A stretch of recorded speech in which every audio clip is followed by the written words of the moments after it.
Your Honor, the government calls Gregory Stewart. Have a seat and state your name for the record, please. Gregory Stewart.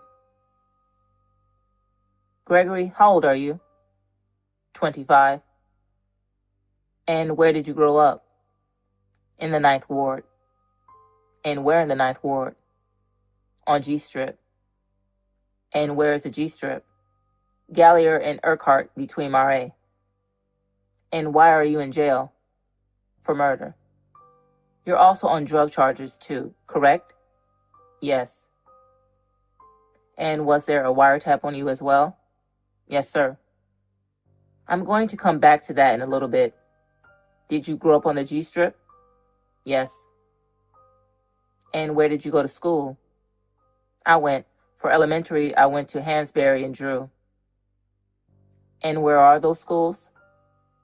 On Clouet and North Villiers in the Ninth Ward, and on Pauline and Marais in the Ninth Ward.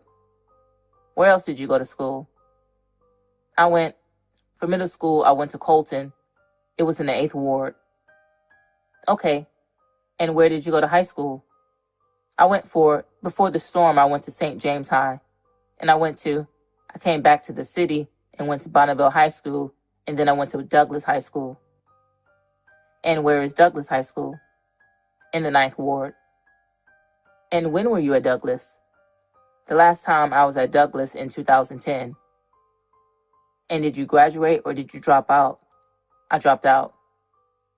Why did you drop out of Douglas? Because the beef was getting too serious and my partner got shot around there. Do you have a nickname? Yeah, Rabbit. And why? How did you get that nickname of Rabbit? Well, one night, it was late at night, I was on a G Strip, and the police came surrounding the car, and I had a gun on me. And they tried to grab me, and I, forced my way to them, for them to try to grab me, to slam me. And when they slammed me, I faked like I was knocked out on the ground. And they backed up, and I jumped off the ground and took off running and ran and threw the gun to get away. And after that, my partner Louis Daniels started calling me Rabbit after that. How old were you when that happened? That was in 2007. So that was almost 10 years ago. So I was around 15. When did you start selling drugs? Since I was 11, I used to be doing petty hustling. And describe to the jury what petty hustling is. Petty hustling, I'm trying to just make money just to get shoes and stuff, just to be, good for school, just a little money in my pocket and things like that. And where, as an 11-year-old, what kind of drugs were you selling? I was selling weed. I was selling weed most of the time, but I was selling a little crack, $2 rocks and $3 rocks and stuff like that.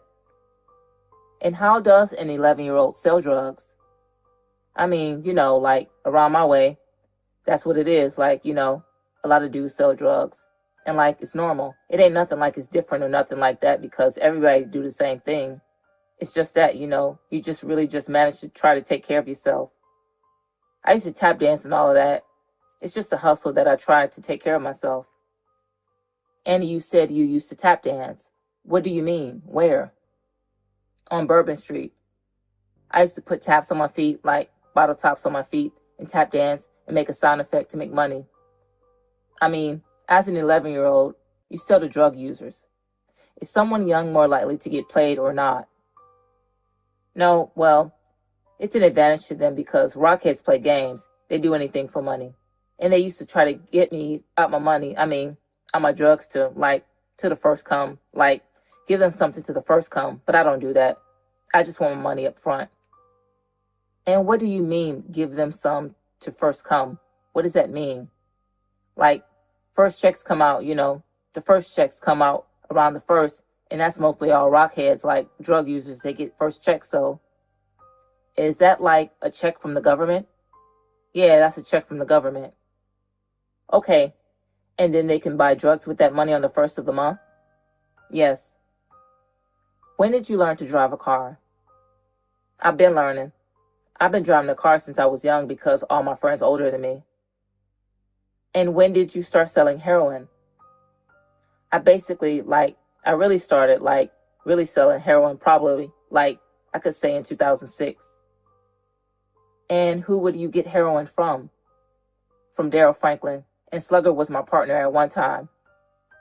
Okay. Can you tell the jury about that? How did you know Slugger? Well, Slugger, that was Breezy partner, Daryl Franklin, and I met him through him. So they seen that I was young and that I had a heart. And he basically took a liking to me. And they used to be getting drugs from Houston. And by me being so small, I used to be smaller and I looked like a child.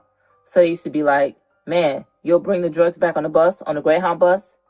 And I used to tell them, yeah, I'll do it, for money. Because the police would never expect me to have drugs on me. Okay. So how old were you when you started going to Houston to pick up heroin? That was about 11 years ago. So I say that I was a teenager. Yeah, I was a teenager. So is that Slugger right there? Yes, sir. And you also mentioned Lewis Daniels. Where was Lewis Daniels from? Lewis Daniels off G Strip, where I'm from. When was the first time you saw a dead body? Well, the first time I saw a dead body was when my mama boyfriend got killed. He died in my grandma's living room. He was in a gang, but he was, that's when I was a baby or whatever like that. How old were you when that happened? Probably 3 or 4 years old. Okay. And when is the next time you saw somebody get killed or shot? My friend, he got killed on mistake by a gun. He was a school friend though, that was before the storm. And how old or what grade were y'all in when that happened? I believe the 5th or 6th grade. Were you and Lewis Daniels close? Yeah, we was like brothers just like me and Breezy was. And what was Lewis Daniels' reputation? He was a killer. He was just like me. He don't take no thing. If you play games, he gonna kill you. Was he older than you? Yeah. Did he teach you stuff? Yeah. He taught. Basically, that's how I got to learn how to, kill people, because I know how he get down. How he'll tell you, don't just aim for the head, just hit the body. And when the body fall, you just go over them and stand over them and hit him in the head until he dead. So when you say hit the body, you're saying shoot them with a gun in the body and then, is that what you mean? Objection, leading. When you say hit the body, what do you mean? That mean hit any part of the body, because the body parts is the easiest part to hit. Your head is smaller than your body, so as long as I hit your body and when you fall, I can go finish you off. Okay, and that's something Lou Daniels taught you? Yes. What was Slugger's reputation? Slugger was a killer too. He didn't take no stuff from nobody either. What was the first murder that you were involved in? Do you remember Kevin Brumfield? Objection, leading. Overruled. Do you remember someone named Kelvin Brumfield? Yes. Can you describe to the jury when and how that murder happened? Well, it was in 2007. We were sitting outside after the club 2 a.m. And I was sitting in the car and my partner, baby, who got killed, Jesse Terry, he was sitting in the car and everybody else was outside the car, They were sitting in the yard and stuff. The dude came through our yard where we chill at, out the alley, and shot my partner 9 times. When he shot him and the clip was empty, we know that he ain't had no more bullets. So he took out running to go to the getaway car. And me and my partners on G-Strip, we ran after him and caught him on the fence and dragged him off the fence. And my partner on the G-Strip choked him out, and we just were beating him up until my other friend grabbed a gun. When he came back with the gun, we debating to see who gonna hit him. And my partner, he wanna hit him. And he hit him in his head with a .38 and killed him. Who was that who shot the guy? Tyson Bell. And who else was with you when you all were chasing this guy and beating him?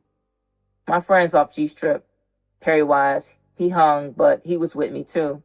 It was a lot of us on G-Strip. That was before I met all of them dudes, all the rest of them over there. Okay, and you said that was in 2007? Yeah. So you were 15 or 16 when that happened? Yes. Okay. What happened between Slugger and brother? Well, Slugger went to jail. When he went to jail, Breezy ain't keep it real with him.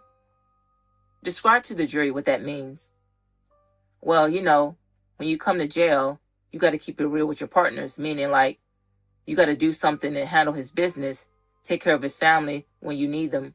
And it's like, at the end of the day, like when you leave a person in jail, when they need you and you just count them out, dudes like me, we get mad and we feel as though like you're playing games and we want to hurt you behind it.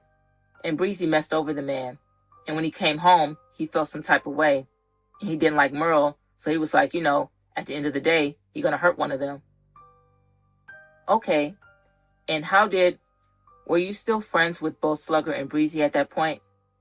Yeah, I came home March 11, 2009. That's when Louis Daniels, he went to jail too for murder. He killed somebody out to Florida on G Strip. And the witness supposed to be dead. The witness was a dude mama. And the mama's supposed to get killed, but it ain't go through because I went to jail and Breezy said he wasn't messing with it. So Lou wanted Breezy to kill the witness? Yeah, the witness. The witness was a dude mama. The guy who got killed's mom? Yeah. But Breezy didn't do it? No. Okay, but what happened to Lou's charge? Lou beat the charge.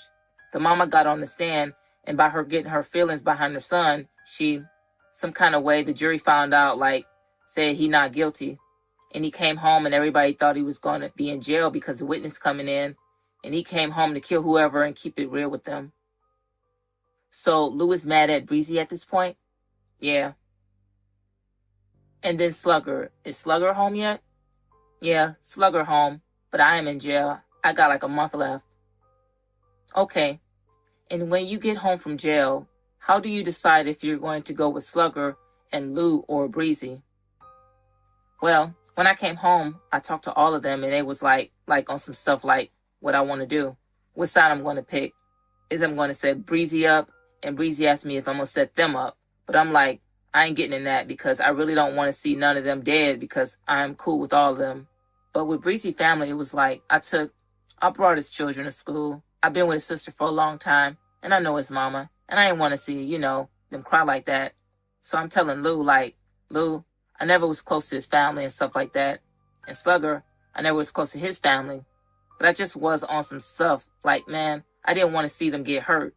But I just told them that as long as y'all don't kill nobody off the strip, that I ain't going to get in that. So you're trying to stay neutral? Yeah. When did you meet Merle or Frey? When I came home. They were by the wing shack. And how did you meet Merle? Through Breezy. And what was Merle's reputation? Getting money, hustling. Did Merle talk to you about the split with Slugger? Yeah. He basically was asked me what I'm going to do too. Breezy told them that I was a real nigga. I keep it real and that I'm a hustler. So Merle wanted you to go with him? Yeah, Merle was asking me man, come mess with us. We get money. And, I'm on the kick. I want to get money too. I ain't, trying to get into no shootings and all of that. So Breezy and Merle, they put something together for me. They gave me $10,000 and a brick of dope when Breezy went to Atlanta to hustle with. And that's how I started passing out samples of dope to get the strip back popping because they ain't had no sales on the strip. Everybody was by the wing shack. And where is the wing shack? On Desire by the Florida Project. And so what did you do when they gave you this heroin? I started giving out drugs to fiends who I knew so I can get my block back pumping because, my block dead and none of my friends ain't really doing good hustling wise. So you were giving drugs out by the wing shack but telling them to go to the G Strip? Yeah. Okay. I would tell them I am back because I knew a lot of the dope fiends because, I used to be selling drugs before I went to jail. And what happened to the G Strip after that?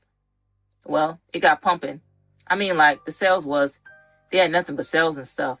And I guess, they seen, the dudes out to Florida, Evans and them.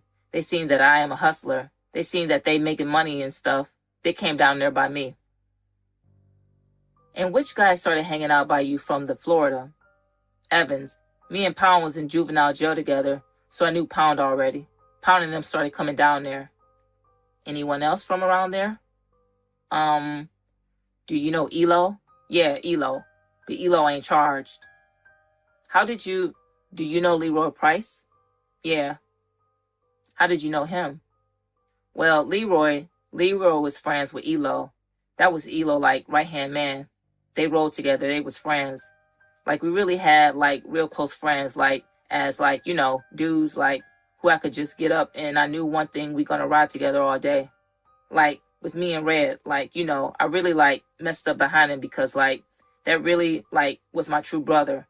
Red was, like, my brother, and, like, it's kind of messed up because I'm going out like this because it's, like, really crazy, though, bruh. And that's, when you say Red, you're talking about Terrius Oni? Yeah. All right. When was the next time you saw Slugger and Lou after this?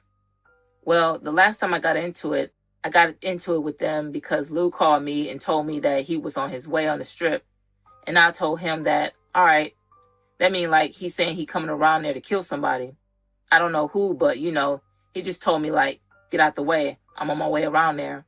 So I rolled the window down and told my partners, and I'm like, man, listen, bro, that dude is on his way and he gonna hurt someone.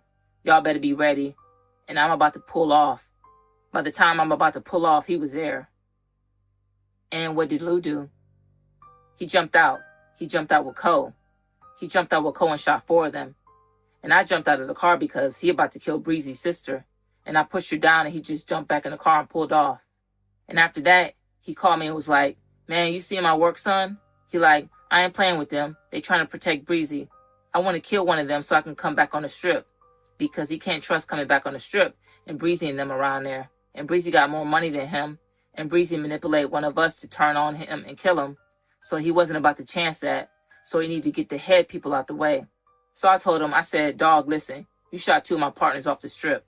I told you if you hit one of them out to Florida, I'm not tripping because I really don't know them dudes out to Florida too good right now at this point. So he like, man, this ain't for you, son. You know, we don't want no problem with you. I'm like, man, I don't want to hear that. I'm in it now. So after that, I just hung up. After that, it was just on sight. I wasn't trying to talk no more because I know one of them dudes going to kill me the same way. All right. So at that point, you do take sides against Slugger and Lou? Yeah. After that, Merle and Breezy, they knew I was official, like, I'm going to ride with them. When you said Cole, do you know what's Cole's real name? No. Corey? That's the only thing. Is that his picture? Can you tell? Yeah, that's him. Is that the Cole that, we're going to talk a lot about Cole later. Is Cole, do y'all have shootings and stuff with Cole later? Yeah. Like we had Cole in the mall. We had Cole in the Lakeside Mall before. And let me interrupt you. We'll get to that later. Okay. So at this point, there's a beef with Slugger and Lil. Well, let me ask you this. What is the 39ers?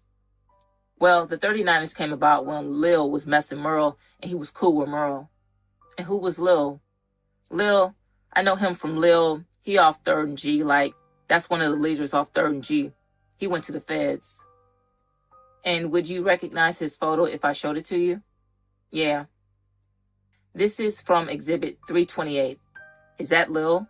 Yeah. Okay. And again, how did you meet Lill? Through Merle.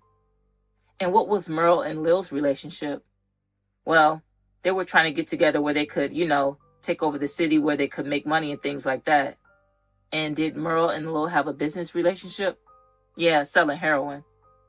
And who had the connect? Well, really Breezy had the connect. Breezy had the connect, like going to Houston and stuff like that. So was Merle giving heroin to Little Man? Yes. And what happened to Lill? He went to the feds. Do you know about when that happened? I think he went to the feds in 2010. And did you get to see him in jail? Yeah, I went and seen him a few times in St. Tammany. And he was basically like telling me like, man, go uptown. Them dudes, they straight. They gonna keep it real with you. And so I had got a relationship with Rat. Me and Rat was cool. And that's Trap or Rat, McCoy Walker? Yeah. And what did Lill tell you to do with Rat? He just said make sure they straight. Like, he knew that I could get any drug from Merle and them. Like, I'm a hustler. Like, I can go to him and tell him, look, man, give me half a brick. And when you say make sure they're straight, what does that mean? That mean like, go up there and I could get drugs. I can get drugs and give it to them. They hustlers too. All right. So is that how the 39ers started? Well, basically, like I said, the 39ers really started is because when I started going up there and then I started bringing Evans and them up there, we start having like DJs, parties and stuff like that. And girls started calling us the 39ers. When they started calling us the 39ers, we just ran with that name. Like that was like a good name because it's like the 49er football team. It's like a team of people. So we just ran with the 39ers and just, went along with that. I'm going to show you what's been previously admitted as Exhibit 57, Slide 2. Can you see what the shirt says? Yeah, G-strip plus Florida plus 3rd and G, and that's how the 39ers came about. All right, who was from the Florida Project side of things? Which of the 39ers? Evans out to Florida, Saul out to Florida, Hootie out to Florida, Pound out to Florida, Leroy, I don't really know. He out to Desire in the Florida. I don't really know. And I'm going to show you an exhibit from the opening statement.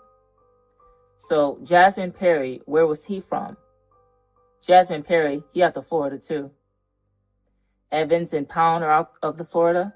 Yeah. Are Evans and Pound related? Yeah, they brothers. That's Merle little nephews.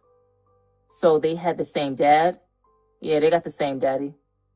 You said Solomon Doyle is from the Florida? Yeah, that's Cheddar's brother. And who is Cheddar? Cheddar is Saul's brother. The other one who got killed by the wing shack. And where was Curtis Neville from? Well, he out to Florida too, but that's like my little niece. Me and him got the same little niece. His sister baby is my little niece because it's through my brother. And Alonzo Peters is from the Florida? Yeah. What was the BMGs?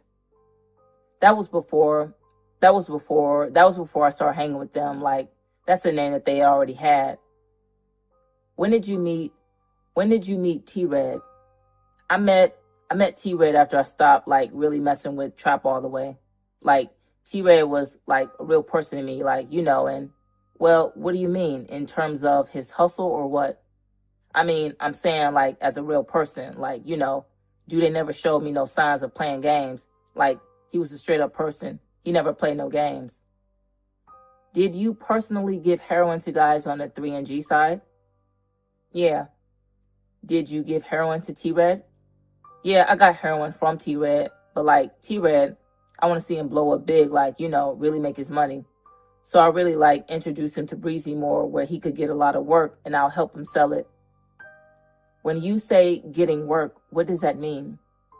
That mean like getting a big quantity of drugs, like 4 ounces, 9 ounces.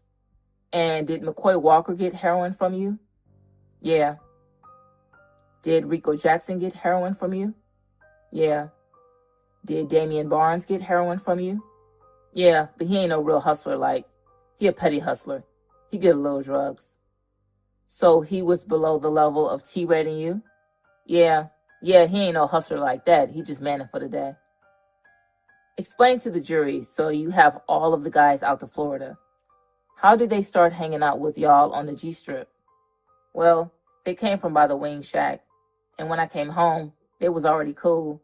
But I'm not knowing about everything because I just came home. And I started messing with them like, I had it like where the sales was coming so much where I done got my money. I got my money up so much where I want to go to school now and flash in school. So I know one thing. Ain't nobody in school doing what I'm doing, where I could go to school in any car I want, any foreign car I want, and I'm making money. So I know one thing. I used to be telling Evans and Pound and them like, man, look, catch the sale, son. I got you. I want to make sure that you're straight. Pound was my partner too. He used to hang with me every day and stuff like that too. Like, it's like I used to always want all of them straight. Like, I ain't care about myself all the way. I made sure that all them dudes were straight. Like, I ain't care about just myself. I wanted everybody to be straight. I was never selfish. All right. Did Jasmine Perry get heroin from you? Yeah, he got heroin from me sometimes. Did Pooney or Curtis Neville get heroin from you? Yeah, sometimes too. Did Woody or Alonzo Peters get heroin from you? Yeah, when I made him lose his job, I felt sorry for him and I started giving him drugs. He was like selling coke. He wasn't in a dope game like that. But by him losing his job and Percy getting shot, he ain't had no network like he used to. And like when he lost his job, he ain't had no money, nothing like that. So I had to start giving him money and stuff so he could, manage. Did you also give him heroin to sell? Yeah. How did he lose his job because of you?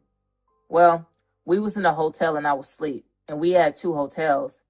Evan and them had a hotel upstairs in, I think, Woody name. And I had a hotel in Woody name. And they were smoking.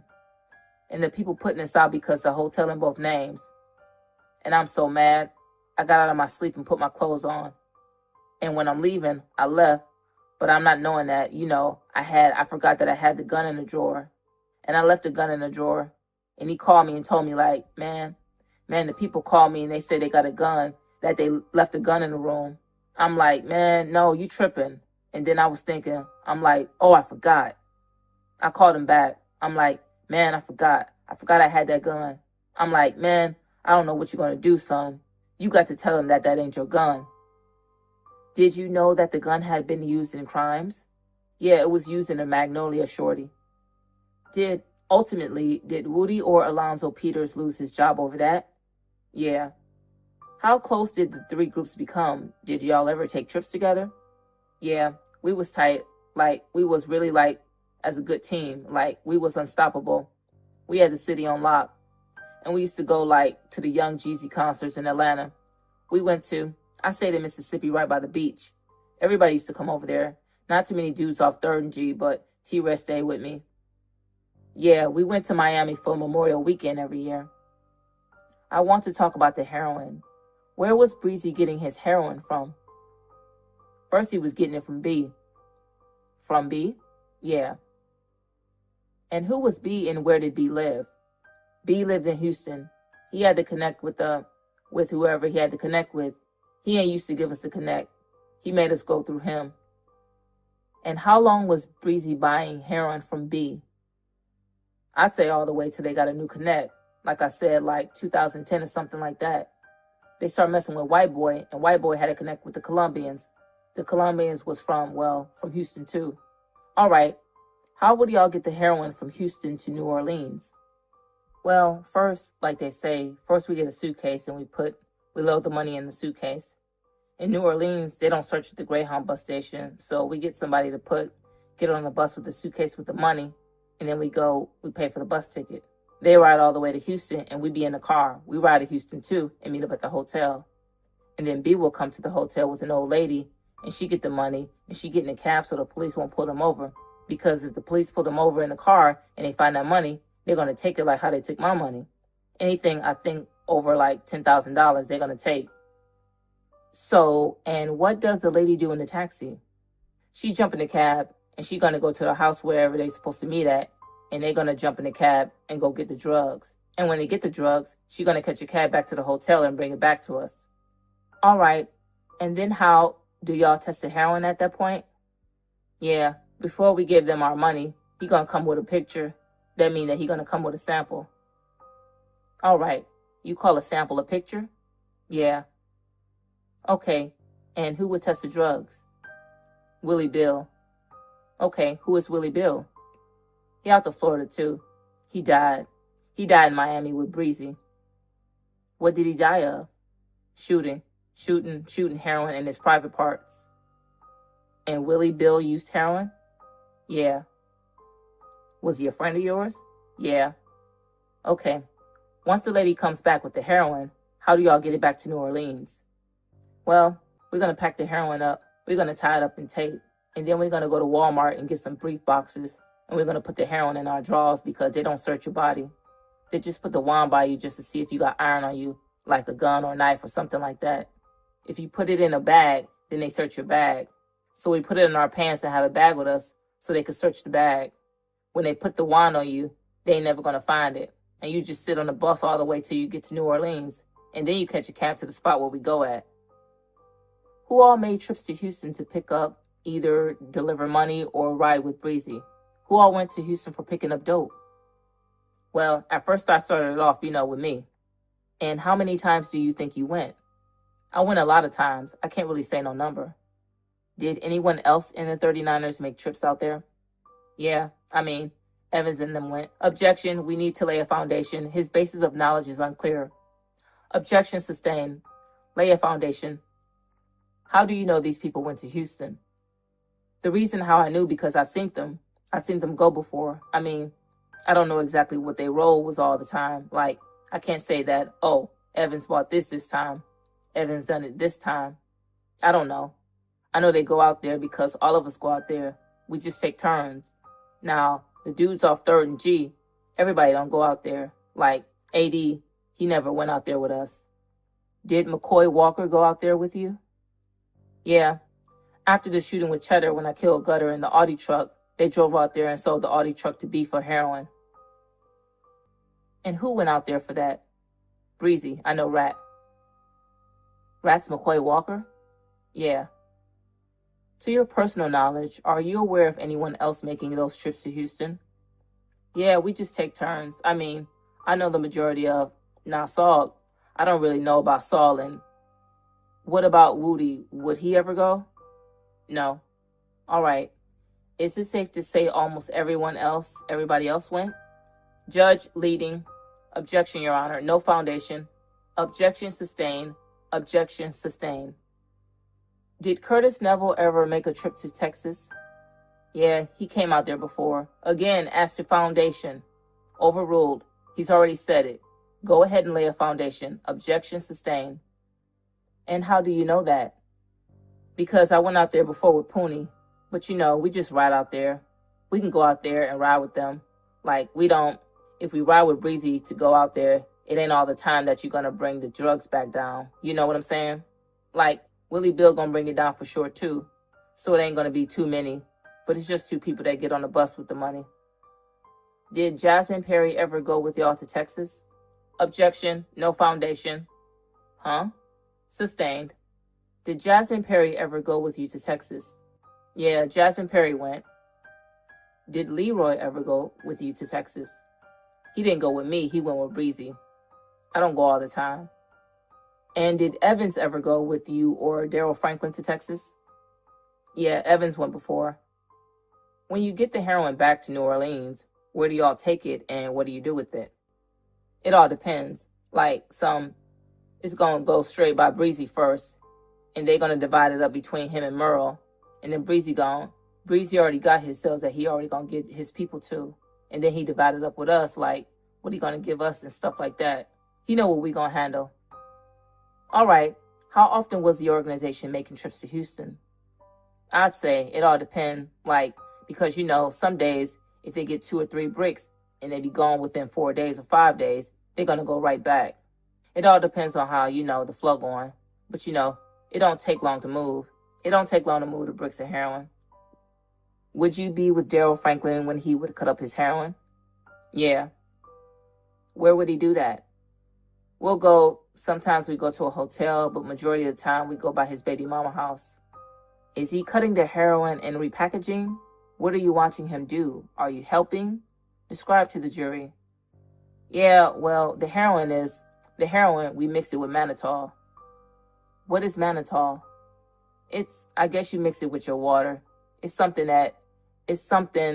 I don't know really what it is. I just know that it's something you mix with dope to stretch it and make money with. I don't know really what it's for, though. And who would mix up the dope? Would Daryl Franklin or Breezy, would he do it himself? Would you help? He gonna mix his dope up. I'm gonna mix my dope up. Everybody gonna mix their own dope up. Like, describe when y'all get the packages right back from Texas. What happens? You get a portion. All right, look, say we get a brick, and Breezy like, all right, Rabbit, look, bruh, I'm gonna give you a 4. He gonna give me 4 ounces. 4 is 4 ounces. I know one thing he gonna tell me, like, man, you can take a 1.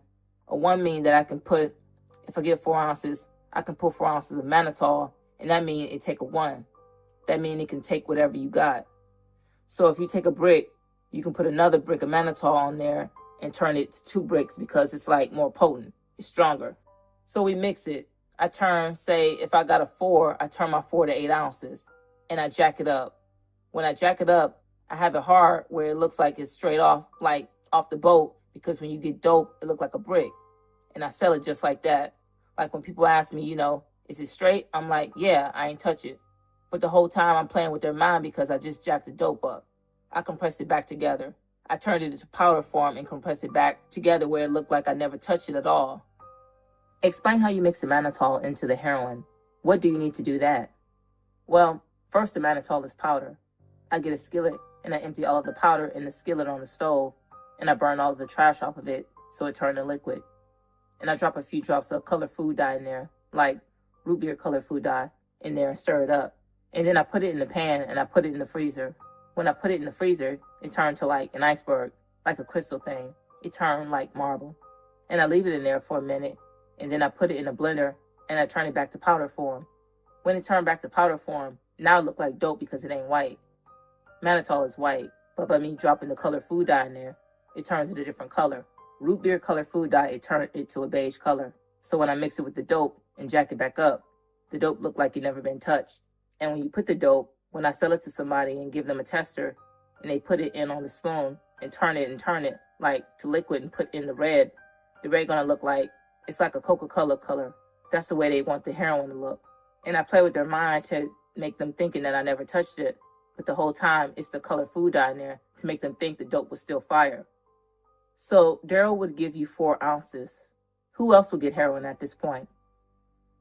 The main people who get big packages was me, Eloy, Leroy, Red. Like, we were like the main ones who going to get the big packages. Like Poonie and them, they get little stuff. After you've cut up yours and repackaged it, who would you then give your heroin to? Do you just sell straight to users, or do you sell to other people that sell? I sell to everybody. Like, I'm about making money. See, with me, I got big sales. Like Montreal, that's how I fell on this charge with Montreal Delaney. I used to sell him 4 ounces, 9 ounces. It all depends. Whatever he come with. Like with Odine, I sold Odine. Odine was on the charge with me too. He played out. He sold, like, I used to be selling him 4 ounces and stuff like that. Like, I had big sales. But if you come with something, I look out for you. Like, if you come with $500, like, I used to go uptown with half a quarters and quarters. Half a quarters is 3.5 and quarters is 700. That was 7 grams. And I sell the half a quarters for 150 and sell the quarters for 300. So that means, like, it's like I'm selling you something that you can put a 1 on, but I'm just looking out for you. But the whole time I cut the dope, I'm making a profit, but I'm letting you make a profit too, because I sold it to you for 150 and you can sell it for 300 easy because it's 3 grams. 1 gram go for 100, but on the street, like streetwise. So he could profit just like that. All right. And you mentioned Montreal Delaney. Explain to the jury, what happened with Montreal Delaney. Well, Montreal Delaney, his phone was tapped. Like, his phone was tapped and I used to serve him. And he calling my phone so much for drugs. Well, the wiretap spent off from him to me because I was his supplier. And then the people got on me, but I'm not knowing my phone tapped. So, I'm already on the phone with me because I be switching phones up. But I'm still giving this dude the same number and his phone tap. So they still come back and get my number. And I talk reckless. Like, I don't think the feds on me like that. So I'm just talking reckless. Like, man, look, I got 3 9 ounces right here. I want to serve you. I want to give you this and serve you. I'm setting up on a nigga to kill me. I don't play. Like, if it come down to it, like, I really, like, got love for them dudes. Like, this, like, some messed up I'm really doing, but this, like, life. Like, I gotta live with this, like, this turned out. I mean, I could have been over there with them in Buck too, but I'm not about to buck in knowing that these people got me like this. I object. He is not even answering the question anymore. Sustained. Sir, listen to the questions and just answer the questions, all right? Proceed. Did the 39ers share guns? Yeah, we use the same guns. Okay. Have you ever seen Solomon Doyle with a gun? Yeah. Have you ever seen Leroy Price with a gun? Yeah. Have you ever seen Evans Lewis with a gun? Yeah. Have you ever seen Aston Price with a gun? Yes. Have you ever seen Woody with a gun? Yes. Have you ever seen Jasmine Perry with a gun? Yeah. Have you ever seen Curtis Neville with a gun? Judge, leading. Objection sustained. Which of the guys at this table have you seen with a gun? I seen all of them with a gun, but Woody don't really carry no gun like that. Like, He ain't no real violent person. Like, Woody ain't no real violent person. So he don't carry guns like how I say me and Red carry guns. Me and Pound carries guns before. AD, he carry a gun if it come down to it or whatever like that. Like, he'll have a gun. I didn't really hang with AD all the way like that, like when I come uptown. But Leroy, me and Leroy, we rolled together with guns. Pooney, Evans, Pound. I really can't see, Trap. So, he don't ride with guns like that, He ain't really violent either like that. I want to ask you about crack. Did anybody off the 9th Ward side sell crack? Before? Yeah, we sold crack before. Like, before we start hanging with them, like, in 07. I used to sell crack, but the crack prices went up. Like, coke prices went up, and it don't make sense to sell crack. Heroin taking over, and you can make way more money in the heroin game than, the coke game. I want to turn your attention to February 22nd, 2010. Did you have a friend named Percy? Yeah, he out to Florida. What happened to Percy? Percy, he got paralyzed, He ain't like that either. He wasn't no violent person, and he got caught. He got caught in the wrong place at the wrong time. They shot him and paralyzed him. And when you say they, who shot Percy? The dudes out Press Park. Can you see this map? Yeah. And the G-strip was around the 1200, 1300 block of Florida, of Gallier, correct? Yeah. And the Florida, that was where the old Florida projects were, correct? Yeah. And then the Desire was across the canal? Yeah, across the tracks. And then Press Park was that neighborhood over there? Yes. And did you all had a problem with some people from Press Park? Press Park and the Desire, they ganged up together. They were like friends too, but they couldn't just beef with us by themselves. So why did Percy get shot? I don't really know all the details why he got shot. I know that he got shot because I object. He says he doesn't know the details himself. Sustained. Objection sustained. Did you all have information on who shot him? Yes. And who shot him? Marty. And where's Marty from? He from Price Park. And what did you decide to do in retaliation for Percy getting shot? Well, Percy is Woody's partner, and Woody was acting like he was scared of them dudes. Like, he wrecked the man's car like he was scared of them dudes. And I told him, I'm like, man, you got to handle your business. If one of my close partners like that gets shot like that, I want to ride behind them. Like, it don't matter how it go. I'm going to ride behind them. I got to kill somebody behind them. So I'm telling Woody, like, man, we got to handle that. I want to help you. So what did you all do? One day we had 2 stolen cars. I had the F-150, and Woody and Real, they was in a Honda Jeep. And Real is Jasmine Perry? Yeah. Okay. Who was with you? Me and Pound. And what did you all do? We went and sit on the block in Bunker Hill. And what part of town is Bunker Hill in? The east. And how did you know to go to Bunker Hill?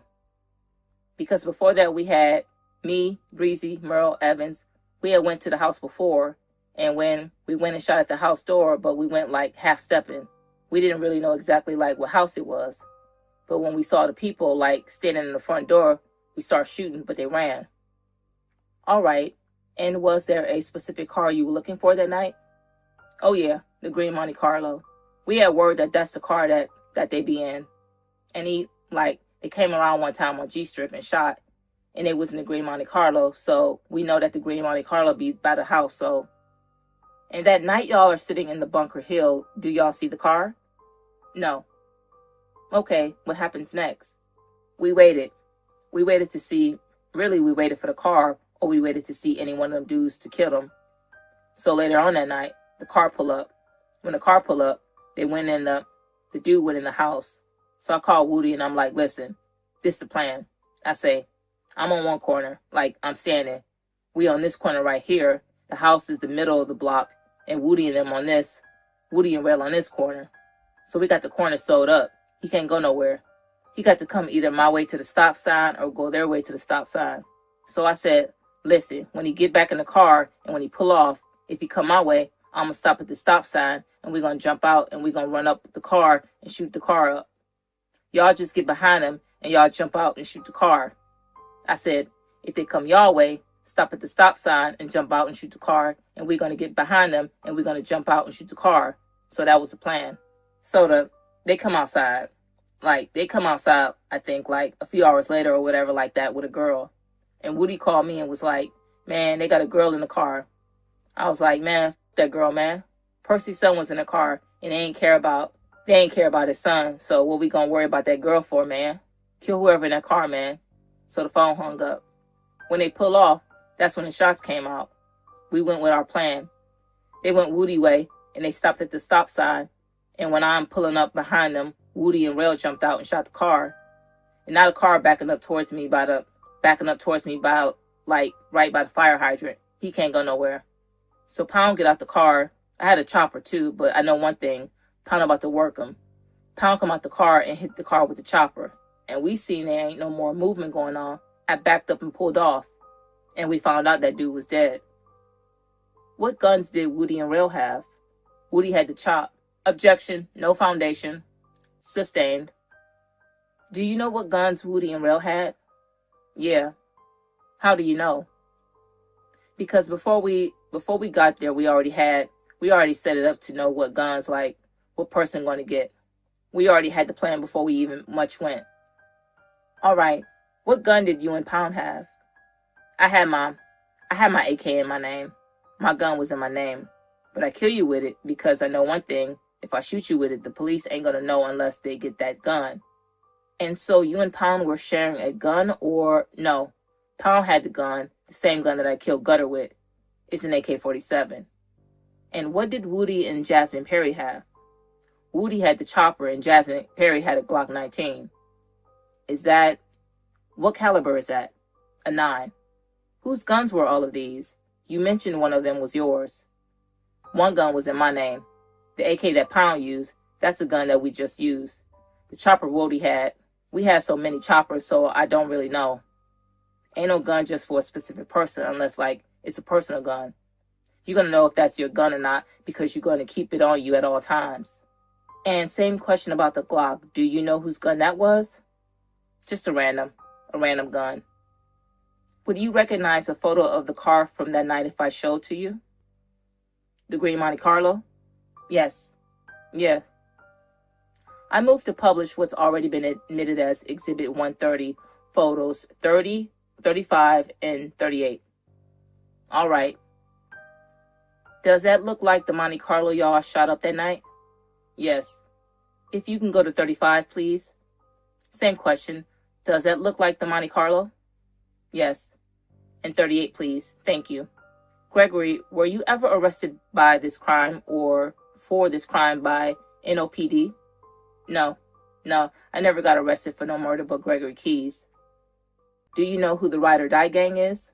Yeah, that's the gang that we were beefing with too, out the 8th Ward. Do you know who Deloitte Jones is or Byron Jones? Yeah, that's Puggy. Do you know that Puggy was indicted for this murder? Do I know that? Yeah. No. Would you have let the Ride or Die gang... Did you like Ride or Die? No. If I'd caught Puppy, I'd kill him. I killed his partner. Would you let Puggy off a charge to help him? No. Would I look like helping them and put my friend in jail? Did you see Percy again after the shooting? Yeah. After the shooting, we went by his house, the next day, and we were talking about it. I really couldn't talk to him at first because, we ain't do nothing for him and that dude paralyzed behind nothing. So I told him, son, we handled that. I'm like, it wasn't a dude who shot you, but it's one of his friends. They're gonna cry behind that. How did Percy react to that? He just was saying thank you. Did Woody commit any other murders with you after this one? No.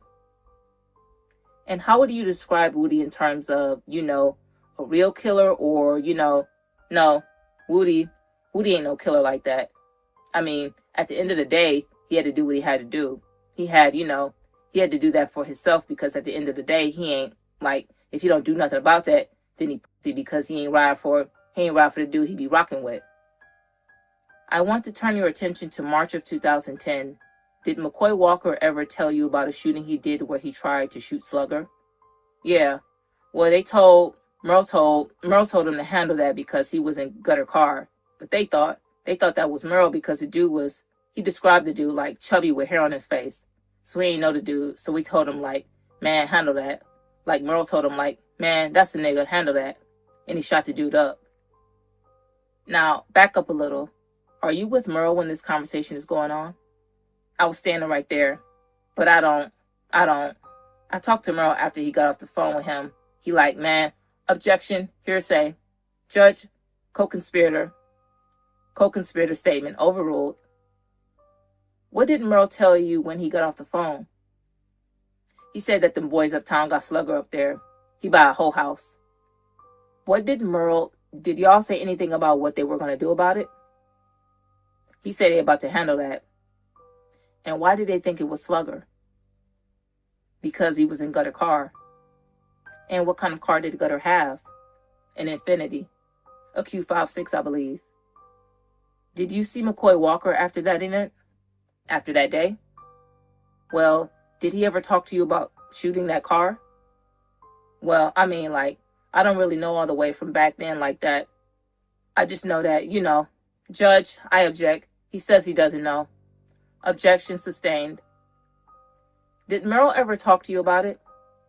Yeah, Merle talked to me about it when Rat came up there. He just said that Rat handled the business or whatever like that. But after that, we found out that it wasn't. It wasn't Slugger. It was a dude Elton out the 4th Ward. Judge, again, he is not responding to the question and there's no foundation for his testimony. Objection sustained. Reframe your question. Who told you it was Elton and not Slugger? Evans, because that was Evans. That was Evans' friend. Did Evans, to your knowledge, go speak to Elton? Yeah, he went to the hospital. Why? To make sure that the dude don't tell because it wasn't really for him. And to your knowledge, did Evans go to the hospital and have that conversation? Yeah, he talked to him. He said he wasn't going to tell. He said that he knew that wasn't for him, and Evans told him that just stay out that car. He know that he ain't supposed to be in that car knowing that we beefing with them dudes. I want to turn your attention to April of 2010. Were you ever involved in a shooting outside of, like, a teen nightclub or something in the warehouse district? Hold up. What you said? Was there ever a shooting outside of a bar in the warehouse district or downtown? Oh, yeah, at a little teenager club. Okay. Can you tell the jury what happened with that? Well, I really don't be going to teenager clubs like that. I just went on a pounding them, Evans and them. They wanted to go do a little party or whatever. When we got to the party, I was in Elo Cadillac truck and I was sitting in the parking lot.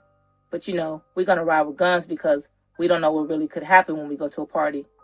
And I'm chilling, talking to a girl or whatever like that in the parking lot, sitting in the driver's seat. And the party, it's about to be over. They coming out the little hall that they at. And they just started shooting, they had a shooting. I don't know what they got into behind some dudes. They just started shooting at each other. So, I ducked because I don't really know what's going on. The girl took out running. So I just see, shots going off right close to me. And then the shells burning my chest because I had a Dickie shirt on. And the shells was, hitting me in my chest. So I know that's real shooting.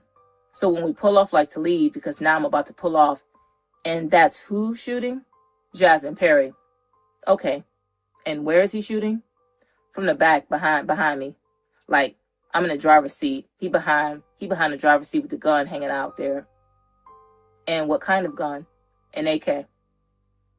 And who is he shooting at? I don't know the dudes he was shooting at. We don't know them. All right. And where did you all go? We went by one of the girls' house that I used to be messing with out of the Calliope. She stayed on Tulane. We went and dropped the gun off on Tulane. When we dropped the gun off on Tulane, Pound called me and was like, man, you left me. I'm like, man, you ain't never come with me. I'm like, man, I thought you was with Jesse and them. So I went and picked Pound up. When I went and picked Pound up in the same Cadillac truck, he get in the car and real, saying what he did, how he was shooting. I'm like, man, you didn't shot at them dudes. You don't even know who the fuck that was. So they just talking. And then I look in the mirror and I see the police behind us. But they don't got the lights on. Sorry to interrupt. Who else is in the car at this point? It's me, Evans, Pound, Rail, Walt. It's a few of us in the car. Okay. And you said you saw the police. What happened next? Well, I saw the police. I'm like, man, y'all got a gun on you? I'm like, all right. Pound, you got a gun on you? He like, yeah. He got the Taurus on him. So I'm like, man, we about a French Quarter. We can't run these people. I'm like, man, I'm about to pull over at this store. I want to get out. You just get out too and go stash your gun in the store by the aisle. So I pulled over, and when I pulled over, we jumped at the car and put the gun in the aisle. So when I come out the store, the police laid me down, like, get down on the ground. So I'm like, man, what's going on? He like, man, this car been in the shooting. I'm like, man, you tripping. I'm like, man, you crazy. So he like, man, yeah, this car been in the shooting. So they searching the car. They got all of us on the ground. So they like, man, you ain't going to tell us what happened? I'm like, no, I don't know what happened. So they like, you going to jail for suspended license. I'm like, I don't care. I'm a bond out. So who went to jail that night, or who went to the police station? Me, Pound, and Evans. But like, the reason why, see, at first, I was just about to go to jail, but they see Rail shaking on the ground. And then he like, man, that dude, something up. He like, man, that dude's shaking. So they went in the store and rewound the cameras, and that's how they found out that they stashed the gun in the aisle. And then they grabbed Pound, they grabbed Evans, but Pound got charged with it, and I got charged for suspended license. When I came home, he was like, he called in like to bond him out. And I asked Merle like, man, you gonna help me bond him out? And Merle like, no, that's your little son. Them niggas need some money. They need to, keep money themselves. So Pound Mama came and met me, and I gave her the money. I'm going to show you what's previously been admitted as Government Exhibit 136. Judge, we've already seen this. I'd object. The witness wasn't present for this, I think, by his own testimony. What is the relevance of this for this particular witness at this point? Gregory, do you recognize the two people in this video? Yeah, I walked in. I'm at the counter. Who is the guy with the dreadlocks? Evans. All right. Can you see what his shirt says? Rest in peace, Giz. Who is Giz? Giz is one of their BMG partners who got killed by June. And do you know June's real name? Little John Haynes. And I'll show you the other angle and ask if you can identify the other guy, please. Again, Your Honor, let me object. Objection overruled. Can you tell who that is with the short hair? Yeah, that's Pound. That's Ashton Price? Yes. I'm sorry, did you rule on my objection? Yes, overruled. And both of these guys were with you that night? Yes. Thank you, that's enough. Your Honor, can we take a break now? Sure. Ladies and gentlemen, we're going to take our morning break right now. Please proceed, Mr. Rainier. Gregory, do you remember the day that Cheddar Black was killed? Yes. What were you doing that day? We were chilling by the Wing Shack. And tell me again where the Wing Shack is. The Wing Shack on Desire by the Florida Project. And who was at the Wing Shack? Me, Breezy, Merle, Evans, Leroy, Pound. It was all us, except for the dudes off 3rd and G. And what were y'all doing out there that day? That's where we'd be hanging at. And did you see Slugger that day? Yeah. Slugger pulled up on the corner, was talking to a dude first, and we synced him. And we knew something was up because we don't never supposed to see each other unless it's gonna go down. And he pulled off though, and we were like, man, something gonna go down. That dude gonna send them dudes around here. Then the police passed. Okay. Well, what did you do? What, when the police passed? Uh-huh. When the police passed, I ran and went and put the gun up first. Well, what gun did you have? The 223. The Kel-Tac 223 Breezy gun.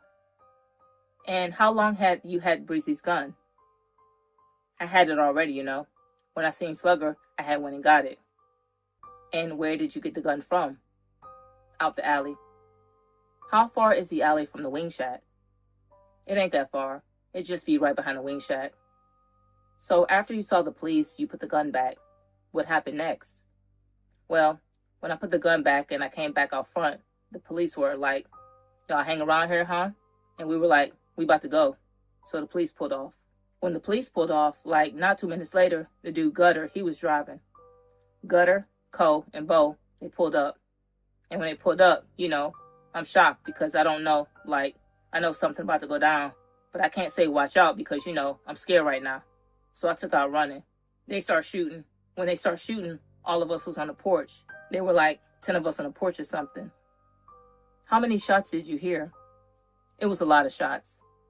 Did you see them shooting? Well, I took off before they started shooting. I'm going to show you a picture again of Slugger's group. This is from Exhibit 382. You said you saw Gutter? Yeah. Did you see Co? Yeah. Is that a picture of Bo? No, that's Donald Daniels. That's Donald Daniels? Yeah. Okay. But you saw Gutter and Co, correct? Yeah. All right. When the shooting stopped, what did you do? When the shooting stopped, I came back up with the gun, but they already was pulled off. Cheddar was laying there dead, and Derek, Gucci man, he was laying there dead too. Like, I knew they was dead because they wasn't moving and all that. The boys crying. How many people are out there at this point? It's, well, I can say it was probably like 12 of us or something like that. Okay, and how were people reacting? Like, they crying because, Cheddar got killed and all that. Like, we were mad behind the situation. What happened? So I told Breezy and them. I'm like, man, them dudes ain't far. We could jump in the car and go catch them. So Merle told me his gun jammed up. He had an XD40, so I unjammed his gun. And he was like, I'm like, come on, we about to go catch them boys. And he like, what car we gonna go in? I'm like, we gonna go in your car. So we went in his Audi Q7. We jumped in there. I told him turn the corner right there on Gallier, and I think that's Law Street. They had an AK-47 sitting in the grass already, just in case, if we ever was to. If somebody was to come, shooting like that, and they trying to run you down, and you could run that way to try to save yourself and grab the gun out the grass and shoot back. So we pull up right there, and I got the gun. I got the AK out the grass. When I got the AK out the grass, we go up the street. I think we go up the street. We pass up. We get to Louisa Street now. It's turned to Louisa Street. And we coming up the street, and they pass, leaving out the Desire Project. All right, do you have a pen up there? You can even use your finger. You can draw kind of which way you were coming. All right. Speak by the microphone. This is Florida Avenue right here. So we come up this street right here. I don't know what street is the project, but I think it's Higgins Boulevard or something. It's right by the park. The park the park sitting right there. They come out the street. They come out this street right here. And when they come out that street right there, they pass us up. When they pass us up, we made the left and we come up a street right here to get to Clouet Street. And the dudes, Co and Bo, they jumped out with the guns to stash it, but Gutter was still in the car. So I told Merle, I'm like, man, listen, just pull over. I want to go run them dudes down. I'm like, pull over. I want to run the dudes down who just got out the car and y'all kill the dude who in the car. So that was the plan. When I jumped out the car, Merle and Breezy started shooting first. So when I'm about to run past, Merle shot me in my arm on mistake because, he never did that before. So when he shot me on mistake, now the gun that I got, it got like 70 rounds in there, and I can't really hold it too long. So instead of running behind them dudes, I just shot the dude who was in the car. The driver, I just shot him with my bullets, until I knew that he was dead. I shot him up and then jumped in the car. When I jumped in the car, we knew that the dude was dead, but Cole and Bo got away. They dropped their guns and ran. So I'm telling Merle, I'm hit. I'm like, man, I gotta go to the hospital. So he all right, we're gonna stash the guns. So we went and stashed the guns. And Merle man, look, I'm gonna go back to the scene by Cheddar. And Breezy, you bring him to the hospital. So Breezy brought me to the hospital. When I get to the hospital, Breezy just dropped me off and left. So the police asked me, man, where you get shot at? So I'm like, man, I got shot by the wing shack. Because if I tell them somewhere else and they ain't had no shooting there, then it look like I'm lying. I know I just killed Gutter, so I'm not about to say no other place. I need an alibi to say, where I got shot at. So I got shot. I told them I got shot by the wing shack. So they all right. And how long were you at the hospital? I wasn't at the hospital long because it was an in and out wound in my arm. And when I'm about to leave out, the investigators were right there to come get me. And did they take you somewhere? Did they interview you at the hospital? They interviewed me at the hospital, but they took me to the headquarters. And how long were you at headquarters? Some hours, because that happened during the daytime. By the time I got out there, it was nighttime. And how did you leave the police station? Did you get a ride? Yeah. I called my friends and told them, like, come get me, son. I'm at the police. I'm at the headquarters. Come get me. And they let me go. Who came and picked you up? It was a bunch of them in a car. I forgot really who all came and picked me up, to tell you the truth. All right. Where did they take you? We went by Merle's mama house. And what is Merle's mom's name? Miss Pat. And who was at Miss Pat's house? Merle was at Miss Pat's house. Evans and them was at Miss Pat's house. It was a few of them. A few of them was there. And what were people talking about? What was the mood like? When I got there, I went straight by Merle because I ain't had no shoes. The police had took my shoes. I had some hospital papers, so like some paper slippers on. So I went and got some shoes. And I'm talking to Merle. He was like, he made a mistake and shot me and stuff like that. And I'm asking him, where Breezy and them at? He like, Breezy and them, they riding. They trying to look for Slugger to kill him. So I'm like, man, come on, let's go. I still can shoot. I'm like, it's just my arm. I just can't like move. I can't swing the gun, but I could just hold it and shoot somebody. So I'm like, come on, man, let's go meet with them or get in the car with them. Because Breezy and Derek in the car, and Derek ain't no shooter like that. And he and Baby in the car, and Baby really ain't no shooter either. So I was like, man, I'll go ride with them. I just don't want them dudes to get caught up bad. And so who did you leave with? Me and Merle. And where did you all go? We went to the east. And what were y'all looking for in the east? We basically was looking for Slugger. We was looking for Slugger, but I'm trying to get in the car. I was trying to get in the car where the guns at. Me and Merle didn't have no guns. Were y'all able to find any guns? No. Breezy and them ride with the guns. Breezy and them, they 2 cars deep. They ride with the guns. Breezy, Leroy, Nell, they in one car. And then Baby, Poonie, Derek, and Trap, he in another. At any point, did you get information that they had found Slugger? Well, when I kept on asking them where they going and all of that, and when we make it there, they going to another exit. And when we get off Louisa, like, we heard gunshots and stuff like that. When we heard the gunshots, then the lights went off on Almanaster, like, all of the lights went off. So when all of the lights went off, we just passing by. And Rat called me, and he was like, where you at, man? I'm like, man, I'm downtown. Where you at? And he said, I'm by where you get the perp from. And the perp is weed. I be going to meet the dude by day and night on Almanaster. He like, come get me. I'm like, we're Poonie and them out. He said, all of them dead. So I'm thinking, Poonie, Derek, and Baby dead because Rat was in the car with them. In the car, I think it crashed, and it crashed and went into a house. So I'm like, man, this is McCoy Walker telling you this? Yes. Okay, so did you go pick up McCoy? Yeah, I went and picked him up by day and night, me and Merle. And where did y'all take McCoy? We took him uptown by his girlfriend.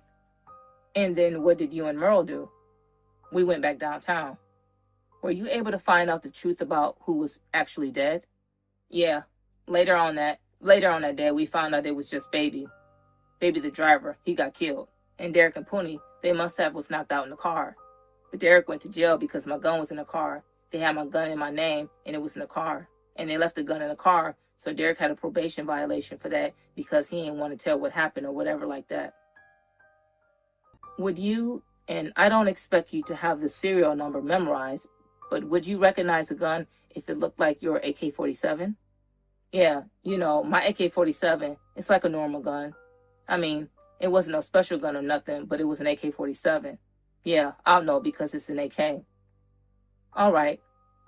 I'm going to show you what's previously been admitted as Exhibit 155. Objection, Your Honor. He said he couldn't identify the AK-47 by any special features. Overruled. What number is this? 155 previously admitted. Does this look like your AK-47? Yeah, it is because of 2 clips. That's how we be having them. We have 2 clips, so when we run out, like if I hit a nigga with 30 that's in 1 round, I want to flip the clip and be ready for the next one. So there's something that binds two clips with the gun together? Yeah, you buy it from the gun show. What did you all do for Cheddar Black and G-Strip Baby's funerals? We got together like for Baby funeral, we had on all white. We made sure like everybody had on all white because Baby like was an innocent person, even though he sold drugs, like, you know, he was a good dude. But for Cheddar was like a gangster. He gonna ride whatever, you know. He was just like all of us, like, he'll kill. So we had on all black for him because, you know, that's the lifestyle that he lived, and we wasn't really like tripping. Were Cheddar Black and Merle O'Fray related? I don't know. Okay. I am going to show you what has previously been admitted as Exhibit 33. Can you see who is in this photo? Yeah. All right. Who is in the middle? That's me in the middle. What does your shirt say? Happy birthday, G-Strip Baby. Gallier and Urquhart. Do you know who this person is? Yeah, that's Walter. Do you know what his shirt says? Rest in peace, G-Strip Baby. And do you know who this is? Yeah. Who is that? That's Juggy. Who is that? That's Baby. Do you know what this is?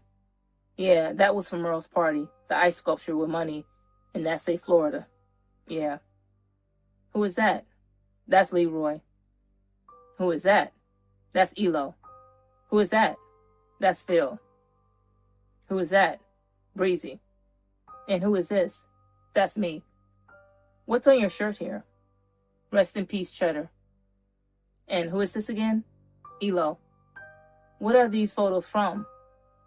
That's the DJ for Baby when Baby got killed. That's his repast, like we're going to celebrate for him in front of Breezy Grandma, in front of Breezy Mama house on the strip. Do you know who this person is? Yeah, that's Dave. Who is that? That's Poonie. That's Curtis Neville? Yes. Who is that? That's Nelly. Who is that? That's me. And who is that? That's Breezy. Same question. Who is that in the hat? That's Poonie, Curtis Neville. Who is this? That's Evans. Do you know who this is? I really can't see. Okay. Do you know who this is? That's Breezy. Do you know who is on this cardboard cutouts? Yeah, that's Baby. Do you know who this is? That's Soul. Do you know who this is? That's Willie Bill. This person? That's Sean. And who is that? That's White Boy Dave. That's White Boy Dave. He a dope head. That's the one who bought my gun for me. Which gun did he buy for you? My Carbon 15 from Donovan Gun Store. Are these photos still from the G-Strip? Yeah. And where is this photo from? I don't know. I ain't go that far. I think somebody had sent that to me. Okay. You mentioned previously the Ride or Die gang. Why was there a problem between you, the 39ers, G-Strip, and the Ride or Die gang? How did that start? Well, Dave was in my car while I was at school. I was at Douglas, and they went to the $2 store, the $2 store right there on Franklin by the Burger King, and the dude shot my car up for nothing. And Dave told me what happened, so I was mad at the situation because I didn't really know, like, what them dudes done that for. So I was like, man, don't trip. I got them niggas. I'm gonna catch one of them. And how did you figure out it was the Ride or Die gang? Because that's the only group that be right there. And why Franklin by the Burger King, that's the 8th Ward? Yeah, that's the 8th Ward. Well, I want to turn your attention to May 11th of 2010. Was there a time that you and Ashton Price killed somebody in the 8th Ward? Yeah, one of the ROD dude. Can you describe to the jury how that came about? Well, you know, first, Evans had got shot too by the Sports View, and, you know, it was behind that too, because I was telling them like, man, you know, don't come outside because I won't walk behind y'all shooting my car up. And we ain't it was just a shootout. I didn't shoot, but it was a lot of shooting going on. But Evans got hit, I guess on mistake. So when we finally got the chance to catch the dudes, like, we got word that they by the store again. So I told Pound, come on. We was in my Taurus. We call it the homicide, the blue Taurus, because it's a police car. Like, the police ain't gonna pull that car over because they think we the police. So we had the 223. It's a Celtic 223 and carbon 15. And whose gun was whose? The carbon 15, that's my gun that white boy Dave bought from Donovan. And the Celtic 223, that's Breezy gun. So I told them we went and rolled. When we got on Franklin, we stalking them. We keep on riding like we the police to try to catch them. So when the dude walking off with the girl, he walked off with the girl on the side street. And when he walked on the side street by the porch, he's sitting on the porch, and the girl, like, when I passed, he don't want to look at the car because he thinking we the police, and the girl went inside. When the girl went inside, I turned around the corner and I pulled over. And I'm like, come on, we about to get that boy. When we run the corner, he was just sitting there, and we run down on him with the 223, me and Pound, and we shot him up until he was dead.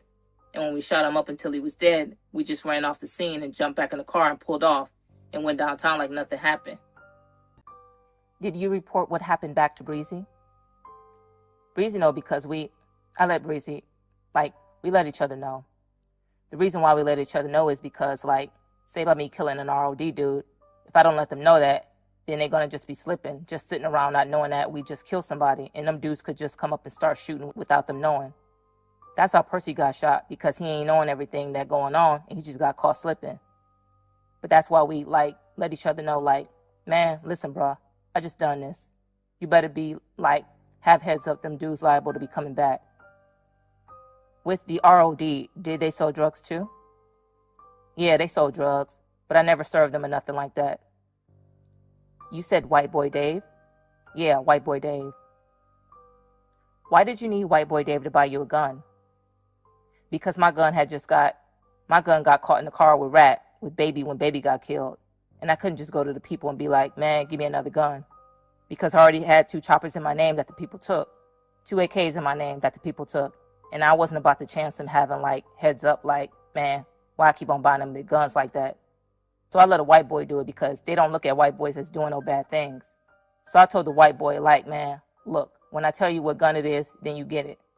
So I got the best gun that was in there. So did you use the carbon or the Celtic? What, on the ride or die thing you were just describing? I used the carbon 15. And what did Ashton Price use? He used Breezy Celtic 223. Did y'all ever use those guns in other crimes? Yeah, we used it in that was our powerful guns. Which one? Both of them? Both of them. Did the carbon, do you know any other crimes you use it in? Yeah. What, did I use it in or as a group? Or as a group? Well, as a group, yeah. I used it on Plucky, Calvin, Celestine. I used it on, Ray used it. Ray used it on the one by the courthouse with Jamal and Lester. Rat used a 223 by the courthouse too, with Lester when him and Ray done that. Let me ask, did both of these guns, what kind of ammunition do they fire? 223 rounds. I want to go back to January of 2010. Do you remember when Daryl Franklin shot Bernard Causey? Yeah, I was the driver. Describe to the jury what happened there. Bernard Causey. He was playing games, 2 sides of the field. He was trying to sneak something. Sneak something mean that he was trying to play 2 sides of the field and he was hanging with the Desire. So we knew that he was hanging with the Desire and he was going to try to get Breezy.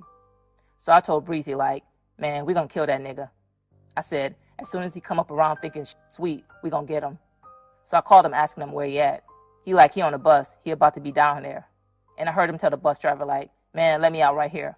So that mean the bus about to drop him off right by the strip because he on a Louisa bus. So we jump in the car. We jump in the car with the 223. I'm like, Breezy, let me get him. I'm like, I want to just let him put his head in the car and I just want to knock his head off and we going to pull off. And Breezy no, man, because, they could be doing a forensic in the car and it's going to. I'm like, man, we're going to get away with it. We can just clean the car up. So Breezy no, I want to show him I got him. So we riding up the street, just prolonging until he walk up the street. When he walked up the street, we pull up on him. Breezy instead of him just shooting him first and talk to him while he down, he talked to him before so the dude kicked the door on him because Breezy you know what time of day it is. So the dude kicked the door on him and took out running and Breezy shot 20-something times to kill him. But he hit him, but he didn't fall down and Breezy run back to the car. And Bernard called my phone and Breezy, he man, what's that about? And Breezy you know what type of day it is. So he was in the hospital with the police when he called my phone. So the next day, the people came, ran in Breezy mama house and ran in the girl house across the street looking for both of us. But I was wanted for questioning. Breezy was wanted for that. Because when Breezy turned himself in and bonded out, when I was in the court, they was saying like, man, yeah, little Greg pulled up on me and Breezy done it to me. So I walked out the courtroom because I know I'm Gregory and I was the one who pulled up on him. I didn't want, But by Breezy getting Rick to pay for it. He paid Rick money for it. Gregory, let me interrupt you. What gun did Breezy fire at Bernard Causey? The 223, his Kel-Tec 223. That was Breezy's gun? Yeah.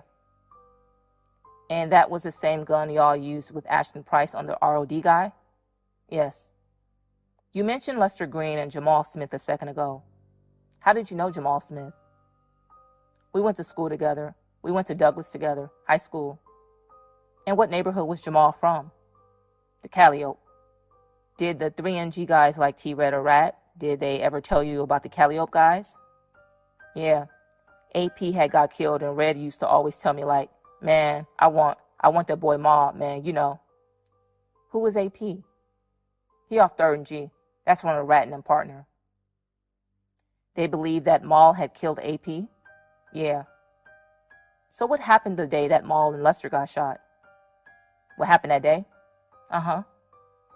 Well, I was bringing Nellie to the probation place and, we sitting there waiting for him because we don't want to leave, We just waiting for him right there. And who was with you? And what Nellie? Who is Nellie? Parnell Watts. He out G-Strip. Who was with you when you brought Nellie to probation? Leroy, Evans. It was Leroy. He was driving. Evans was in there with me. It was a lot of us in the car, to tell you the truth.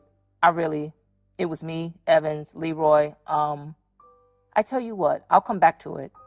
What happened at the probation office? Well, I seen Maul get out the car when Nellie got out the car.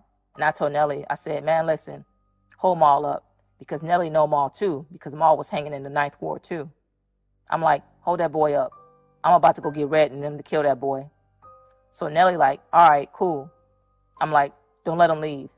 So where the courthouse at, it ain't too far from 3rd and G. It's, I'd say, probably 3 minutes to max to get over there. So I got over there. When I got over there and I pulled, who was driving? Leroy. Okay. And where exactly did y'all drive to? Drive to the park, Taylor Park by 3rd and G. Okay. What happened when you got there? When we pulled up there, I opened the door and I'm like, man, Red, we got that boy Maul. So they was happy and it was like, man, yeah? I'm like, yeah. And me and Pound had already stashed the guns up there from the last incident we had. So he like, yeah. I'm like, man, come on. We about to go get him right now. So him and Rat jumped in the car. And where did you all get the guns? They went and got the guns from out the alley right down the street. And these are the same 2 guns you and Pound had used in the ride or die shooting?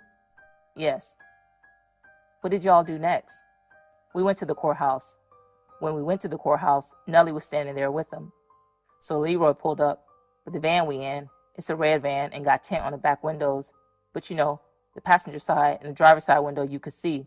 You could see it because it ain't tinted because it's a rental. So when we pull up, we already got the passenger side, the seat empty already because we don't want them to slide the door open and they see, and he see Red and Rat in there and he gonna know what's up. So we ain't know Sean. We didn't know Sean was there. Sean is out to strip too. So he wanted a ride too. So Sean got in the car and Nellie got in the car from the passenger side instead of opening the door. So I'm like, man, dude gonna know what's up. But he didn't. So when we pulling off, he put his deuces up, saying he gonna holler at us. And Leroy, who put his deuces up? Maul. And what does put your deuces up mean? That mean he gonna holler at you. He done that, he is saying, I'ma holler at you. So Leroy hit the horn on him, saying, instead of putting his hands up, he hit the horn, all right.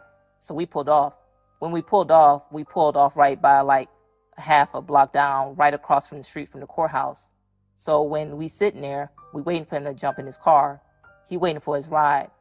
When he pull up, his ride pull up in an Acura. And when the car pull up, he jumped in the car. So I'm like, there that boy go. He jumping in the car. So he pull off past us. We ride behind him. When we get by the split, Rat was like, man, what you want to do? Because we in a van that it's an out of town van. An out-of-town van, they got 2 license plates. It ain't like no Louisiana car. A Louisiana car, it just got 1 plate. An out-of-town car, they got 2 plates. One at the front and one at the back. So, we really scared to really pull this off because we right by the courthouse around all the police. So I'm like, man, f it. Man, we about to just make history. We about to pull this off. So I'm like, man, wild out. So we pull up on the side of it. Red and red jump out. When they jump out, the guns ain't shoot because they was on safety. In my carbon, when you empty the clip in there and you fill it back up, you got to cock the guns 2 times because they pull like that. It's like a gun that'd be in the store, like a dollar store or something like a play gun. So the guns ain't shoot. So Rat took his off safety quick. The girl jumped out and took out running. When the girl took out running, if she never took out running, she was going to catch everything. But she jumped out. By being on safety, she jumped out and took out running. So Rat started shooting through the windshield. So I'm telling Red, man, listen, you got to cock it 1 more time and then try. So he cocked it 1 more time. Then it was on from there. They just start shooting. When they start shooting, I'm like, man, come on, man. Because the police right down the street. The police doing detail. I'm like, man, come on, man. Them people about to be coming. So they still shooting. When we jumped in the van, we got back on Tulane and then we got to Jeff.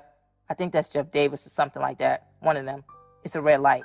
We made the left and went by Xavier and stashed the guns by Vito. And who is Vito? Vito's off 3rd and G. And what did you do after you stashed the guns? We stashed the guns and I went and dropped Red and them off. I went and dropped Red and them off by back where they was at uptown. I went to Metairie by my hotel. But I'm watching Nola to see, what Nola's saying, what the people saying, if they got a description. But on Nola, they were saying man, it was a purple van and the dudes really want to kill the dudes, whoever that was in there. They making comments. So I know that they ain't have nothing on that van or they didn't have nobody. So we just left it like it was. Did you see any photos of Maul on NOLA.com? Yeah, we took the pictures off NOLA and we made a shirt with it. And we had Laugh Now, Cry Later. Would you recognize photos from that shooting if I showed them to you? Yeah. If I could go to Exhibit 162, Photo 5. Is this already in evidence? Yes, Your Honor. All right, what is it? 162. Does that look like the Acura y'all shot up? Yes. Next photo. If you can go to photo 10 and photo 89, is that Maul? Yeah. Does that look like the photo that was on the internet? Yeah. And now I want to go back. Would you recognize photos from the ROD shooting if I showed them to you? The one you and Pound did. Yes. Okay. I want to show you Exhibit 160. Is that the guy you and Pound shot? Yeah, he was sitting on the porch right there. Next photo. In photo 25, please. Where the cones are, is that the direction you all were shooting from? Huh? Where the cones are, were y'all shooting from that side or the other? Yeah, object to leading questions. Overruled. You can answer that. Huh? You can answer that. Yeah, right there. That's where we turn the corner at. If you see on the pictures, you'll see that we turned the corner right there and we stood right there and shot him up. He was sitting on the porch.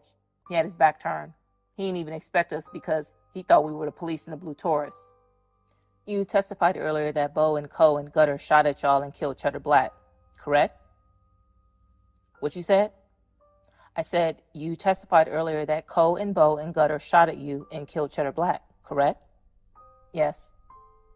Did there come a time when y'all were trying to kill Bo? Yeah, many a times. And why did y'all want to kill Bo so bad? Because Bo had something to do with killing Saul's brother, Cheddar. Was there a time that you and T-Red saw Bo's car on Louisa or Piety Street, kind of in the Desire area? Oh, yeah. That's when we were getting off the interstate. They were on Louisa by the meat market. And what did you see? Tell the jury who were you with? Me and Red was together. And, we got off because Merle told me to bring one of the big guns down there. So I'm driving to bring the gun down there. But me and Red together. Let me back up. Where were you getting the big gun from and where were you taking it to? I was getting it from uptown to bring it downtown. And do you know what big gun you were getting?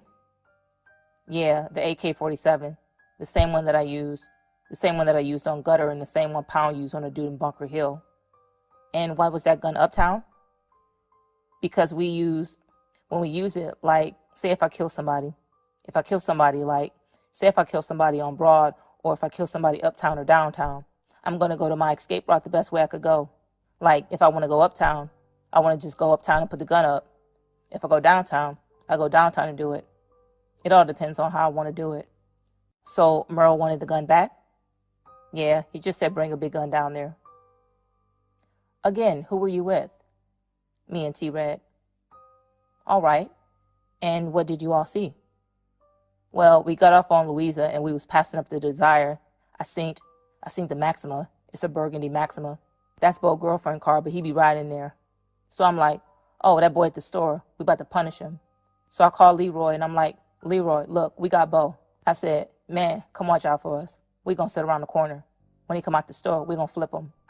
So I'm telling Red like, man, let me get the gun, son. I want to punish that boy. Red like, man, I want to handle that. Fuck it. So Leroy's stalking the dude like he on Louisa. He watching out for him until he come out the store.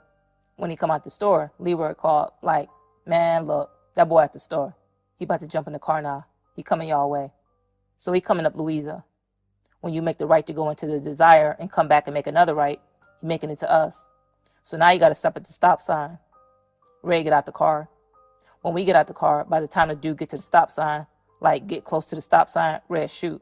When he shoot him, he jump. Like the dude must have got hit. I don't know. He jumped in the back seat.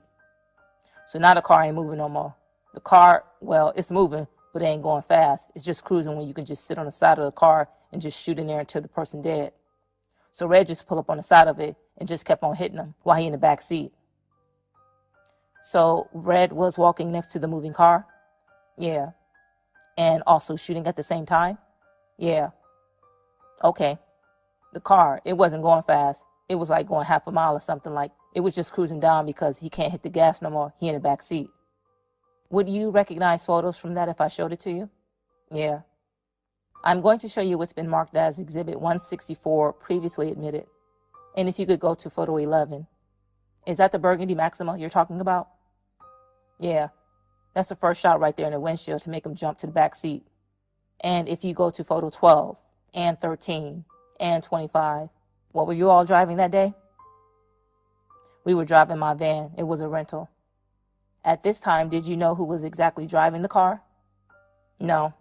We thought it was Bo. Leroy ain't tell us who it was. He one of them dudes so bad where he ain't tell us like, man, that's Donald. Even though if it was Donald or not, if he'd been like, man, that's Donald, we still gonna kill him because he had the Desire. So we ain't know until we went to Miami and they had rest in peace Donald all over Facebook and stuff. So that's how we knew it was Donald. You said you were in a van that day? Yeah. Your Honor, I'm going to move to publish what has previously been admitted as Government's Exhibit 17. All right. I can't hear it. Is that the 911 tape? I can't hear it. Is that the 911 call? It's the 911. We're trying to get the audio better, Judge. Maybe a little bit too loud. Try again. Thank you. What did you all do after T-Red finished shooting the guy in the red car? We pulled off and Leroy was at the other corner and we went down. I think we went down to Poland. We got to Poland and went by Merle Mama house. And when you all got there, who was over there? Merle. It was a lot of them over there. We was just telling that boy like, man, yeah, we just killed Bo, son. We killed Bo.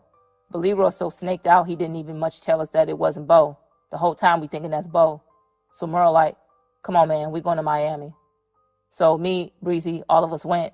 We shot to Miami in the vans and went all the way. We went to Miami for Memorial Weekend. How many people went to Miami with you all? I say probably like 10 or 12 of us.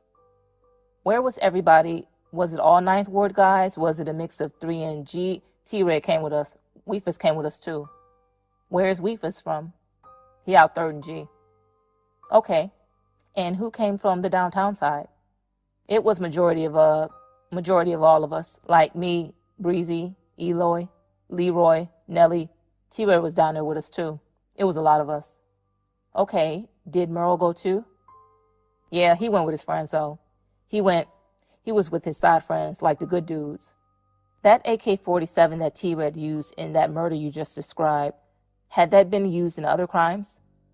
Yeah, it had been used in. It was used in a murder with Gutter when Gutter and them had killed Cheddar. I used it. I used it on Gutter. Pound used it on in Bunker Hill. And Red used it on this murder. So that's about it. This wasn't necessarily T-Red's beef, correct? No, it's our beef. Did that make you feel a certain way about T-Red? Yeah, like, with T-Red, bruh, tell you the truth, like, that's really like my true brother, like, but I know our relationship is over with because you know what I'm doing to him right now. But it's messed up. All right. Do you remember that summer, did Merle have a birthday/retirement party? What you said? Did Merle or Frey have a birthday/retirement party? Yeah. In July? Yeah. Where did that take place? In the Sports View in the 8th Ward. And what was the party for? It was his retirement party because he said that he's going to retire. He's going to stop selling drugs. And who was at this party? The whole 39ers. What did you all do before the party? We ride in a limousine and stuff. We had Ace of Spades. We were going to ride around getting money from the casino, the truck stop and stuff so we could throw money at the party? Yeah. Who was riding around in a limo with you all? Me, Elo, Merle, Breezy, Leroy, Evans, Dave. It was all of us in a limo. What is this? Government's Exhibit 30, Your Honor. Already been admitted. Do you recognize what this is a video of? Yeah, that's of the party. Who paid for all of the bar, the lights, that kind of stuff? We all came together and put money together, the whole group of us. Why did you want to pay for a party for Merle? Because we showing him that, we mess with him. That's the type of stuff we do. And what was the significance of the Reebok cake? That's all he wears, Reebok and Jabos. And you mentioned the eye sculpture earlier. Yeah. Can you tell us who that is? Don't guess if you don't know. You got to go back, I can't see. Is that you? Yeah. Is that T-Bone? Yeah, that's T-Bone. Can you tell me who this is? You can go back a little? Oh yeah, that's Rat. Who is this? Breezy. Who is this with the bandana on his head? It's all black. Do you know all of these people coming upstairs? Yeah, I know a few of them. Who is this? That's Merle. Was Merle carrying any cash that night? Yeah, he was stunned. He had 100 racks in all hundreds. $100,000 in all hundreds. And why did they have all of that cash? That's to show people, like, nigga really on. Do you know who this is? Yeah, that's Nut the Kid. And who is Nut the Kid? What does he do for a living? He a rapper. He rap with G-Unit. Who is that? That's me. And what is Saul Black's real name? Solomon Dorsey or something like that. How did you know Nut the Kid? Because his brother used to hang on the block, used to hang on the strip before, like in 2003. Because his brother used to hang on the block, used to hang on the strip before, like in 2003. And where was Nut the Kid from? Out Mazant. Did there ever come a time when Nut did a song with one of the 3NG guys? Yes. Who did he do a song with? With QP. And how did they meet? Through me. I told Pizzle, I heard him rapping it, and I told him he was nice. I told him that I called Nut for him to get on something with him. And he thought I was lying. So I called Nut, and Nut came to the park, and they hooked up from there. Did they ever record a song together? Yeah. Were you present for that? Yeah. Where did that take place? Downtown in the 9th Ward. And that was at a recording studio? Yeah. Who all was there for that? The 39ers. It was like half of 3rd and G and half of the 9th Ward.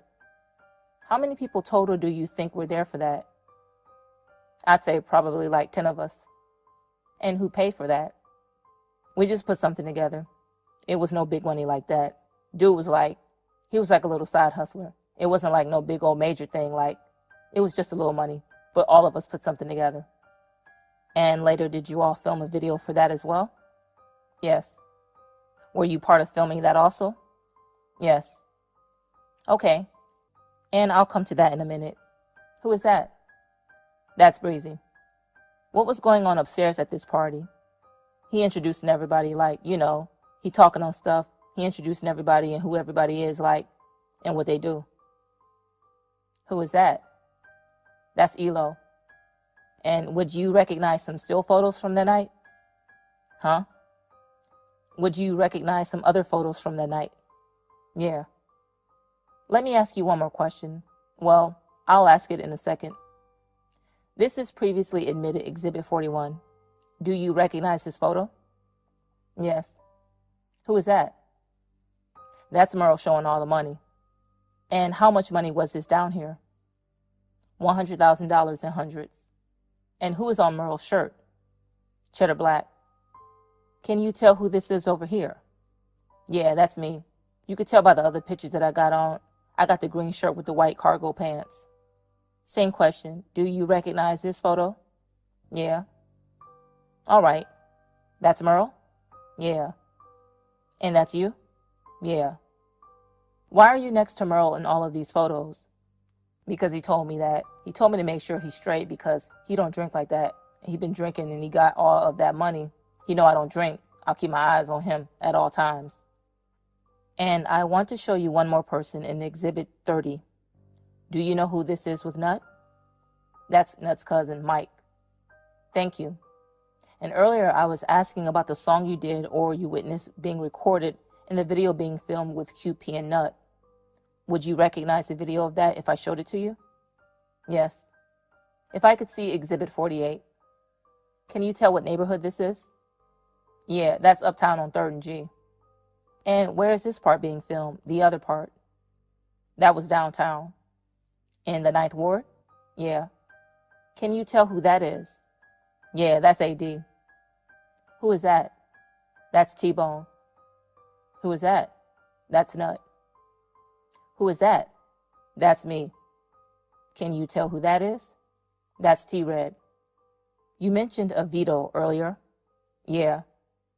Do you see Vito? Yeah. He's got that 3rd and G, we the best t-shirt, 39ers. And that's where you hid guns, at his house? Yeah, he was staying by Xavier, the college, and we just stashed it right there because that was the closest spot. Can you see what's tucked under your arm there? Yeah, my gun. What gun was that? A Glock 30. And what caliber is that? A 45. And why did you have a gun at this video shoot? Because what I'm not going, everybody know this video getting shot, so somebody could come around there. Ain't no police around there. I hold a gun on me at all times. Speaking of guns, did you all give your guns nicknames? Yeah, they had nicknames for it. They had Michelle. That was a Glock 19 that got caught in a hotel with Woody. They got Barack. That's the one Rico Freaky got caught with. Both of them guns was using the Magnolia Shorty. And who came up with those nicknames? Man, I don't know. That's just something. That's some names that came about, You can make names up because, it's just a nickname. I don't really know. The nickname was roaming around and we just ran with it. Did there ever come a time when Evans thought somebody had stolen Michelle? Oh, yeah. Can you tell the jury how you learned about that or what happened? Objection. Hearsay, Your Honor. Objection sustained. Rephrase your question. Did Evans Lewis tell you about that? Well, at first I ain't know that the gun was stolen because Evans wasn't going to tell me because I told him I don't like that dude, but the dude was his friend. So, and do you know the dude's name? Yeah, the dude named Charlie. And where did you see Charlie? I ain't see him around. Where I saw him first I was talking to the girl Isha. She had the Calliope and his baby mama named Nini. So he told me that he killed one of the little dudes that I knew about. And this is Charlie told you that? Yeah. Okay. And I ain't liked it because the dude who he killed was, Judge, I'm going to object. This is hearsay. Objection sustained. I'd ask that the court instruct the jury to disregard the prior statement. I just sustained the objection. You are to disregard the last question and the last answer. Proceed. Did you know you knew this Charlie guy? Yeah. And did you know that Evans knew Charlie? Yes. Did you know or ever see Evans and Charlie hang out? Yeah, I knew that was his partner. I seen them one time together. Did there come a time when Evans told you that a gun was missing? Yeah.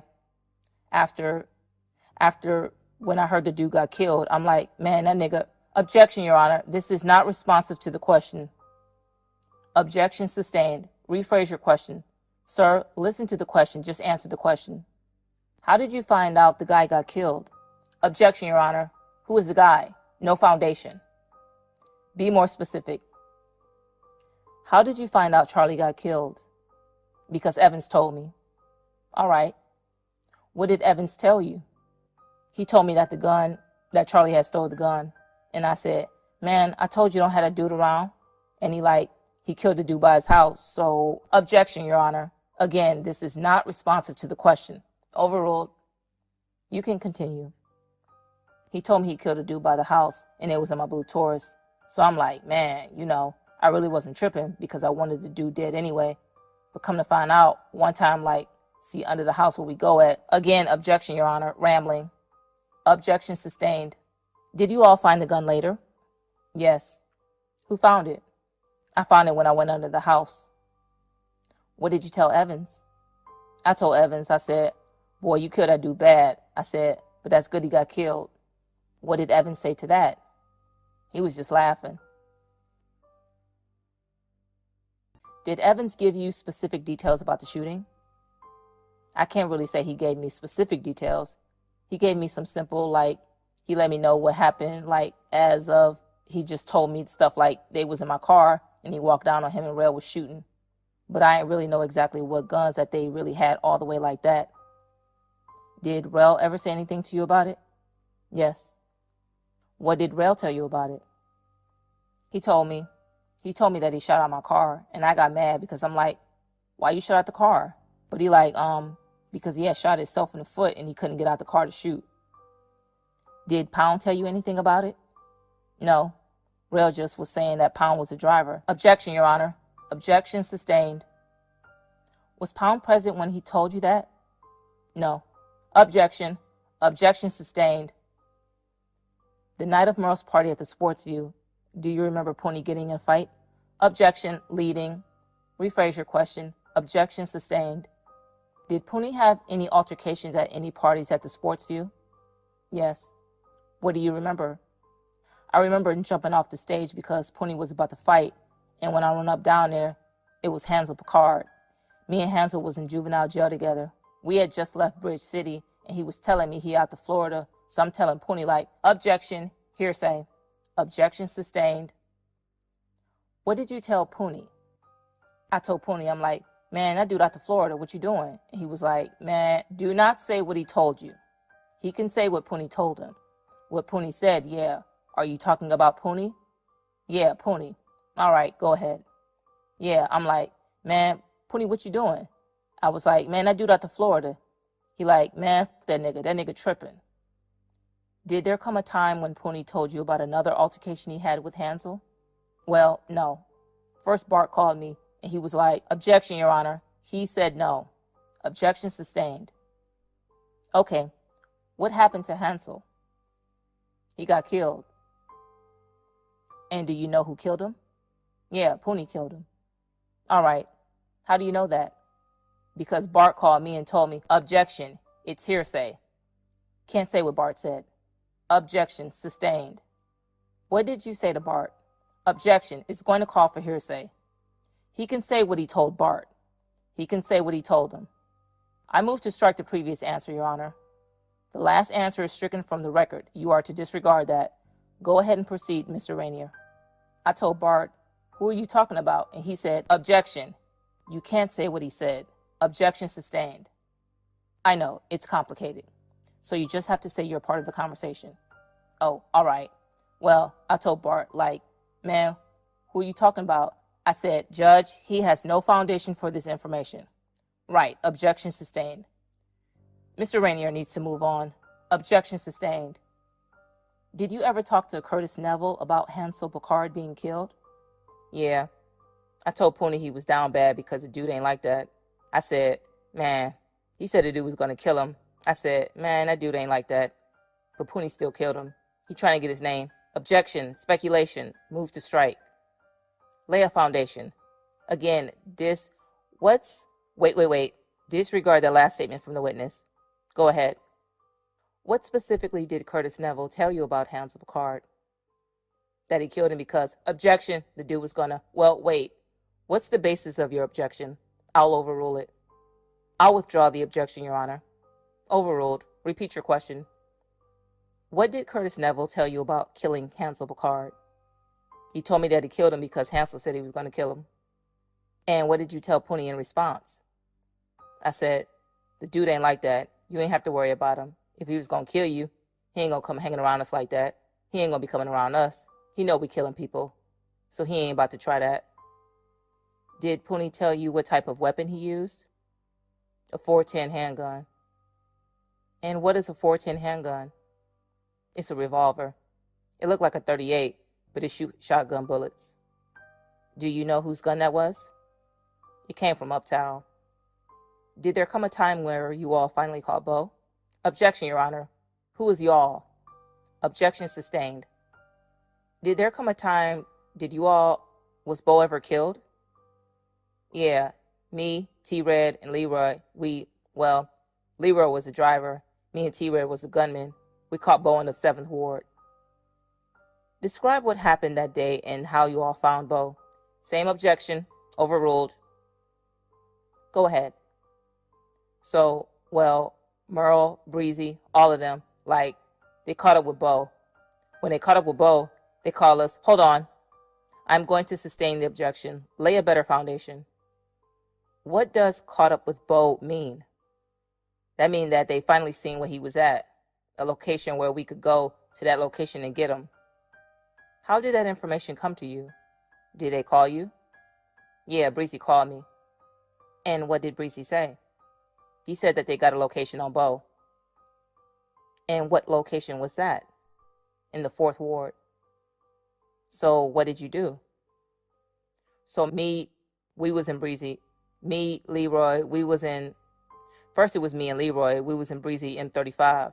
And we was stalking him, but he was with an old man on the porch. And Breezy telling us man, don't put his car on the scene, he don't want us to. I could have just jumped out and just killed him in front of the man.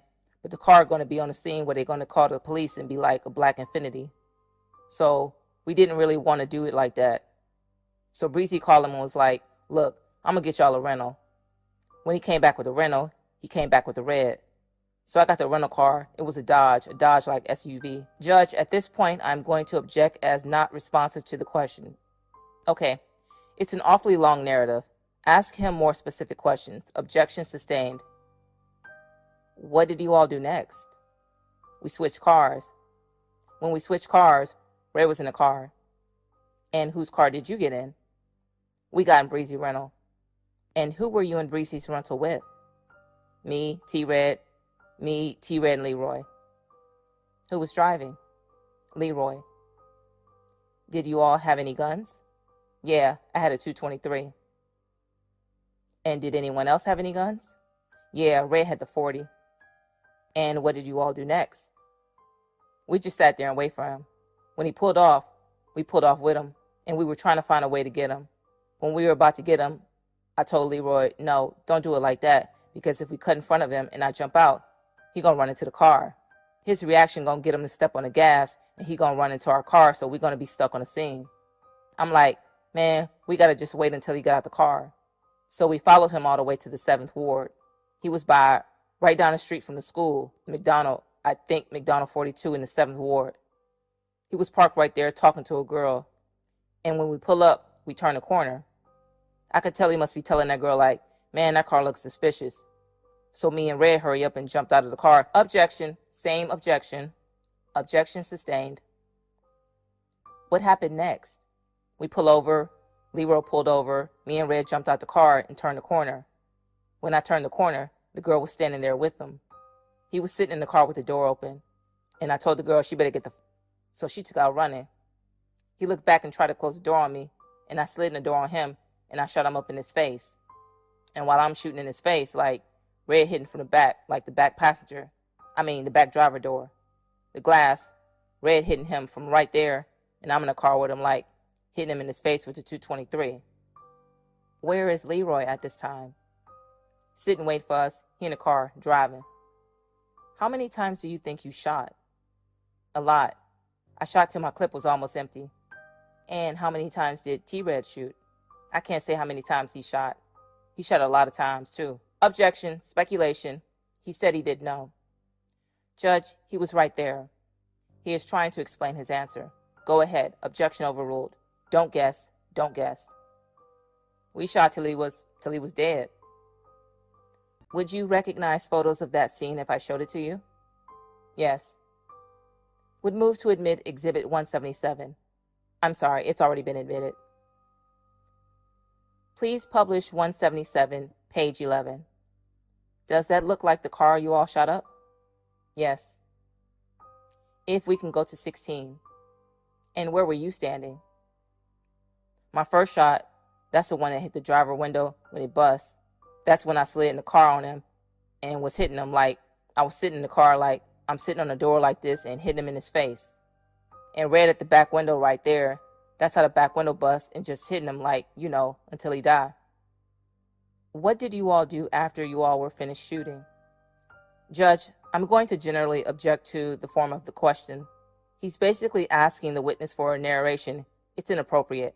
He needs to ask individual, direct questions. Objection sustained. I can't ask what did you all do after the shooting? What did you do next? Sure. I can say, what did you do next? Sure. What did you do next? We jumped. We ran from the scene and jumped back in the car and went downtown. And who was driving? Leroy was driving. What did you do when you got downtown? We went stash the guns. Where did you stash the guns? On the strip. What does that mean? Stash the guns.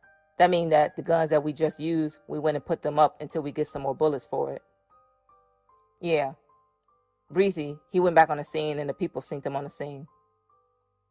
Did you all do anything special? Were you all happy you all killed Bo? Yeah, we was happy. Okay. Did you tell Merle? Yeah, Merle knew too. Merle knew everything about what was going on. We told him about it. How did Merle react? He was happy because Merle loved his cheddar, and he wanted everybody dead who had something to do. Judge, I'm going to object. Objection sustained. I want to turn your attention to December of 2010. Did you participate in the murder of Magnolia Shorty? Yes. Do you know who Jerome Hampton was? I didn't know him like that, but I knew he was out of the Calliope. And what had you learned about Jerome Hampton? Did you know he had a nickname?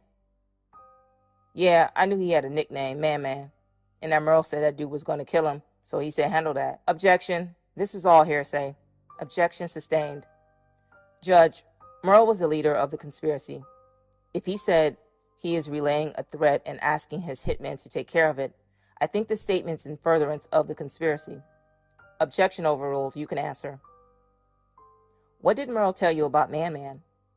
He told me that the word is that he's going to kill him behind supplying 3rd and G, so I got to get him out the way. Had T-Red or Rat ever told you about problems with Man in the past?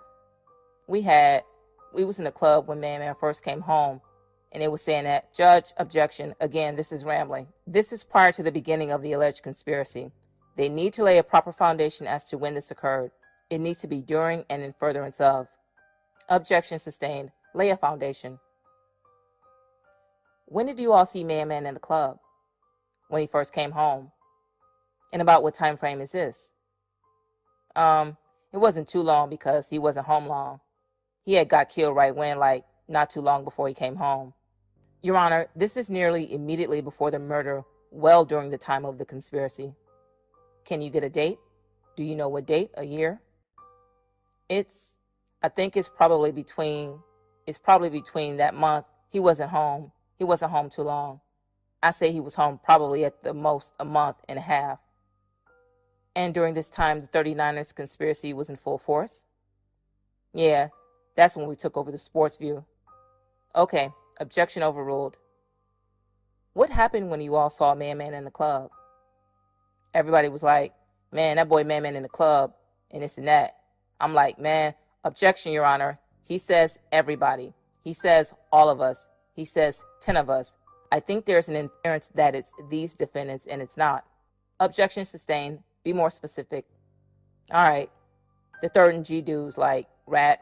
Again, Your Honor. 3rd and G. Judge, Well, you interrupted him. He was saying and he was going to give names. Give specific names. I want specifics. I said third and G dudes like Rat, AD, T. Daryl, all of them was in the club. All of them. You see, Your Honor, same objection. He said all of them. I think he referred to the names that he just mentioned. I thought he was referring to the other unnamed people. No, I just said them three. And what did those guys tell you about Man? Objection overruled. Huh? What did they say about Man? They were like, he in the club. But I'm like, that boy, we strapped ourselves. That mean that we got guns out there. We ain't tripping about him. What happened that night in the sports view?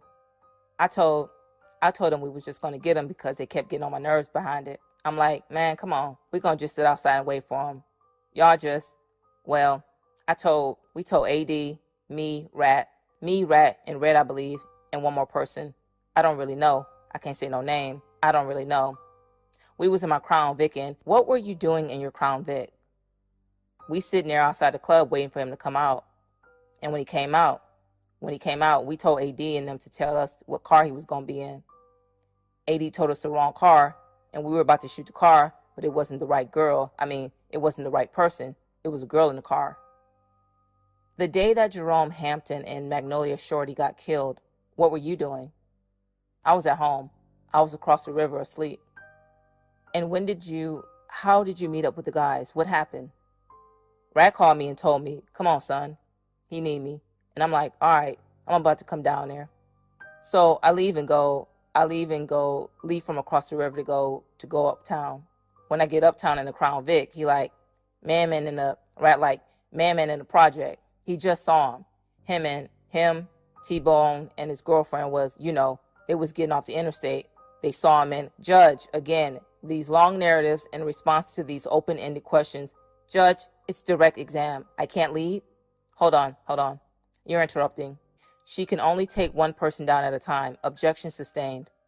Let's go. Be more specific. What did Rat tell you about Man? He told me that he was in the project. So what did you all decide to do? We went and got the guns. And when you say we, who did that? Me, Freaky, T-Red, and Rat. And we got Bone to drive. And who is Freaky again? Rico Jackson. And Tyrone Knockham was driving? Yes. Objection, leading, overruled. What guns did you all get? I had the 40, that's Barack. Rat had the 9, that's Michelle. Freaky had an SKS, and Red had a G-Baby short chopper. And Bone was the driver.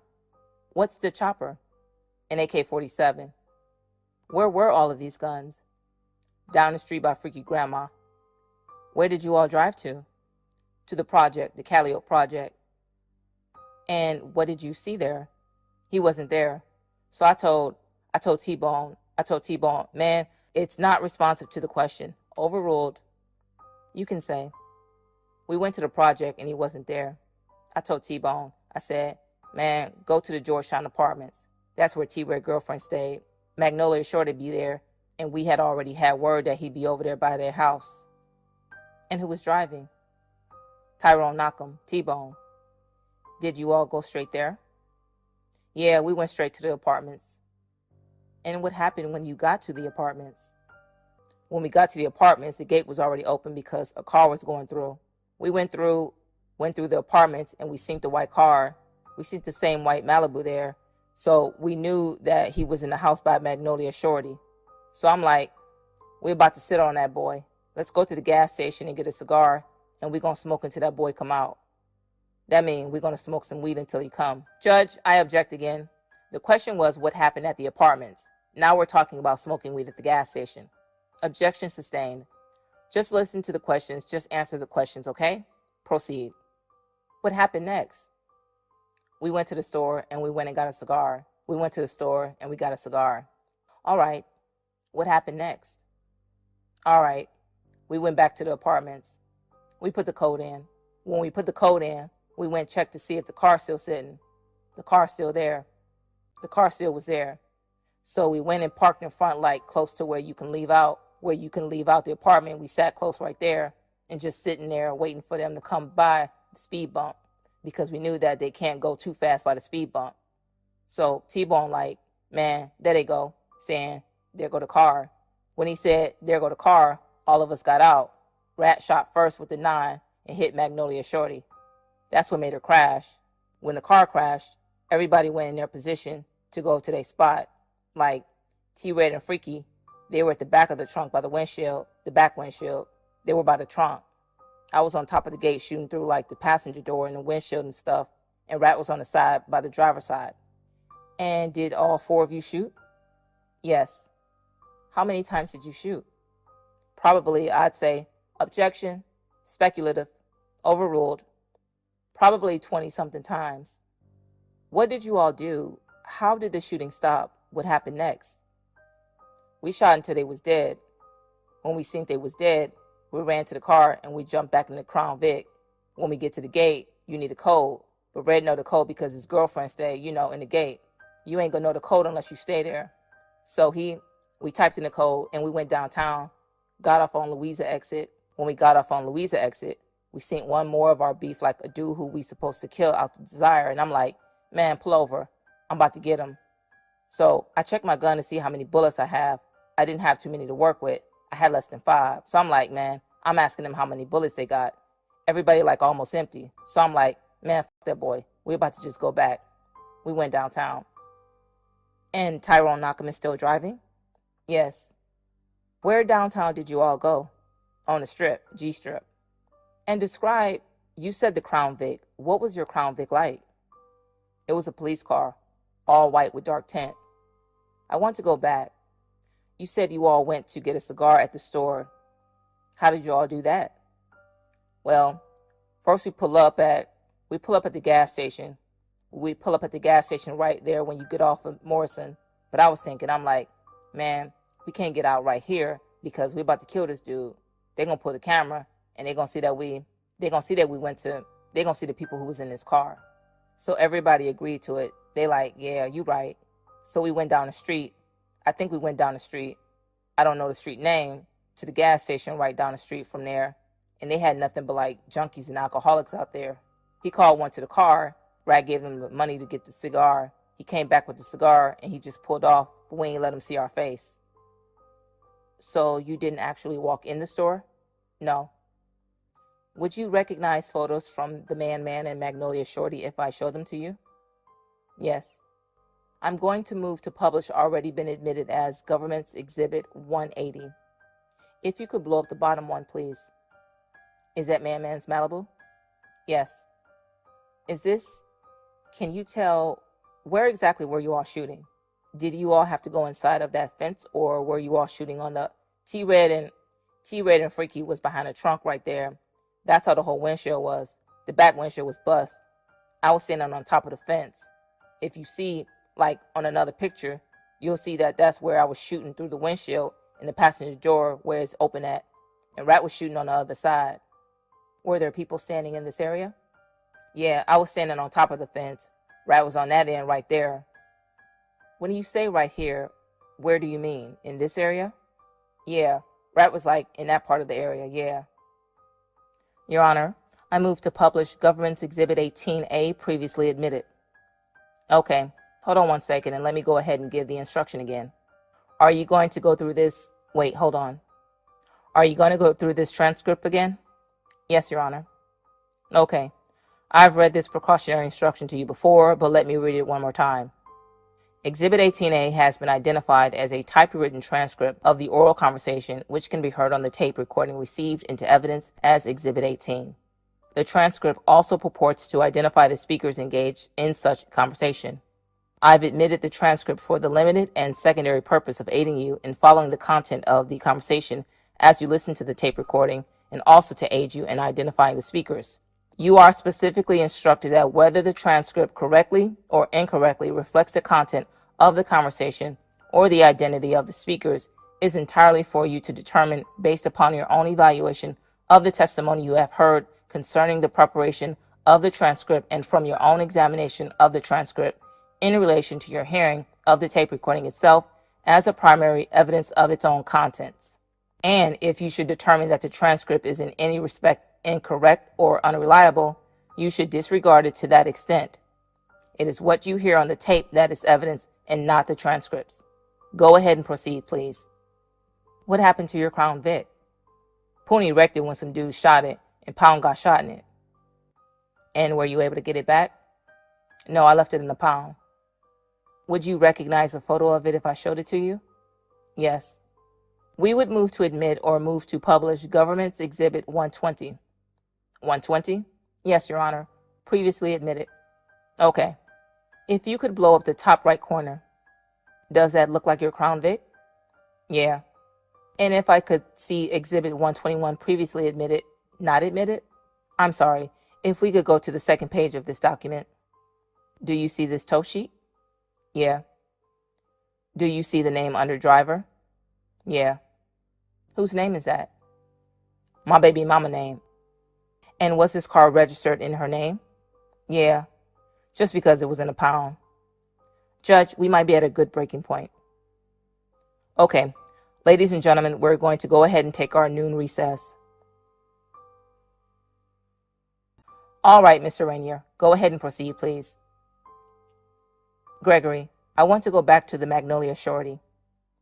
I think we left off, you said you all had left the murder and went downtown. Who all went downtown with you? T-Bone, Red, Rat, Freaky, and me. And where did you all go downtown? On G-Strip. And what did you do with your Crown Vic? I stashed it in the back of the apartments and went and put the guns up. And where did you put the guns? Under the house. Did you see Daryl Franklin after that? Yeah, he was on the strip by his mama house. Did you tell him what happened with Man Man? I told him later on that day. Okay. At any point did you and the 4 other perpetrators on Man Man discuss the fact that that was Magnolia Shorty? Well, the ones who done it with me, we talked about it, but we ain't really. Rat the one who discussed it, not me.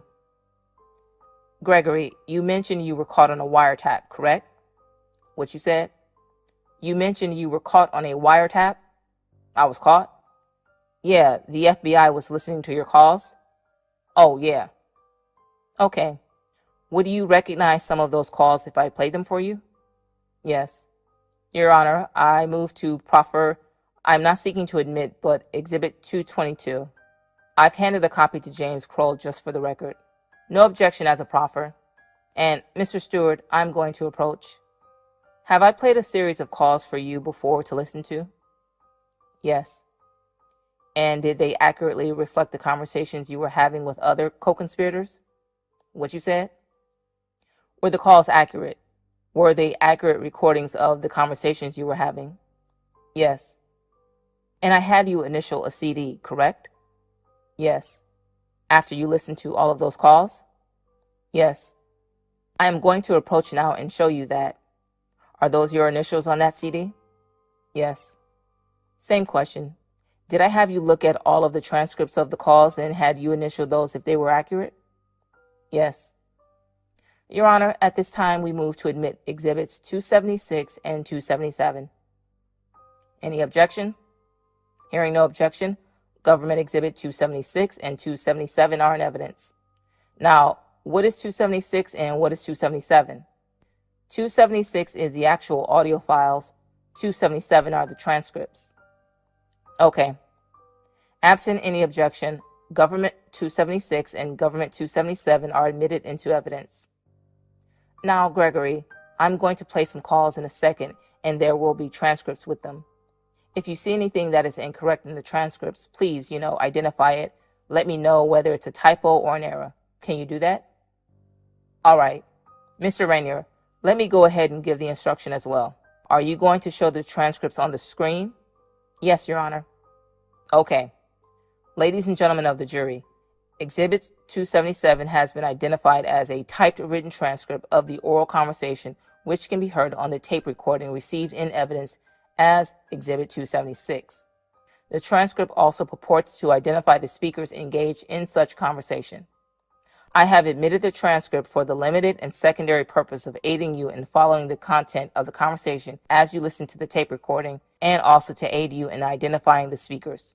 You are specifically instructed that whether the transcript correctly or incorrectly reflects the content of the conversation or the identity of the speakers is entirely for you to determine based upon your own evaluation of the testimony you have heard, considering the preparation of the transcript, and from your own examination of the transcript in relation to your hearing of the tape recording itself as a primary evidence of its own contents. And if you should determine that the transcript is in any respect incorrect or unreliable, you should disregard it to that extent. It is what you hear on the tape that is evidence and not the transcript. Proceed, please. While the computer is rebooting, I want to turn your attention to February 6, 2011. Did you participate in the murder of Calvin, Celestine, or Plucky? Yes. Can you tell the jury how you committed that murder? Calvin Celestine, he was playing games, two sides of the field. And when you say two sides of the field, who was he playing games with? He was playing games with Breezy and Merle, with a desire. And they say that he got to go, that they're going to give me some money for it. So Breezy went to Texas with his money, and he told me by the time he come back that Plucky got to be dead. So I set up and left the hotel and went and sat by Plucky's house early that morning, me and Willie Bill, until he come outside. And when he came outside, I ran on his car on the driver's side and shot him up. And Willie Bill shot him too. And we just left from the scene. We killed him to make sure he was dead. Okay. Did Merle also approve of that decision? Yes. What were you all worried about with Plucky, or what were they worried about? Well, he didn't know what kind of games he was playing. He was playing two sides of the field. So when you play games like that, that's how it go. You get killed. What did you get as a reward for killing Plucky? I got heroin and money. How much money? Do you remember? No, I don't remember exactly how much money, but it was like, I think $9,000, something like that. And what did you do with your money? I went splurge with it. And what about the heroin? What did you do with that? Sold it. I want to turn your attention back to February 4th.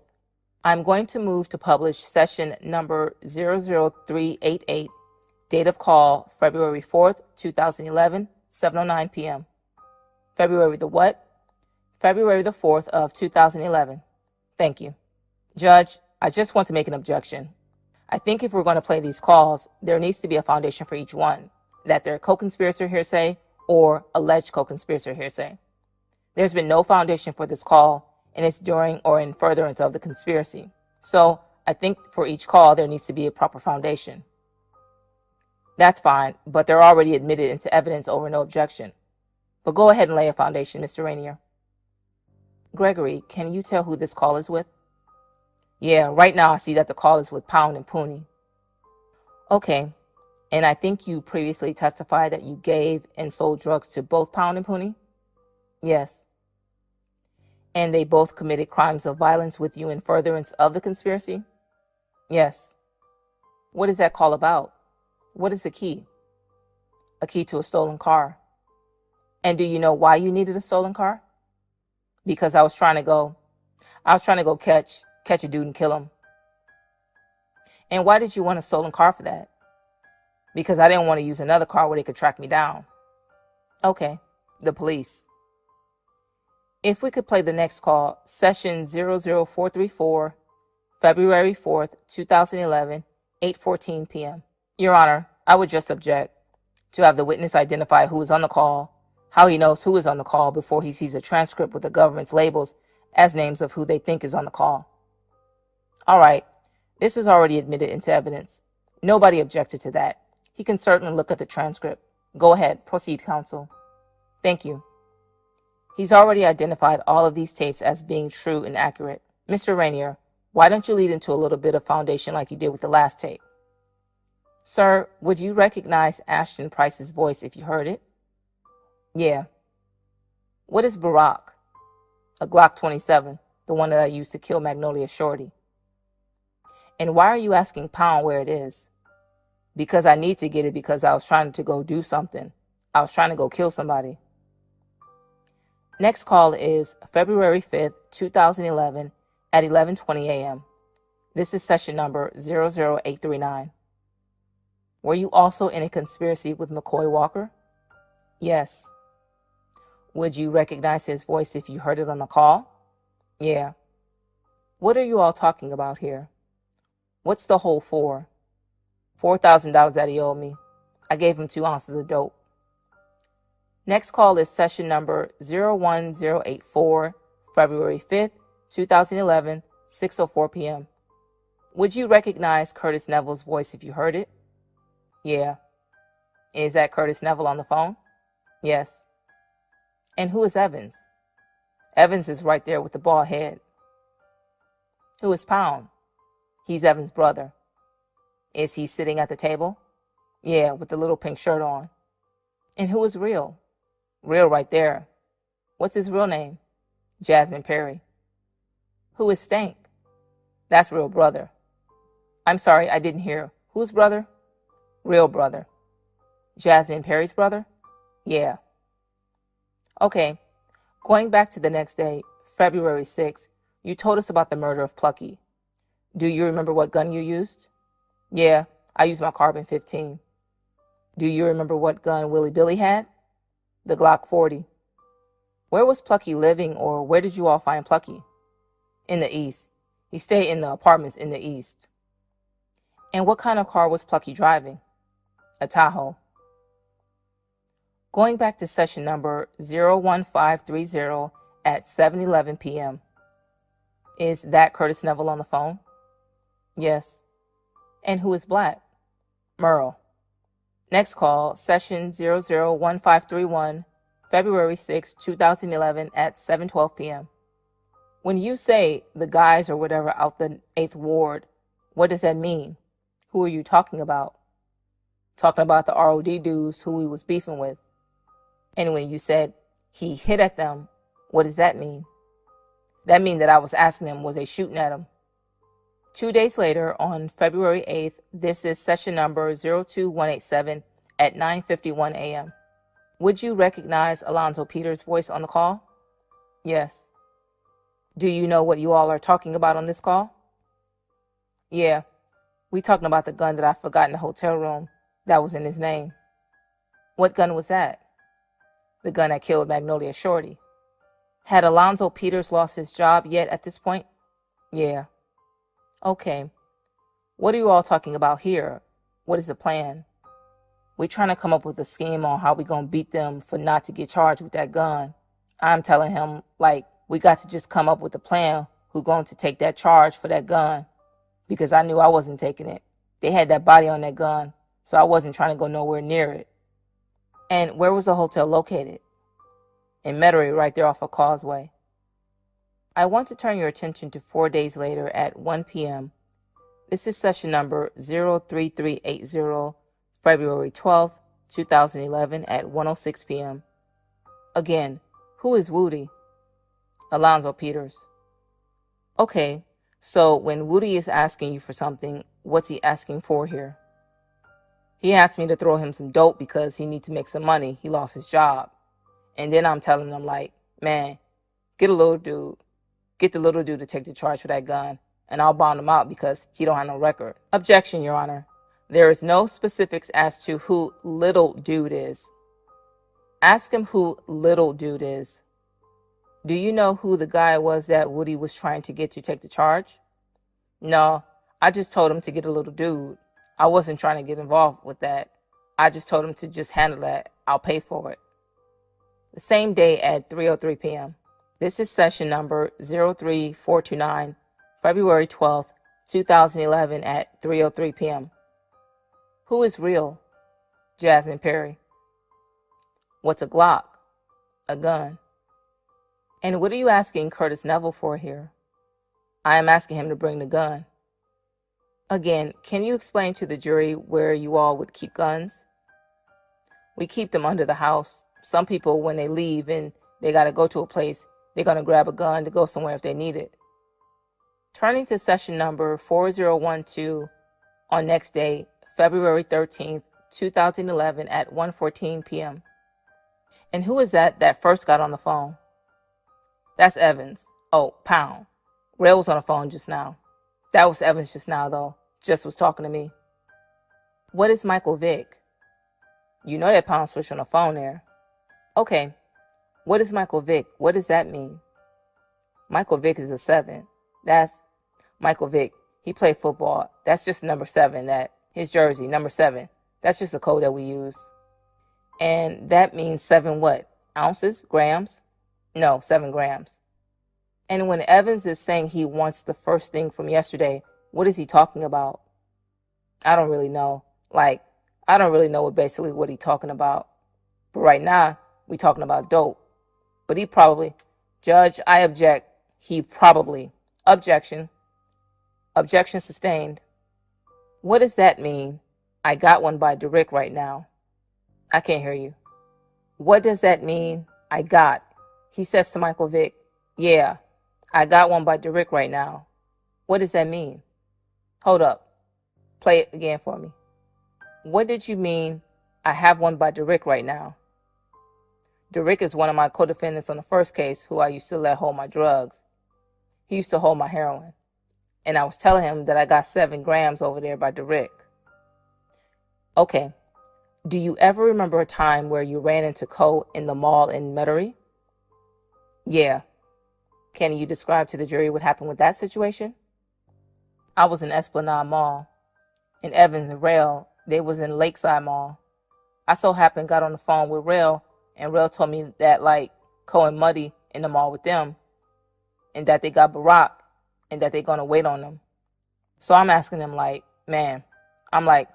how'd y'all stumble up on that boy?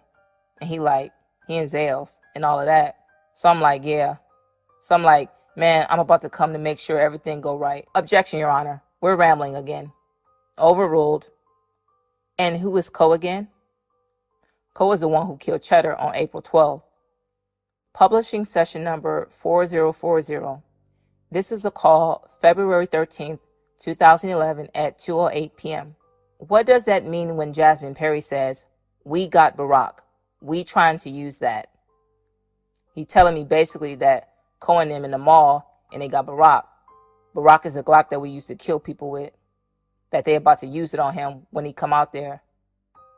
What did that mean when Evans said, they ain't ready? What? What did that mean when Evans said, they ain't ready? He's saying that they ain't got no gun on them. He know that they hid. At that point, this is February 2011. How long had you all been looking for Co? We've been looking for Co since April 12th, 2010 when Cheddar got killed. The next call, this is session 4041. Same date, 5 minutes later at 2:13 p.m. Gregory, who are you calling here? I'm calling Rat, McCoy Walker. And what is you can make hell of paperwork? What are you saying there?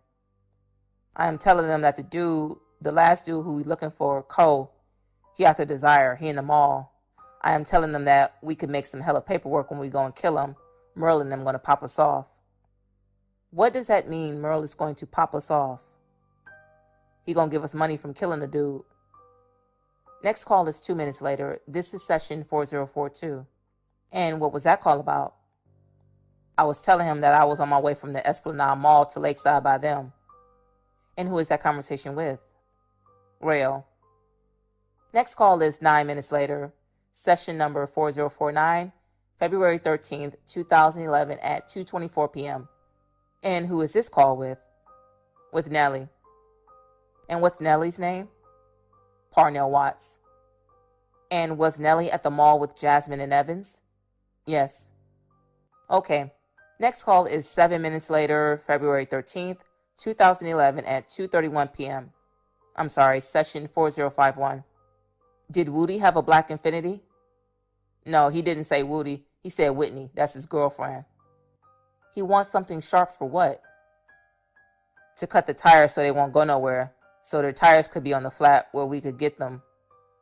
The next call is 5 minutes later, session 4061, February 13th at 2:36 p.m. And who is that? That's Rail. And his name is Jasmine Perry? Yes. Did you go to the mall? Yeah, I'm in the mall now. And who are you with? Me and Phil. And what's Phil's last name? Phil Watts. Did you see Co that day? Yeah, I'm in the mall. I went to the mall by him. Okay. The next call is 4 minutes later, February 13th at 2:40 p.m., session number 4067. Who is Muddy? Muddy is the one who be with Cole. He from out the Desire. He rock with Cole and them. He out the Desire. And what is the Zales? That's a jewelry store. When you asked, y'all got the thing with you, what are you talking about? I'm asking about the gun. The next call is 20 minutes later, session 4096, February 13th at 3 o'clock p.m. Is this you talking to Merle? Yeah. Gregory, did you all know that Cole was wanted? Yeah, he was wanted for armed robbery. What are you talking about, the guy looking at his phone saying it's broken? What was going on? He's scared. He know that he in a bad predicament, that we gonna kill him, and he know that. So he trying to escape at the mall, trying to leave Cole and them. But I'm with him, like, I'm tracking him down, make sure he don't go nowhere. What does Merle ask you to do here? He telling me to go give Cole the phone because he want to talk to him. Cole is a dude who he trying to kill. Did Merle ever get to talk to Cole over the phone in the mall? He ain't never talk on my phone, no. Okay. Did you see Cole in the mall? Yeah. Describe your interaction with him to the jury. When I seen him, I was talking stupid to him because I knew we had a gun and he ain't had nothing. And I'm telling him, like, he hit. I told him, like, he been running from us because he wanted by the police. So that means he got to sit inside. And then, plus, he wanted by us, like, he in real trouble. And whenever we done caught him, we were going to mess over him. So, I mean, were you saying this right to his face? Yeah. On the phone call, when I said he asked some questions and stuff, yeah, he was asking me questions about his partner, how me and T-Red killed Bo. And what did you say? What else did you say to Cole in the mall that day? Well, he was like, man, Evans ain't about to get the crown off him. The crown, he's saying, like, you know, he thinking he a legend now since he killed Cheddar. So, like, he got the crown. He's saying Evans ain't about to take it from him, like he a big dog. So we gonna show you. So we was telling him how we killed Bo and them and all of his friends and shit. And he was like, they stupid because they be on pills. We ain't never gonna catch him right and all that. So we gonna catch you. You hit today.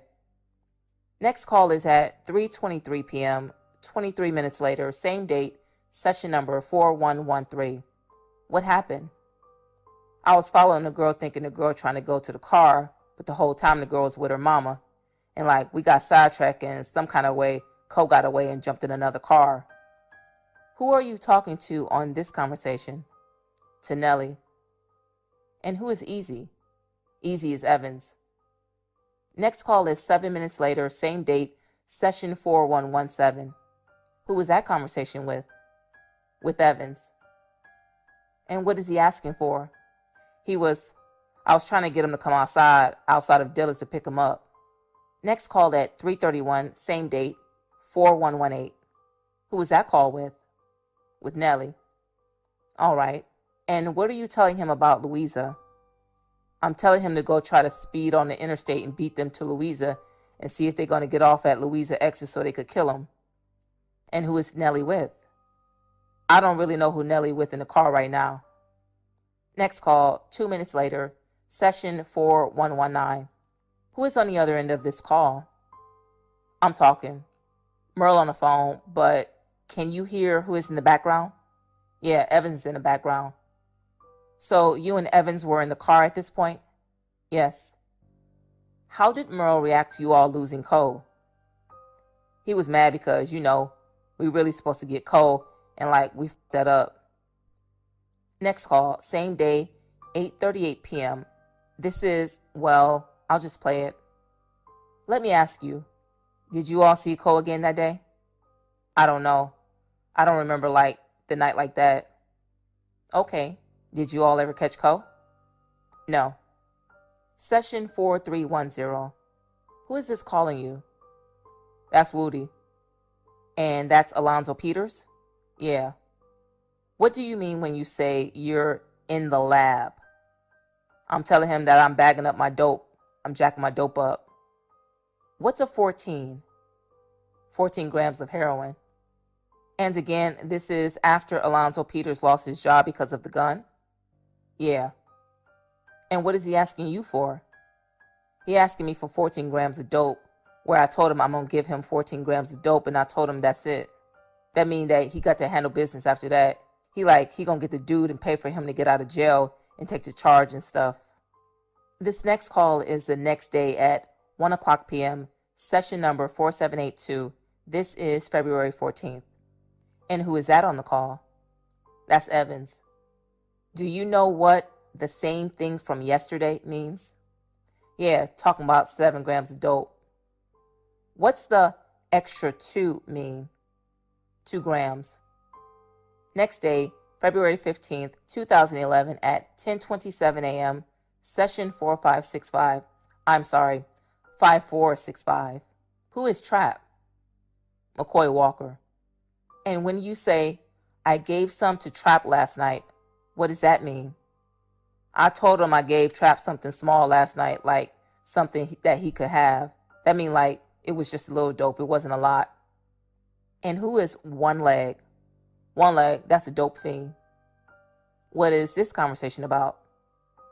It's talking about Trap sold T-Red customers some bad dope and Red mad about it. When he says, I left that with Pizzle, who is he talking about? QP, Quincy Briggs. The next call is on February 17th at 10:41 a.m., session 6885. Who is this on the call with you? Evans. And what's he asking for? He asking for heroin. What's the 14? 14 grams of dope, heroin. The same day, 2 minutes later, this is session 6886. Is this still Evans? Play it again for me. Go back for me. Do you know who is on this call? Yeah, that's Evans. What does that mean? The people. The police. Again, what is that conversation about? Trying to get heroin. Next call is later that evening at 5:15 p.m., February 17th, session number 7087. Who are you on that call with? With Leroy. And what is the carbon? My carbon 15 that I killed a lot of people with. It's a good gun. And what kind of bullets does it shoot? 223 bullet. And when Leroy said, we got Co, what does that mean? He is saying that they got Co in the projects. They need a gun to go kill him. Next call is 5 minutes later. Session number 7094, February 17th, 2011. Before I do that, did you all ever find your carbon? No. Did you lose it? I don't know what happened to it. Word was Leroy's supposed to have been done sold it. Who are you on this call with? With Pony. And what are you all looking for? We looking for my carbon 15. When you said you asked Derek, who is Derek? Derek Wallace. He was on the first case with me. And who is real? Jasmine Perry. The next call is 3 minutes later, session 7097. Who is Miss Marianne? Breezy Mama. And where's her yard? On Gallier, on the strip. And who are you talking to here? I'm talking to Pony. Why didn't you think it would be behind Miss Marianne's yard? Because we don't go back there. And why are you so upset? Because I spent $1,500 on that gun and that's my good gun. Next call is 2 minutes later, session 7099 at 5:25 p.m. on February 17th. What is a Yopper? An AK-47. Who is Derek? Derek Wallace. And Derek Wallace pled guilty to selling drugs with you in the last case? Yes. Who is Nell? Parnell Watts. Should that be Glizzy? Yeah, Glizzy. That's just a term we use for a Glock. That's the same thing. A Glock is a Glizzy too. Better. And who is Lee? Leroy Price. Same day, 4 minutes later, February 17th, 5:29 p.m., session number 7100. Who is on this call with you? Evans. Who is Duty?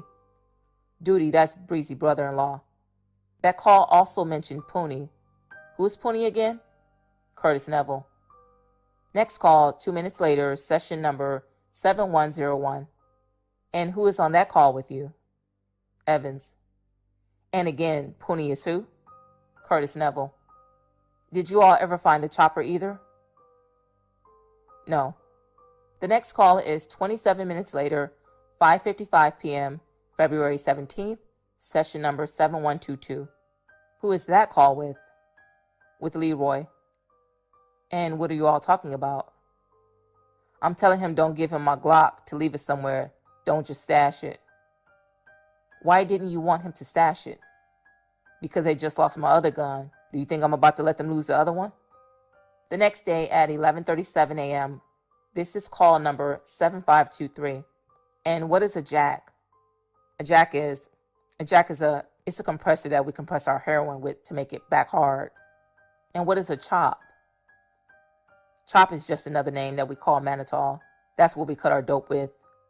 Same day, 11:39 a.m., 7524, February 18th, 2011. Who are you on the phone with here? With Rat, Trap. His name is McCoy Walker? Yeah. And what are you talking about? I was telling him to find me a gun. I'm trying to buy me a gun because my gun was missing. My carbon been missing, so I'm trying to get me another gun to have.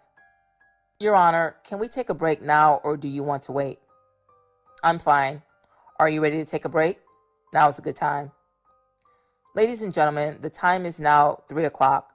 We're going to go ahead and take our afternoon break. Thank you very much. Government, please proceed. Gregory, on one of the previous calls, you mentioned a jack and chop. I want to show you a couple of photos. If we could see previously admitted Exhibit 242, Photo 1. Do you know whose house that is? That's Poonie's mama house. And if we can go to Photo 43, please. What is in that bottle? That's manitol. That's the cut that we use to cut our heroin with. And you also call that chop? Yeah. If we could go to Photo 70, please. Do you know what this device is? Yeah, that's the part of the jack that's the one that smashed down to the iron plate to compress the dope together, to compress the heroin together so it can be hard. So when you and Evans Lewis were talking about a jack, is that kind of what you all were discussing? Yeah, that's what we're discussing is a compressor. We just call it a jack. That's some street code. I want to go to February 18th at 7:30 p.m., session number 7817. What is a clock? A clock is a scale, something that you weighed your dope with to see how many ounces or how many grams you're putting on there. And who are you talking with on that call? To Evans. The next call is February 19th at 8:45 a.m., session number 8231. Can you tell from the voice who that is? Yeah, that ain't Poonie, that's T-Red. So it should read Oni instead of Neville? Yeah, you got that wrong, that's T-Red. And who are you calling here? I called Red. I called T-Red.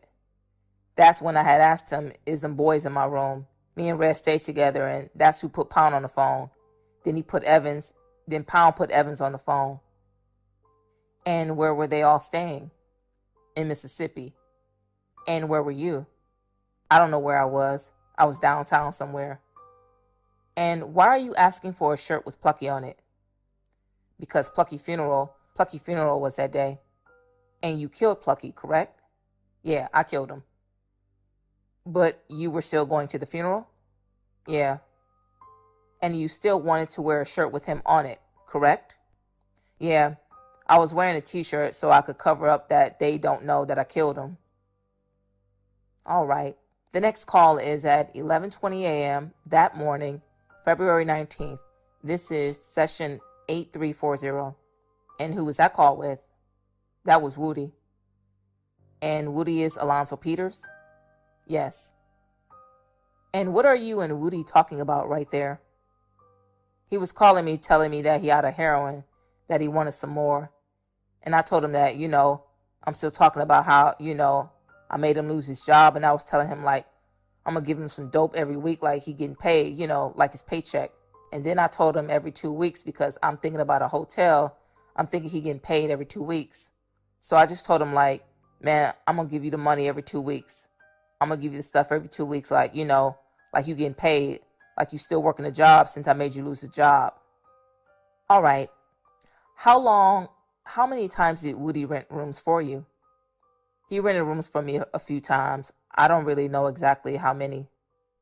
And what would you all do in the rooms? We'd sleep there, bring girls there. We'd hold our dope there. We'd do whatever we want there. Why did you need hotel rooms to do that?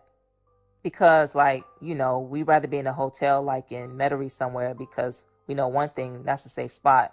We beefing, so we ain't trying to be staying in no spot in New Orleans and somebody come like, we kill people. We go to your house and kill you, or we catch you, you know, where you slipping at. You're going to think twice to come to a hotel to kill you. All right. Did you go to Plucky's funeral that morning? Yeah. And what happened after Plucky's funeral? After Plucky's funeral, they had a murder that happened. We were driving down the street, but I ain't see him. I ain't seen Jasmine Perry shoot. But when they came on the strip, they just was talking about it. Objection, Your Honor. He says he didn't have knowledge of. I'll lay a foundation. Objection sustained. Lay a foundation. Strike that answer, please. Ladies and gentlemen of the jury, the last question and answer will be stricken. Do not regard that at all. Go ahead and continue. Do you remember who you left Plucky's funeral with? Yeah. Do you remember who went to Plucky's funeral? Yeah, all us went. Me, Leroy, Merle, Breezy, Pound, Rail, Evans, everybody. All us from out the Ninth Ward went. Okay. And afterwards, do you remember who you left with? Let me ask you this. Not really. I don't really recall. Do you remember where you went after the funeral? Yeah, we went downtown. And to where specifically? On the strip, G Strip. And did you see Jasmine Perry, Daryl Franklin, and Ashton Price later? What you said?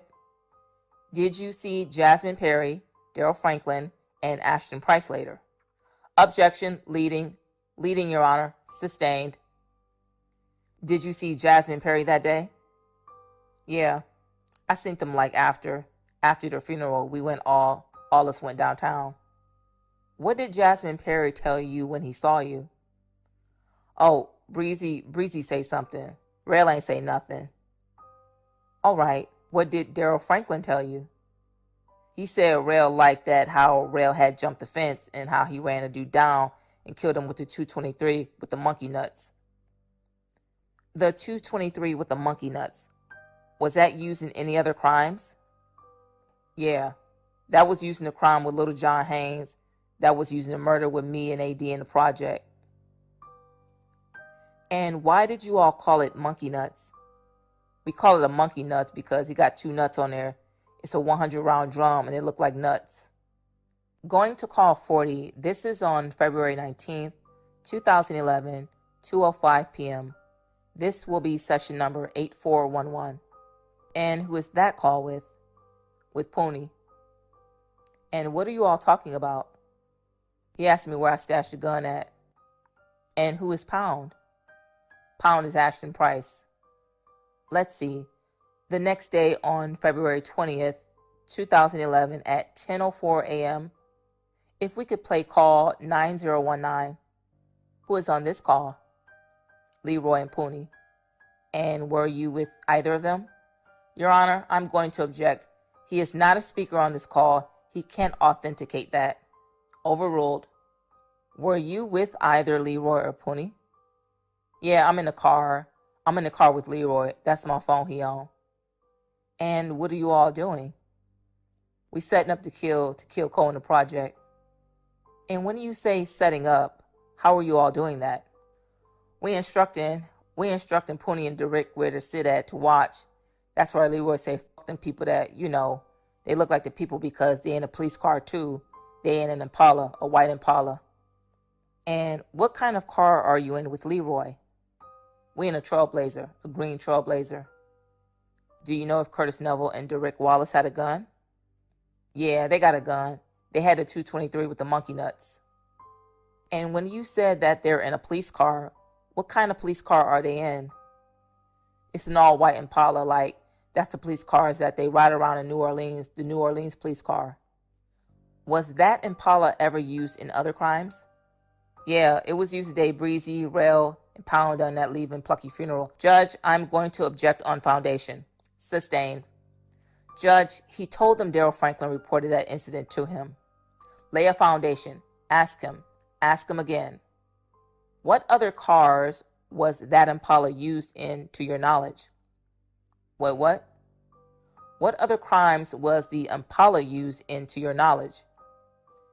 It was used. The objection is absence of foundation. I agree. Sustained. Ask him the basis for his knowledge. Judge, he previously testified Daryl Franklin. Ask him again. What car were they driving when they came back? When you saw Daryl Franklin, Jasmine Perry, and Ashton Price return to the Strip on the day of Plucky's funeral, what car were they in? They was in a white Impala. And what did Daryl Franklin say when he got out of the Impala? That Rail liked that. What does Rail liked that mean? That mean that he's saying like Rail handled his business, how he killed a dude. You also mentioned Little John Haynes. Was that a murder you personally participated in? Yes. Did you all use the Impala for that? Yes. Next call is 1 minute later, February 20th at 10:05 a.m., 9020. Again, are you still with Leroy at this time? Yes. What is, when he is referring to the tourist, well, first of all, who is that boy? That boy, he talking about Cole. And the tourist with baby, what does that mean? Baby, when baby got killed, a blue Taurus had pulled up on the side of him. So he just basically saying like, man, it's the same kind of car, a blue Taurus, just like that happened with baby. And Curtis Neville was out there for baby, correct? Objection. What you said? Objection sustained. Rephrase your question. Do you know if Curtis Neville was out there when baby was killed? Yeah, he was in a car with baby. Next call is 2 minutes later at 10:07 a.m. This is session 9021, February 20th. Is that you on the phone? Yeah. And who are you talking to? To Pooney. What did you mean when you said, do you remember the homicide? I had a homicide car. Well, we call it the homicide. It's a blue Taurus, but it's a dark blue Taurus. The same one that me and Pound had killed the dude in. And I was just explaining to him like, man, it's the blue Taurus. I was explaining the same way Leroy explained about baby, but I was explaining it different when I say it's the homicide. And the homicide meaning he know that the homicide is in the Taurus because it was my car. Blue Taurus, that's why I said sky blue. Instead of dark blue, it's sky blue. Next call is a couple of minutes later at 10:09 a.m. And this is session 9022. And while I am fixing this, or Miss Cynthia is fixing it, why did you call it a homicide car? Because homicide detectives ride in the Taurus like, you know, when they come question you and stuff. And that's what kind of car it looked like, a homicide detective's car. So that's why, you know, it was a police car. So we called it a homicide because, you know, we doing homicides in there too. What? Who are you talking to here? I'm talking to Derek. And what are you talking about license plates? I'm telling him, dude, he got the license plate off the car because when we kill a person and we pull off, they're liable to see the license plate. So I would tell them like to take the license plate off. Is that something you all would do when you knew you were going to commit a murder? Yeah. Sometimes like if it's a spur of the moment, we just kill somebody just right offhand, then we don't trip. But other than that, yeah, we'll take the license plate off or bend it. Or bend it? Yeah. Before Magnolia Shorty, do you know if you all took the plate off? With Magnolia Shorty? Uh-huh. No, it was a temp tag. It was in the window. Next call is the next minute at February 20th, 2011, 10:10 a.m. session 9024. Okay, who are you talking to here? I'm talking to Pooney, Curtis Neville. And who is Stenka? That was Real Brother. What does it mean when Neville says, I don't want him in our business? Objection, cause for speculation. Lay a foundation. Why would Neville want Stanka in his business? Objection. Sustained. Leading. What is a lick? A what? What is a lick? He says, I don't want him in our business on this lick. Same objection, Your Honor. Sustained. Judge, he can't answer what a lick is. Objection sustained. Restate your question. Do you know what a lick is? Same objection. Overruled. Yeah, a lick is like, say like right now, like say if I go do something and I kill somebody and I get caught with it, like I get caught, I got to take my lick. Like that's a lick, saying like, we about to do this, we about to go on a lick. That means we about to come up and kill somebody, you know. We saying that we really setting up to kill a dude, so we don't really want him on our lick. Like we trying to do this without him being around. That's what he basically telling me. Same objection, noted. Objection overruled. What was Stanka's reputation? That he was a rat, just like me. And what had Stanka told on? He told on one of the BMG dudes. And what's a BMG dude? That was one of Pound and them cliques from out to Florida. All right. The next 2 minutes later, February 20th, 2011, session 9025. Who is on the phone here? First, I was talking to Derek Wallace. Then I started talking to Poonie Curtis Neville. And when he says, I think that's our little sweetie from across the canal, do you know who he is talking about? Objection. Cause for speculation. Objection sustained. Lay a foundation. Do you know people from across the canal? Yes. Did you and Curtis Neville talk about those people? We were beefing with one of the dudes from across the canal named Bud. He be hanging with the project. So that's what he basically telling me, like, man, when he say our little sweetie, that's just a code that, you know, we use. But he was like, our little sweetie from across the canal just pulled up in the Red Impala. He's just saying Bud really, like, when you listen to the conversation more, you're going to understand that. Next call is 4 minutes later, 10:16 a.m., February 20th, 9036. Who is Muddy? Muddy's co-friend. He out the Desire. That's one of the ones we beefing with. Was Muddy in the mall? Yes. And again, all of these calls, what are you all doing during all of these calls? We setting up to kill somebody. That's why I just told them to cut the car off, because he don't got no gas. Like you can see, like in the cars how we set up. I just told him to cut the car off. I asked him how much gas he got left. He like, they got enough for 4 exits. You see how we kill somebody and we just go off and dish off like the best way we can. 4 exits down, we gonna get on the interstate, and then I go back and pick him up, and then we go about our business like ain't nothing happened. Why did you ask to speak to Poonie and not Derek? Because Derek ain't no killer. Poonie gonna kill. Derek is not a killer. That's why he ain't on this indictment. Judge, I object to that. Objection sustained. Strike that last statement that he made. Proceed, please. And who is this call with? With Real, Jasmine Perry. Do you know what you're talking to him about? Yeah, we was in a Desire. I was just calling because, you know, they don't got no gas, and I was calling. That's why you see in the background when I say that's the best thing to do, like to go get Rel. Next call is 11:39 that morning, session 9079. This is February 20th, and this is about an hour and a half after your last call. What do you mean when you say we're doing police work? The same thing with the feds. That means they watch me, done surveillance on me to get me. That's what we do with them dudes. We're doing surveillance on them to catch them. All right. And what about lurking? What does that mean? Lurking, that means we stalking. We trying to catch them. Did you all ever get to shoot Cole that day? No. Do you know a guy named Junie? Who? June or Junie? Junie? June or Junie? Little John? Oh, yeah, Little John, yeah. We call him June. You called him June? Okay. How did you know him? Because he jacked. I was serving a girl, and he jacked the girl. They jacked her out the stuff, and she told me who jacked her, and I said, objection on the foundation about who jacked who. It's totally unclear, and there's no foundation. Objection sustained. Why did you want to kill June? Because he robbed one of my customers out the drugs that I was fronting him. Were there any other reasons to kill June? Evans wanted to kill him because he killed Giz. And who is Giz? One of Evans' friends from the BMG. And the day Little John or June got killed, what was going on? We had a DJ on the strip. And how many people were out there?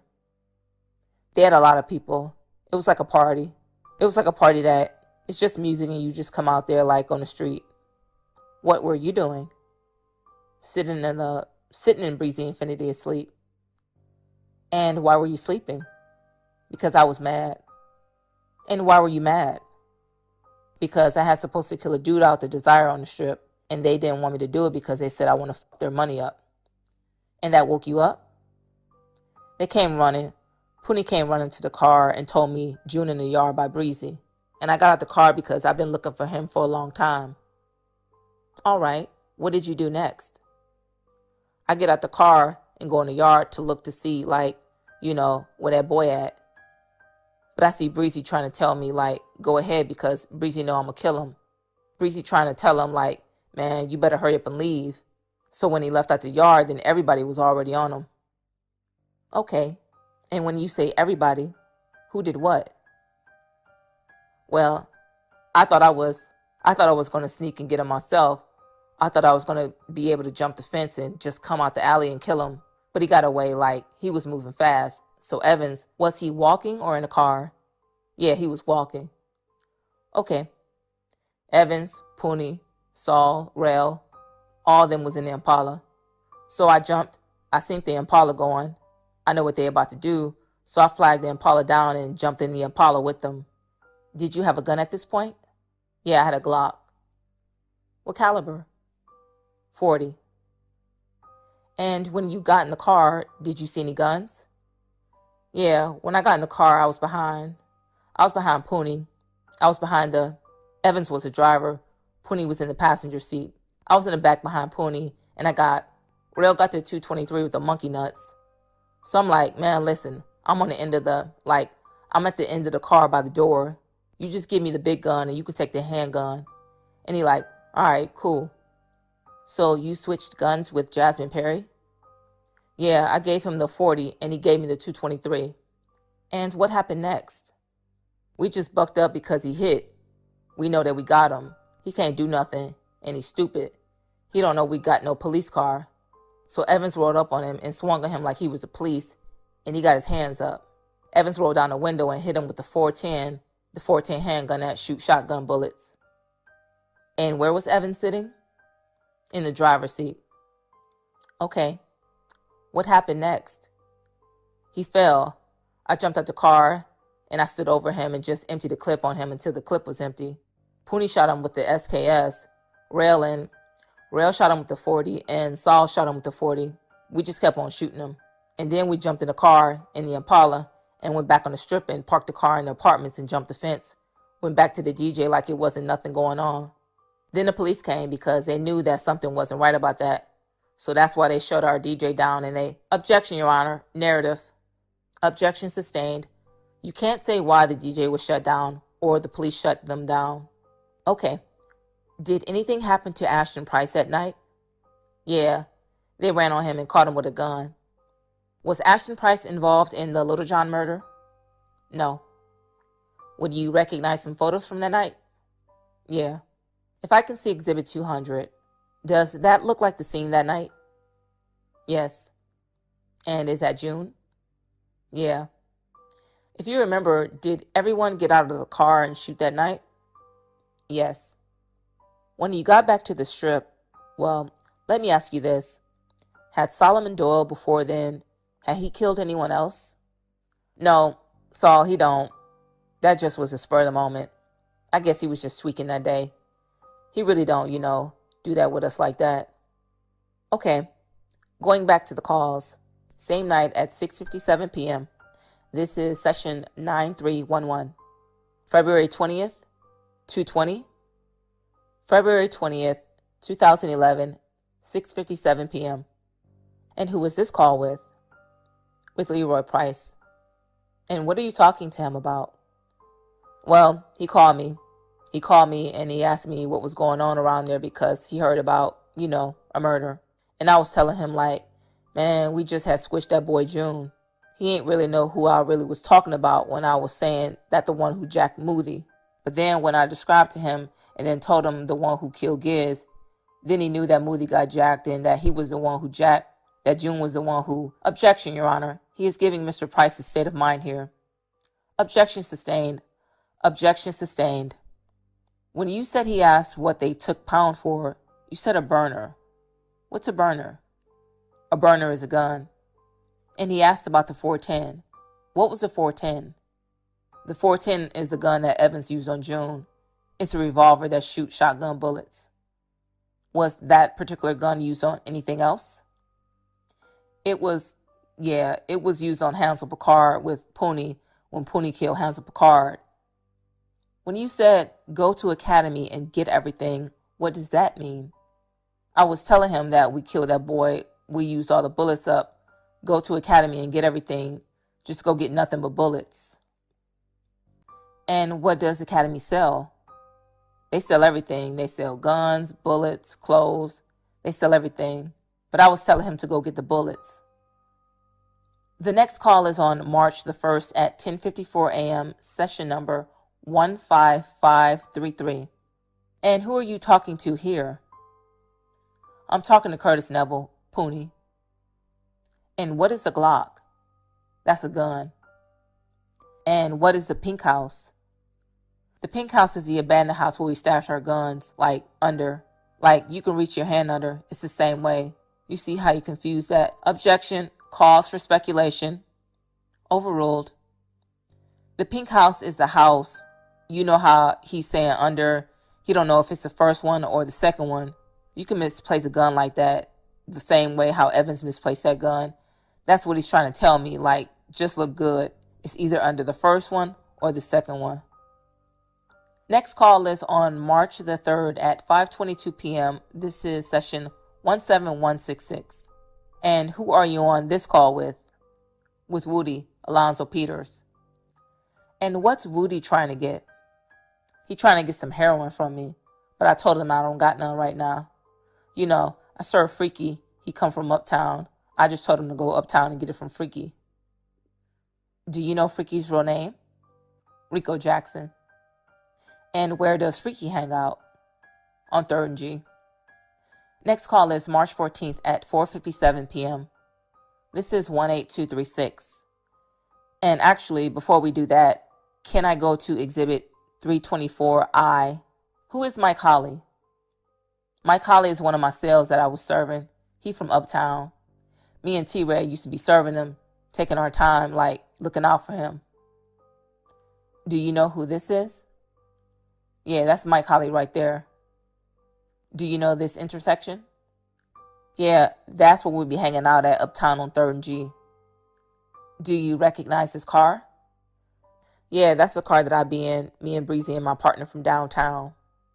Objection, Your Honor. Partners from downtown. Again, he is not specifying who is in the car. Sustained. Who bought that car? Daryl Franklin. Who got to ride in it? I can't hear you.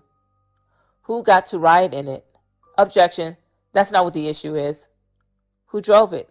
Objection overruled. Who drove the car? I drive it. Evans drive it. Poonie drives it. Rail drive it. Okay, back to exhibit or the call, session number 18236. And did you used to sell drugs for Mike Holly? Yes. Why are you so upset on this call? Because I'm fronting Mike. Me and Red were fronting Mike dope and he playing games with the money. I am asking him about my money and he taking all day like it's a game or something. And he trying to thinking I'm stupid and that's what pissed me off. And who was fronting it or who was giving heroin to Michael Holly? Me and Red. And who is Red? Tyrone. Oni. Why were you threatening him? Because he's talking stupid to me. He's steady telling me talking stupid, pissing me off. I don't know what else I can tell him. If you're selling drugs, why can't you just let him pay you back when he pays you back? No, I'm not doing that. I don't do that. I need mines. I got to get mines first. You ain't about to play me. I don't take no losses. I need mine. That's what I'm telling him on the phone. I'm not about to let him pay me back. I need mine. Bad enough I'm helping him out. Next call is 6 minutes later at 5:03 p.m., 18249. Who is on the phone here? T-Red. And with who? With Mike. Are you with T-Red at this time? Yeah. Did you get on the phone at the end there? Yeah. Next call is 3 minutes later, 5:06 p.m., March 14th. This is session 18253. At some point, did you meet with Michael Holly that day? Yeah. Did you get more money back or what happened? Yeah, eventually he gave me my stuff back. Okay. I'm going to play a call. This is about an hour and a half later, 6:23 p.m., session number 18302. Next call, same night at 7:32 p.m., session 18343. Gregory, is this you on the phone? Yes. What are you talking about the game? What's the game? I'm telling him like in the streets, like I'm really telling him like he talking about the game. He talking about the game and hustling. I'm talking about the game where I'm going to kill his ass because I ain't about to be playing. All right. And when you're saying you got to pump all of them 100s and then you pumped the 50s, what are you talking about there? I gave him, when me and Red was in a hotel, I explained it to him and told him the $100 things. I gave him all the grams, that's $100. And I gave them all 0.5 and that's $50. He telling me he pumped all of the 100 ones, but he still got the 50 ones. He lying. And what does pumped mean? That means selling. And again, you're talking about heroin here? Yeah. What does that mean? Put your duck ass on. I'm telling him that I was trying to make him get money. I am trying to front him some dope so he could get money. Who is this on the phone now? T-Red. I got one more call with my colleague. This is March 14th, 8:43 p.m., session number 18391. Gregory, what does it mean to get wetted? Basically, what Red is saying is he going to keep on brain wrestling, that he going to get wet up. We going to shoot you up. What does that mean, the $5 signs? No, that's wrong. He's saying if you got 5 of them dollar things, you got dimes. Okay. What does it mean, though? That's 5 grams. And how much does a gram go for? $100. What does that mean when you all are talking about taking it back? We taking the drugs back from him because he playing games. But he thinking since he held it that long, he's still trying to profit from just holding it, knowing he playing games instead of just giving everything back. Okay, I misspoke earlier. This is the last Mike Holly call. This is the next day at 3:00 p.m., session 18898. Was Mike Holly ever shot or killed? No. Did he pay you back? Yeah. Next call is from March 21st, 2011 at 12:10 p.m., session number 22379. Who is Saul? Solomon Dorsey, Cheddar brother. Next call is the same day, an hour and 20 minutes later, 1:30 p.m., session 22454.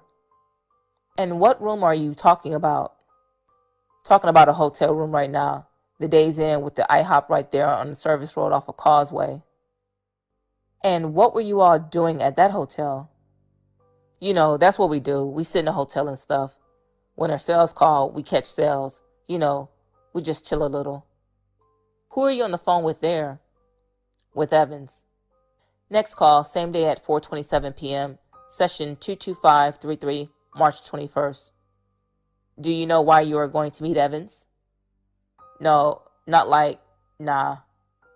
Okay, next call, same day at 5:38 p.m., 22586. And who are you on the phone with here? Evans. And where does Evans' grandma live? In the 9th Ward on Bartholomew. And what is he talking about when he says Breezy got that what you told him to get for you? Well, the last call, that follow-up with this call, I called and I was about to go by Breezy baby mama house. That's where they be jacking the dope at, you know, having a dope stash and jacking the dope over there. So Breezy knew I was coming over there. That's why he just was telling me Breezy brought that down for me. Next call is 7 minutes later, session 22588, March 21st at 5:45 p.m. Why are you upset here? Because they got me ripping and running, keep on going places and where they say they at, and by the time I get there, they gone. Are Evans and Breezy together? Yeah. Next call, March 22nd, 2011 at 10:33 a.m., 23148. Who answered that call? Evans. Well, at the beginning you said real. Who is that? What? Is this? 1 second. 23148. Listen and tell me who answers his call. Who answered the call? Rail answered the call. I just told you that was Evans who I just was talking to, though. Okay. And who is Saul? That's Solomon Black right there. Next call, 11:16 a.m., still on March 22nd. This is 45 minutes later. 23189. Who was that on the call? That was Nellie, Parnell Watts. What are you asking him to go get? I'm telling him to go get me some Manitol from the room by Saul. Next call is 2 hours later at 1:33 p.m. This is session 23268. And what is chop and screw? That's the Manitol that you cut the heroin with. Who is Patty? That's Evans and Pound and them grandma. And who is his call with? You got to go to the beginning because they had 23268. Let me know when you can identify the voice. Wait, yeah, that's Jasmine Perry. Next call is the same day, 3.5 hours later at 5:10 p.m., session 23487. Who are you talking to here? Talking to Jasmine Perry. What are you telling him? I'm letting him know that I just got word that Saul and Nellie went to jail for that cut to get out that room, because for them people to pull them over like that, they must have been watching that room to get out that room and take all their stuff that they got in there and get a room in somebody else's name. Next call is the same day at 8:57 p.m. This is session 23613. Why were you telling them to get rid of the phones? Because I'm thinking that the people watching. Who is Smoke? Smoke is Gregory Keys, the charge me and Evans was on. Gregory Keys was murdered? Yeah. Next call, the next day, March 23rd, 2011, session 24111 at 1:39 p.m. What are you all talking about there?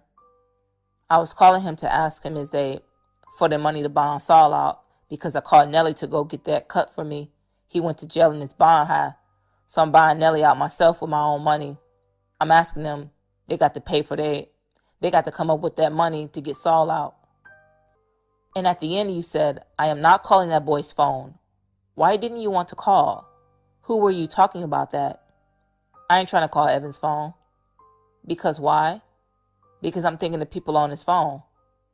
Same day, 2.5 hours later, session 24204.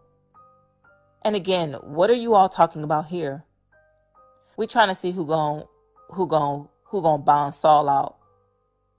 And who are you talking to about that? Talking to Rail. And Rail is Jasmine Perry? Yeah. Next call, same day at 7:32 p.m., 24310. Who are you talking with here? I'm talking to Jasmine Perry. And what are you all talking about? I'm explaining to him where the gun's at, and I just told him that I'm about to call Bart to get the extended clip for Barack. And Barack is a Glock 40 that we use on a lot of murders. And who is Bart? Bart is a dude. He from off Petey Street. And who is Poonie? Curtis Neville. Do you know who Sharonda is? Yeah, that's Nellie baby mama. Next call that night, about an hour later, 8:38 p.m., session 24360. This is March 23rd. And who is this call with? Jasmine Perry. And what about who is them people? That's the police. And what's he telling you in this call? He telling me that the police hot around there, but he trying to get the guns from under the house. What does it mean when the police are hot? That mean that, you got to stay out their way. They riding around a lot. You know you can't really do too much because you could get caught. Same night, 5 minutes later, 8:43 p.m., March 23rd, this is session 24368. Who are you talking with? Jasmine Perry. And what are you talking about? I am instructing him how to where the gun's at in the backyard. When he talks about the one with the back chopped off, what is that? That's an AK-47. That's the AK-47 that we broke the back off it so it wouldn't be long. Next call, 4 days later, March 27th at 1:03 p.m. This is session 26951, 1:03 p.m. Do you know who this is? Yeah, that's T-Red. When you say go get 4, what are you talking about? Go get 4 ounces of cut, Manitol by Conrad's, the store that you buy the cut from. And what is the picture? Like I explained to you earlier, I was telling you, when we go to Houston, the Connect give you a picture. That means that's a sample of dope to see if it's good. If it's good, then the person will come back and buy it. So what's going on in this phone call? What you said? What's going on in this phone call? Why do you need Manitol? I was trying to chop my heroin up so I could catch my sales.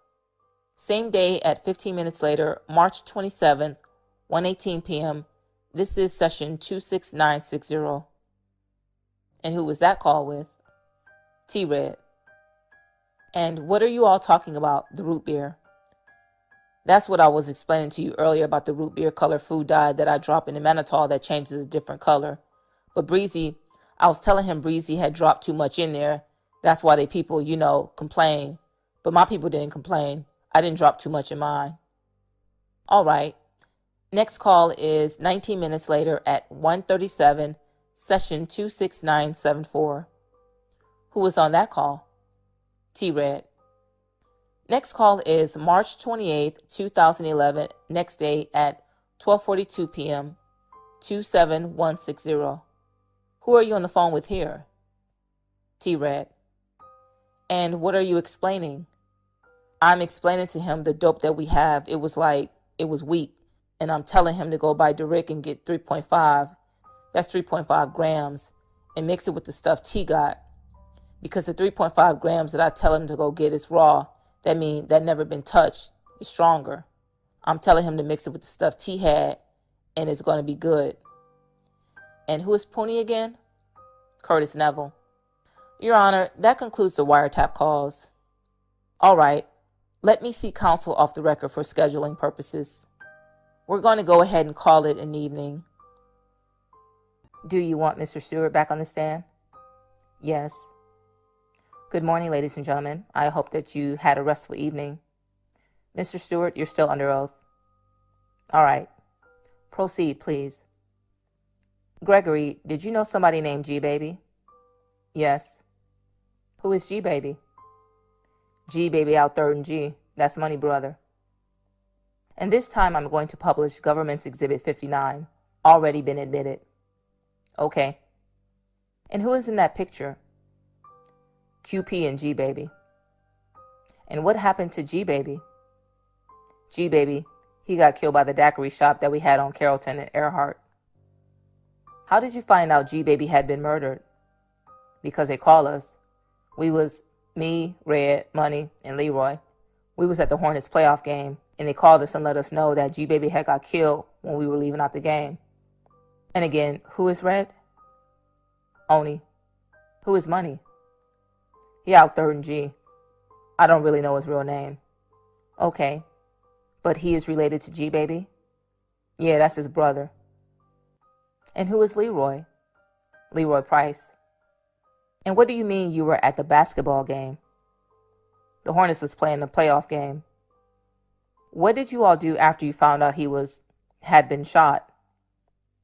We went to the scene on Carrollton and Earhart. And who all went to that scene? Me, Leroy, T-Red, and Money. But everybody else out the 39ers was already there. And how did everyone react? They were mad because G-Baby was a good dude. Did you like G-Baby? Yeah. Who was responsible or who was involved in the shootout that killed G-Baby? The Calliope. And did people talk about retaliation? Yeah. Yeah, we just said that we were going to go back there and go to the Calliope and kill somebody who back there, one of the partners of the dude who done it. Did there come a time when you went and retaliated in the Calliope? Yeah. Can you describe how that day went? Where were you and what were you doing?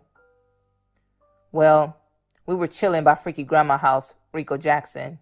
And, we kept on going back there in the back in the Calliope to try to catch the dude. But we couldn't really catch him because, they were like in the driveway and stuff. And we just kept going on back there and we'd get word where they was at. People calling, letting us know, what porch they on and stuff. So they call us and let us know, like, that day that they close to where we could go get to them. So Wash was the driver. Wash had got in the car, and do you know what car he was driving?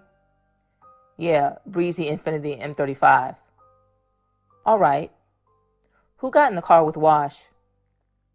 It was me, AD, and Wash. We was in the car. We was in the car at first. We went back there, but when the plan was to shoot until somebody fall, and I was going to finish him off. So all right, let me stop you. Did Money ride with you all? Yeah, I told y'all Money rode with us. At first I was confused because I didn't really know Money rode with us because, like, when y'all had asked me, like, did somebody was crying after y'all killed G Baby? I was like, yeah, Money. He just was like, he got me, and that remind me that, Money was in the car with us when we was downtown after the murder. Tell the jury what you remember about that murder. Well, this is what I told the government what happened.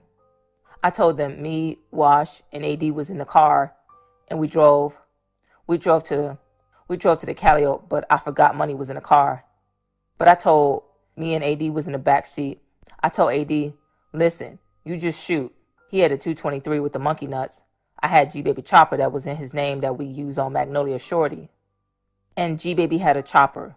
What's a chopper? A chopper is an AK-47. All right.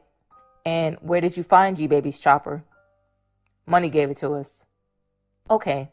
And where did you get the 223 with the monkey nuts? That's our gun that we always had. Okay. Where was it that day when you all went to the projects? Where was that?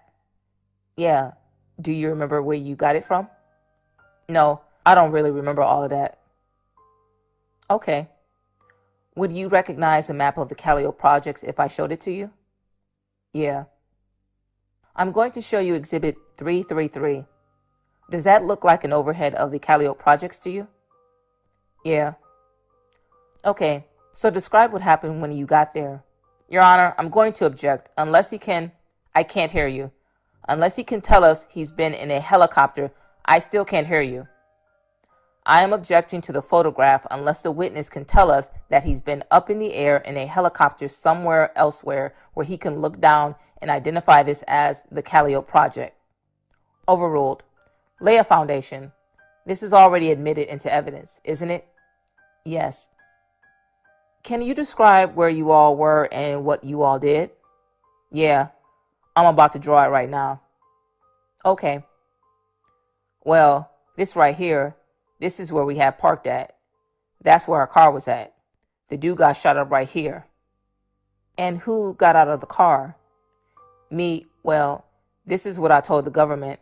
Well, tell me what you remember. This is what I remember. Me and AD, I had the AK-47. AD had the 223. And I told AD just to shoot until somebody fall. And when somebody fall, I was going to go stand over them and finish them off. So AD just shot. When he got finished shooting, when one person fell, I stood over the dude. And the dude was like, that he don't have nothing to do with it. And I told him that he hit. He got caught up. And I shot him up until I think that he was dead. And I ran back to the car. And who said he didn't have anything to do with it? The dude that got killed. Okay.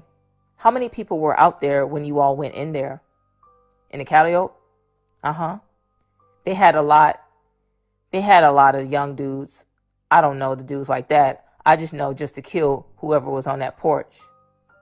But do you know how many people were out in the Calliope? Oh, they had I'd say probably like 8 to 9 dudes. How many times did you shoot the guy that was wounded? I don't know. I just shot until I seen that he was dead. What did you all do after this? Wash drove to the Ninth Ward. What's that? Wash drove. He drove to the Ninth Ward and then went on to the Strip. Did Wash come out there with you all? Out where? Did Wash get out and shoot? Oh, no, Wash ain't. No, Wash was the driver. He ain't have no gun. So who ran back to the car first, you or Damian Barnes? AD ran to the car first because I had to go finish the dude off. While he was laying down on the ground, I had to make sure that he was dead. So when I ran over there, he wasn't dead. I just shot him up until he was dead. Where did you all go afterwards? We went downtown on the Strip, on G Strip. And do you remember Money being down there? Yeah. What do you remember Money saying to you? He was crying to me, telling me that thank you for killing somebody for his brother, that I rolled for him and all of that.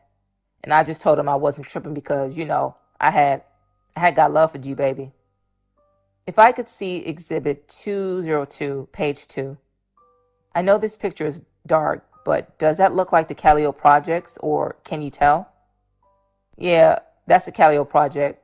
That's where we were. That's like the sidewalk where we got out the car. That's where AD has started shooting from. Can I see the next photo? And the next. And the next.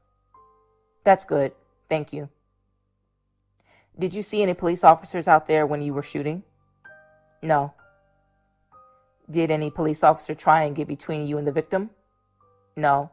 The reason how I know they ain't had no police officers out there because when we checked NOLA, they didn't have that, on NOLA, they didn't have that we pull off in no infinity, or they ain't described, what happened or nothing like that.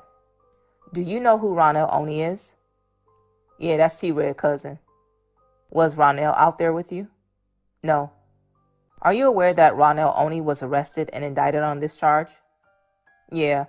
I was home when he was wanted for it, and I just told him that I would help him get a lawyer because I know he ain't do the stuff or whatever like that. But I don't know how he had got charged with it. Did you help him get a lawyer? No, I came to jail. All right. I want to turn your attention to May. Let me ask you again. Did anybody else have a shotgun out there? A shotgun? Uh-huh. Did you or AD or Wash or Money have a shotgun? No.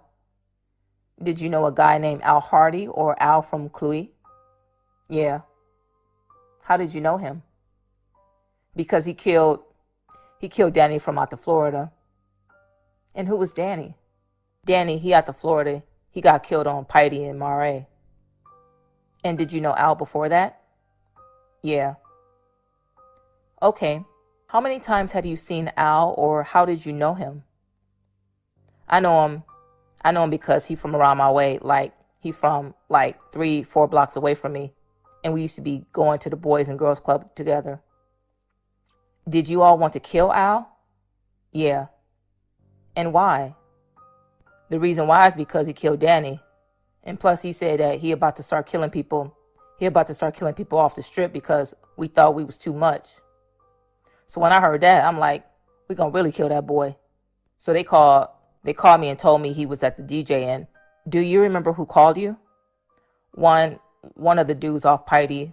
I don't remember the exact person. Okay. And when you got that call, what did you do?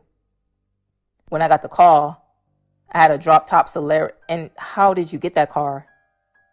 I had bought it from a dope head. What did you do next? Well, Wash was the driver. He had gotten in the car, and Poonie got in the car, and Rail got in the car. So all of us was in the car, and I'm telling them the plan. I'm like, man, Poonie, you shoot him, and we gonna jump out and finish him off. So when we pulling off, Rail like, man, I'm about to hang out this bitch and f that boy up. But I know that at a DJ, the party was buku dudes with buku people, and if you shoot like that, somebody liable get hit innocent. So I know Rail from pop shooting. He just be shooting just to shoot. So I'm like, man, Wash, turn the corner and let me out, man. I'm getting out the car. Y'all just go ahead and do y'all. I'm like, man, just punish that boy, though. I got out the car because I didn't want to go with Rail because Rail be doing dumb shit sometimes. Did you see Kendrick Smothers that day? Yeah. When we made the block, he was on the Strip. And did you want to kill Kendrick? Yeah. Why did you want to kill Kendrick? Because he was playing two sides of the field. He was like, that's really like Cole Fran, and he said he gonna stop. He said he gonna stop hanging with Cole and be hanging with white boy, and he ain't gonna get in it. But Cole started playing games, like Cole and him were playing games. He came and shot around there on the strip at Elo.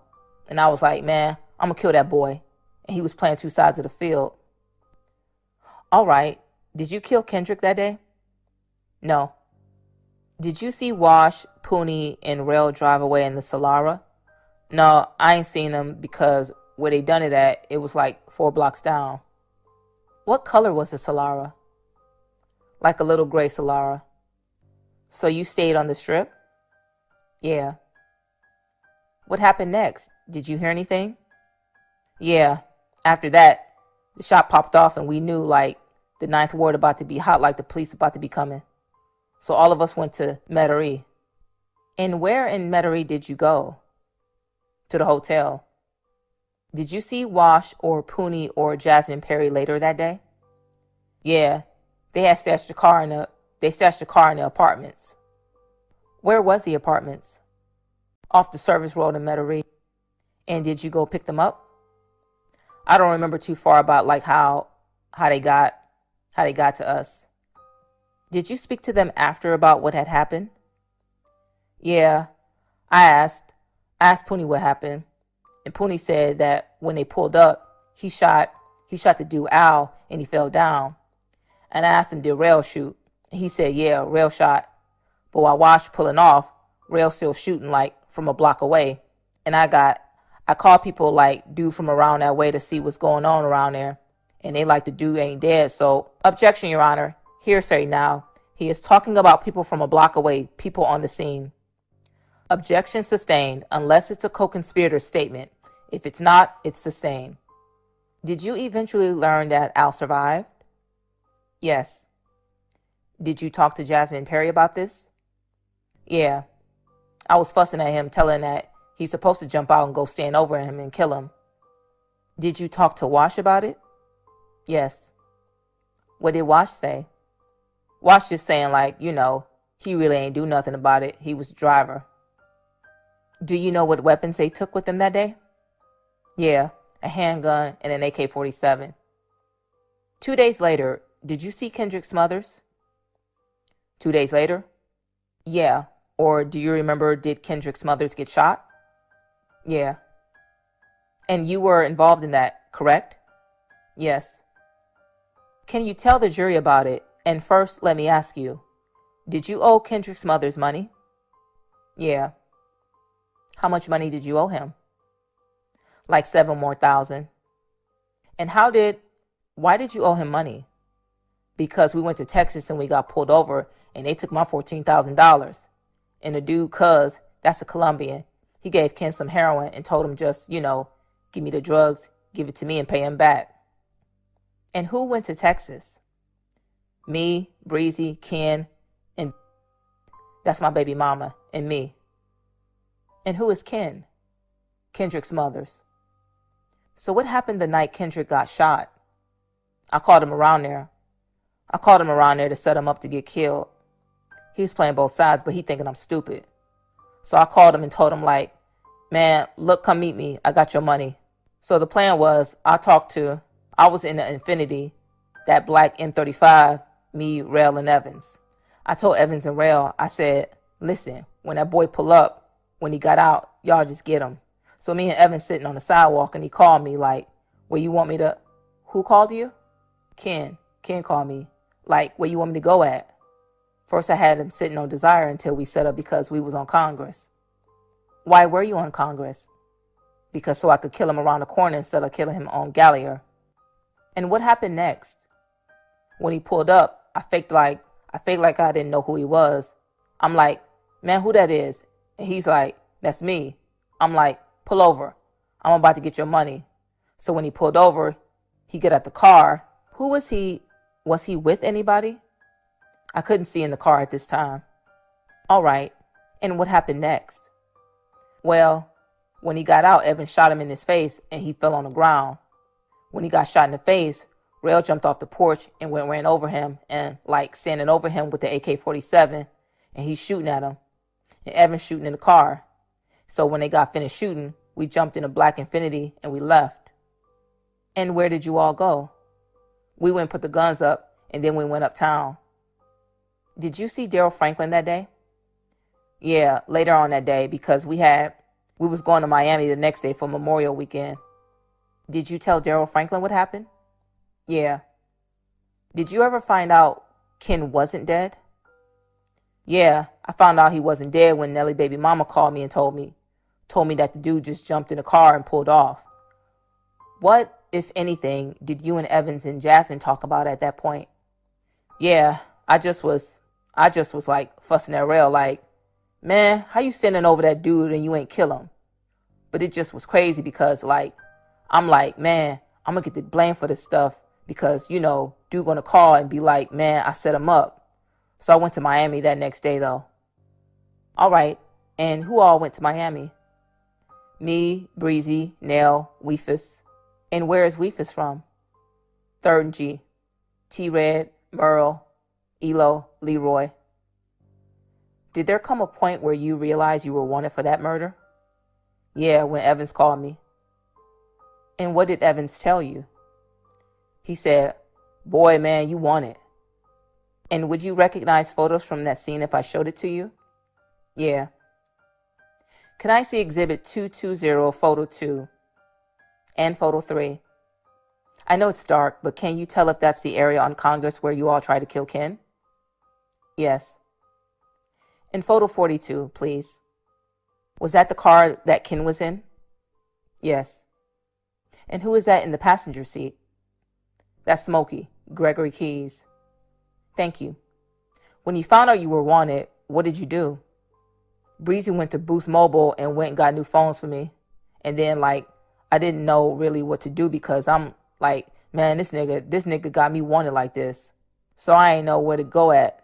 I'm just man, I want to just party until they catch me. I didn't think this real serious like that. But when I seen him come to Miami, I knew it's serious. Who came to Miami?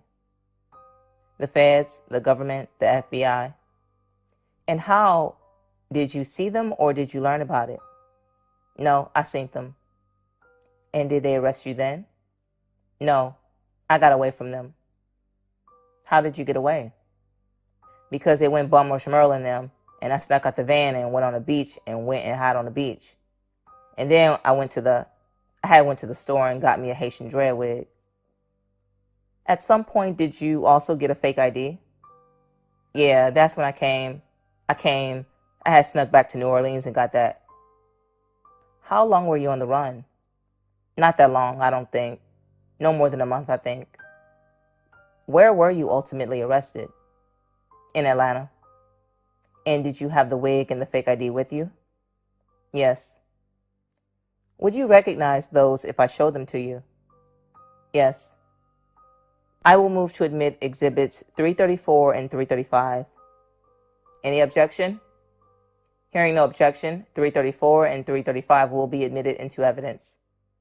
334, does this look like the wig you had? Yeah. And was this the fake ID you had? Yes. Have you been in jail ever since? Yes. Do you remember how long it was before you signed a plea agreement? I came to jail in 2011. I think I signed, I believe in 2014. Do you remember meeting with the FBI in 2012 and giving them a statement? A what? Giving a statement to the FBI in 2012.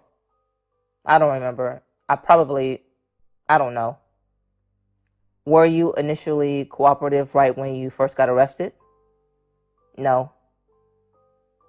Do you remember writing a letter to Maurice Landreau at the U.S. Attorney's Office trying to negotiate a deal? Yes. Would you recognize that if I showed it to you? Yes. If I can see Exhibit 279, page 4. Judge, I would object to them bringing this in at this point. This is going to come up on cross, but this is at this point a prior inconsistent statement as to the witness.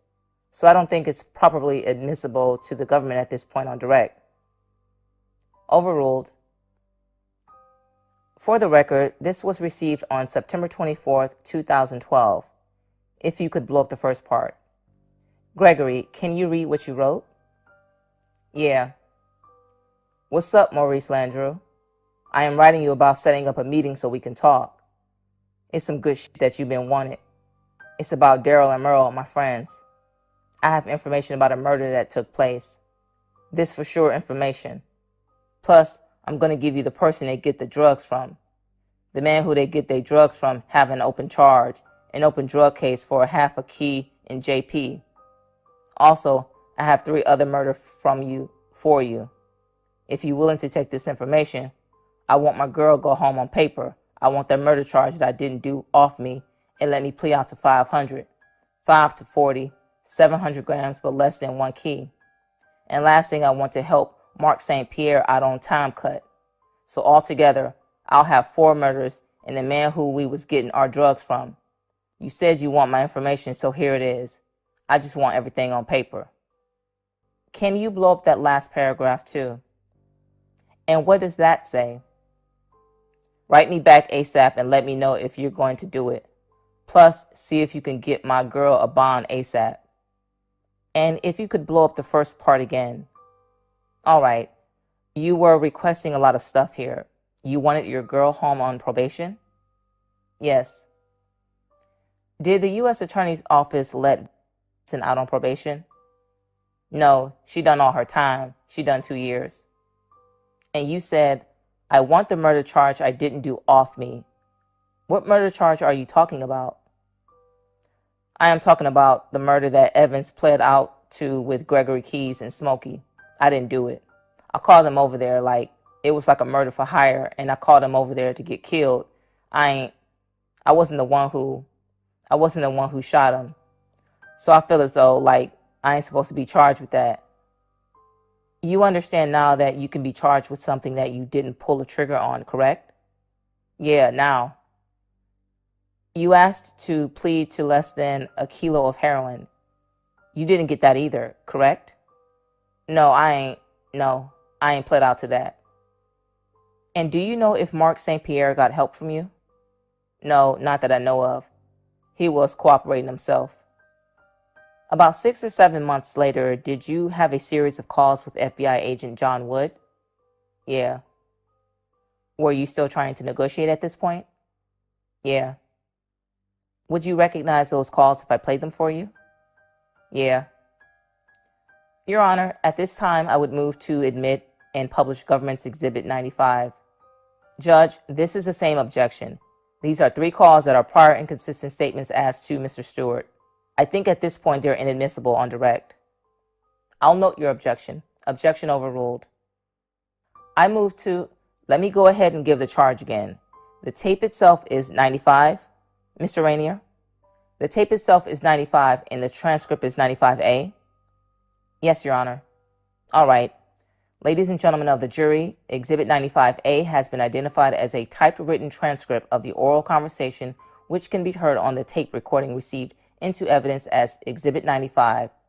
The transcript also purports to identify the speakers engaged in such conversation. I have admitted the transcript for the limited and secondary purpose of aiding you in following the content of the conversation as you listen to the tape recording and also to aid you in identifying the speakers. You are specifically instructed that whether the transcript correctly or incorrectly reflects the content of the conversation or the identity of the speakers is entirely for you to determine based upon your own evaluation of the testimony you have heard, considering the preparation of the transcript and from your own examination of the transcript in relation to your hearing of the tape recording itself as a primary evidence of its own contents. And if you should determine that the transcript is in any respect incorrect or unreliable, you should disregard it to that extent. It is what you hear on the tape that is evidence, not the transcripts. Proceed. And Gregory, before I play it, why were you reaching out to the agents? What was going on? I was trying to get me a deal where I could be straight because I see that they keep on telling my lawyers that they keep trying to get me on all of these murders. And moved to publish 96 and 96A. Same objection. Objection overruled. Miles, is that the continuation of this call? I believe so. It's a different day. Did the call end where he ended it? Judge, this is the second objection as to this call. Can I approach? Yeah. Is this the same day? It was a three-way call that dropped and they weren't able to get back on the phone until the next day. I think we'll make it clear. I just asked David if this was the same call. Go ahead and say what you said. The call dropped halfway through. They basically picked up the next day and it's clear, that the call, there wasn't some other part of that call. It just drops and continues.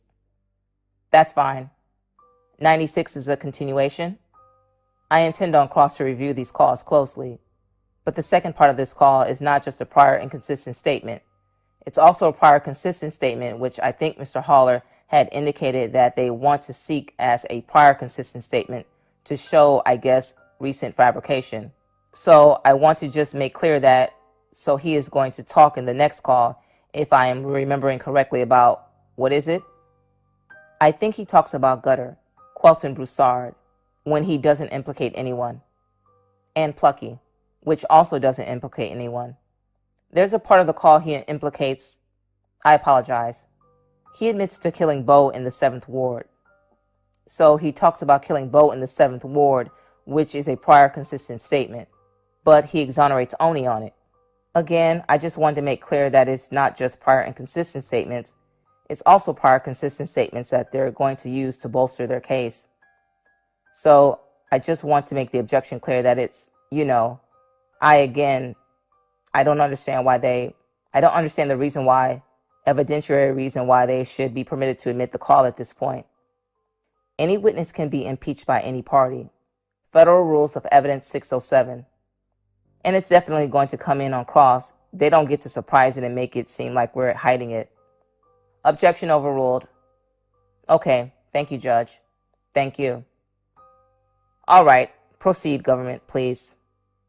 Gregory, can you explain how you're making these calls to the agents? I'm calling home and my baby mama's sister calling. So it's like a three-way or something? Yeah. All right, Gregory. A few questions. First, when you were talking about Evans and Odin know the truth, what event were you talking about? I was talking about the Gregory Keys murder with Kendrick's mothers. And what were you trying to say? Well, I had talked to Evans. Evans said he was going to take his lick for it. And I guess he was going to talk to Rail because Rail was in Tangible Hole and Rail was going to take his lick for it too. Objection, Your Honor. He is speculating. He said, I guess. The objection is sustained. Strike that answer, please. Ladies and gentlemen, you are to disregard that last statement. The witness is not allowed to speculate. Well, did Evans tell you he was talking to Rail about that murder? No. Okay. All right. The next issue. We're asking you about your Crown Vic being used in a murder in December of 2010. You know now that's Magnolia Shorty, correct? Yeah. And you denied involvement in that on this call, right? Yeah. And that's a lie? Yeah. It's a lie because he was lying to me the same way, like both of us was lying. How he started talking gave me the vibe that like I am asking him basically like, is I'm going to get charged. When he starts saying stuff like, and all of this, I think he playing games. So now I don't really want to tell him stuff like that. And then plus, I ain't want Red to get charged. I just try to get over and just tell on Breezy and Merle and thinking they're going to leave me alone. Okay. Was Brother in jail at this point? No. All right. Was Merle alive at this point? Yeah. And did you participate in Magnolia Shorty, correct? Yeah. Who did you do that with? With me, T-Bone was the driver, Red, Trap, and Freaky. You also mentioned Bo in the 7th Ward. You said you were the driver on that, correct? Yeah. That's a lie? Yes. Who drove on Bo in the 7th Ward? Leroy. Okay. And who shot? Me and T-Red. And I think there's a part in there where you said T-Red and I never did anything like that or never got down like that or something like that, correct? Yeah, the reason why I said that is because, like, me and Red like brothers, and I didn't really want to see him in jail like that, and I was trying to save him. I didn't want him to be in jail. I just was sick of the government trying to put murders on me. So I'm thinking I could just give up Breezy and Merle, and they feel as though that's two big people and they'll leave me alone. But like, I found out that when you cooperate, you got to tell the whole truth, unless they don't really want to talk to you. So I got stuck in a jam like that. All right. And I think you in the call saying, I haven't told no lies. And obviously this is a lie, correct? Yes. All right. 6 days later, you spoke to Agent Wood again, correct? I believe so. Your Honor, at this time, I'd move to publish Exhibit 97 and 97A. Any objection? Same objection. All right. Objection overruled. Go ahead. Ladies and gentlemen, the instructions that I gave you previously pertain to this as well. So listen very closely to the tape itself.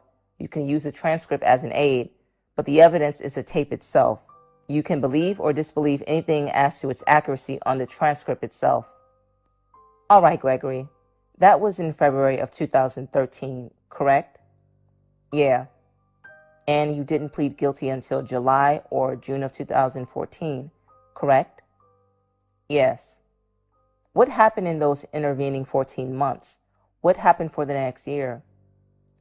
Well, y'all were trying to talk to us, but we didn't want to take the offer y'all were trying to give us. Y'all were telling me life with cooperation. And plus, I ain't trust y'all as of giving y'all the murders, and I don't know if they're going to charge me. So we just prolonged because I feel as though I ain't do that murder, so. And then y'all wanted me to give up T-Red and stuff, so I really didn't want to give him up. So I was just prolonging the trial to see if I could get a better deal. At some point, do you remember writing a letter to someone named Fat? Fat? Yeah.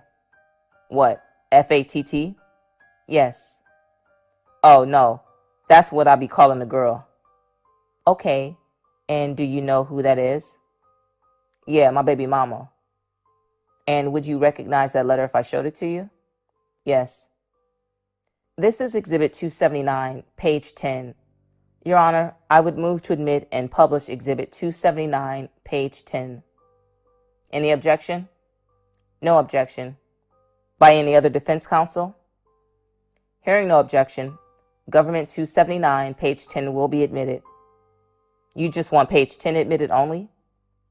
For now, yes, Your Honor. Okay. And can you blow up the top paragraph, please? And just to be clear, Fat is... Yes. Can you read this letter, please? Yeah. Happy Merry Christmas. You need to get on your lawyer's ass because I asked my lawyer what's up. He told me your lawyer's supposed to get you that bond. But he had told me he's still trying to get me a deal. But I asked him what they talking about. He said 10. I will take the 10, but he want me to give my so-called friends up. That's not a problem. The reason why I don't want to take that because it's good information and I am shooting for 7 years. My lawyer told me he think that that is a deal. I'm looking at 10 years. Why would I do that and get, I don't really understand that one, credit. So he said, hold out. You'll get it. They want the information. Your Honor, laying a foundation, can Mr. Rainier establish a date that this letter was written? Do you remember when you would have been writing this letter to? Yeah, around Christmas time. Okay. Do you know, was she still in jail then? Yes. So of what year? 2012? Yes. Thank you. And you're telling her you're trying to get 7 years, correct? Yes. Eventually, did you plead guilty in the other case, 11-107? In the what? Did you plead guilty in your other case? Yes. And would you recognize the plea agreement if I showed it to you? Yes. Your Honor, at this time, I would move to admit Exhibit 288, Gregory Stewart's plea agreement. Any objection? No objection. By any defense counsel? Hearing none, Government 288 is admitted into evidence. If I could see the first paragraph in bold, well, let me see the top part, the date too. First, do you recognize this as your plea agreement? Yes. Can you see the date on it? Yeah. And is this the date or around when you signed this plea agreement? Yeah. And that's July 14th, 2014? Yeah. You're aware that part of your plea agreement was the decision of our office not to seek the death penalty against you? Yeah. Okay. And you're aware that that was ultimately the Attorney General's decision, correct? Yeah. Maurice told me if the Attorney General in Washington, D.C. say that it's a death penalty case, then the plea agreement is no good. But you understand ultimately the death penalty was taken off the table for you? Yeah.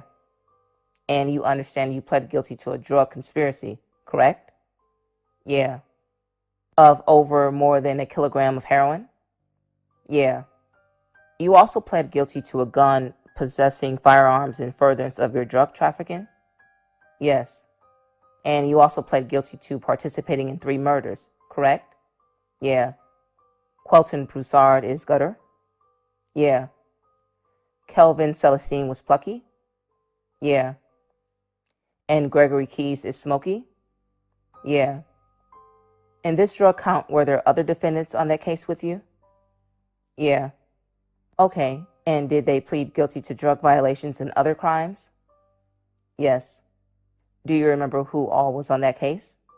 Jasmine Perry, Oni, T-Red, Odine, Derrick. Who is Derrick? Derrick Wallace. Who is Odine? Dominic. Jasmine Perry, Solomon Dorsey, Evans Lewis. I think that's it. Are you aware that they pled guilty to selling drugs with you? Yeah. Your Honor, at this time, I would move to admit and publish the factual basis of Solomon Doyle, Jasmine Perry, Terrius Oni, and Evans Lewis. Any objection? No. What are the numbers? Anybody? Okay. Let those documents be admitted into evidence. And for the record, that's 293, 295, 303, and 289. Judge, I made individual copies for all of the jurors. I'd ask that they be circulated and published right now. 293, 295, 303, and 289. Could you say which is which? I'm sorry. 293 is Solomon Doyle's factual basis. Jasmine Perry's is 295. Terrius Oni is 303. And Evans Lewis is 289. All right, go ahead. And Judge, after the jurors have had the opportunity to read those, we would ask that they be collected and returned. Okay, we are not going to just sit and let them read all of those pages right now, huh? You're going to ask specific questions as relates to those? They're pretty short, Judge, with the redactions, so. All right. Are we ready to proceed? The government's going to collect all of those documents. Please do not hold on to any of them. Thank you very much. Here's what we're going to do so I can give you a little bit of a timeline. We will go ahead and take a 20-minute break right now. Again, remind you, do not discuss any of the testimony or anything that you've read with each other until the conclusion of the trial. After the 20-minute break, the government will have about its estimates approximately an hour or so in concluding its direct examination of this witness. We'll then have a break for lunch, so we might be a little bit early lunch break, but then defense counsel will start with cross-examination. Thank you very much. Proceed, Mr. Rainier. Gregory, stepping back a second, why was in jail? She was in jail because she was purchasing guns for me and that she got caught with the money with me in Texas. If I could go back to Exhibit 288, page 2, please. And again, counts 3, 4, and 8. If you could blow that up. At the top, I'm sorry.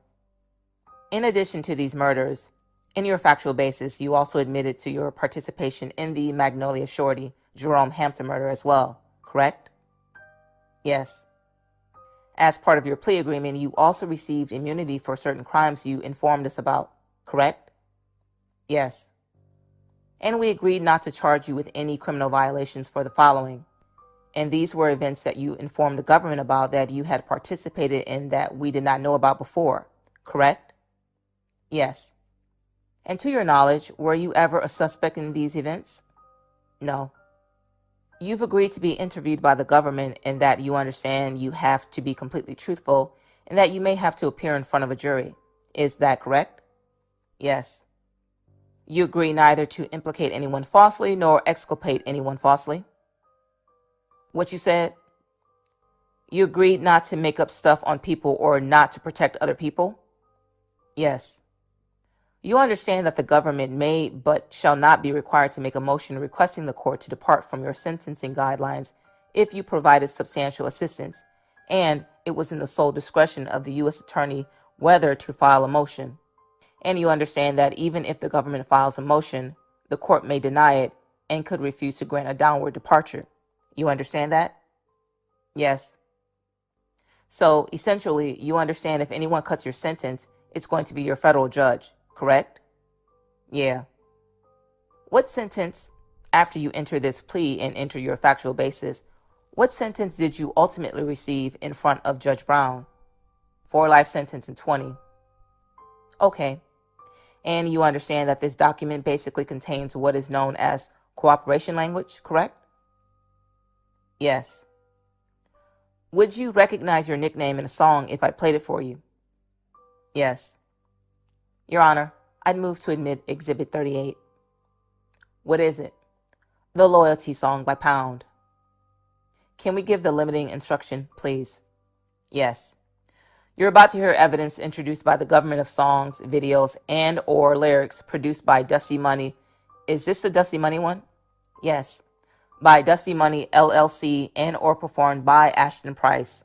As to the songs, videos, and or lyrics introduced by the government as evidence, even if it shows actions in furtherance of the charged conspiracies in this case, none of the songs, videos, and or lyrics are admissible against defendants Terrius Oni, Evans Lewis, Solomon Doyle, Alonzo Peters, and Jasmine Perry for any purpose.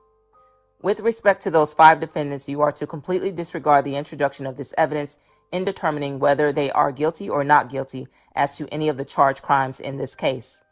Proceed, please. I apologize, Your Honor.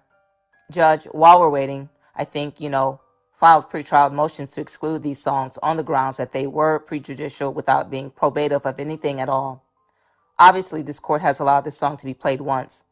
I don't see what additional relevance Mr. Stewart can bring to it by identifying his nickname Rabbit, which of course is something that the jury is well aware of at this point.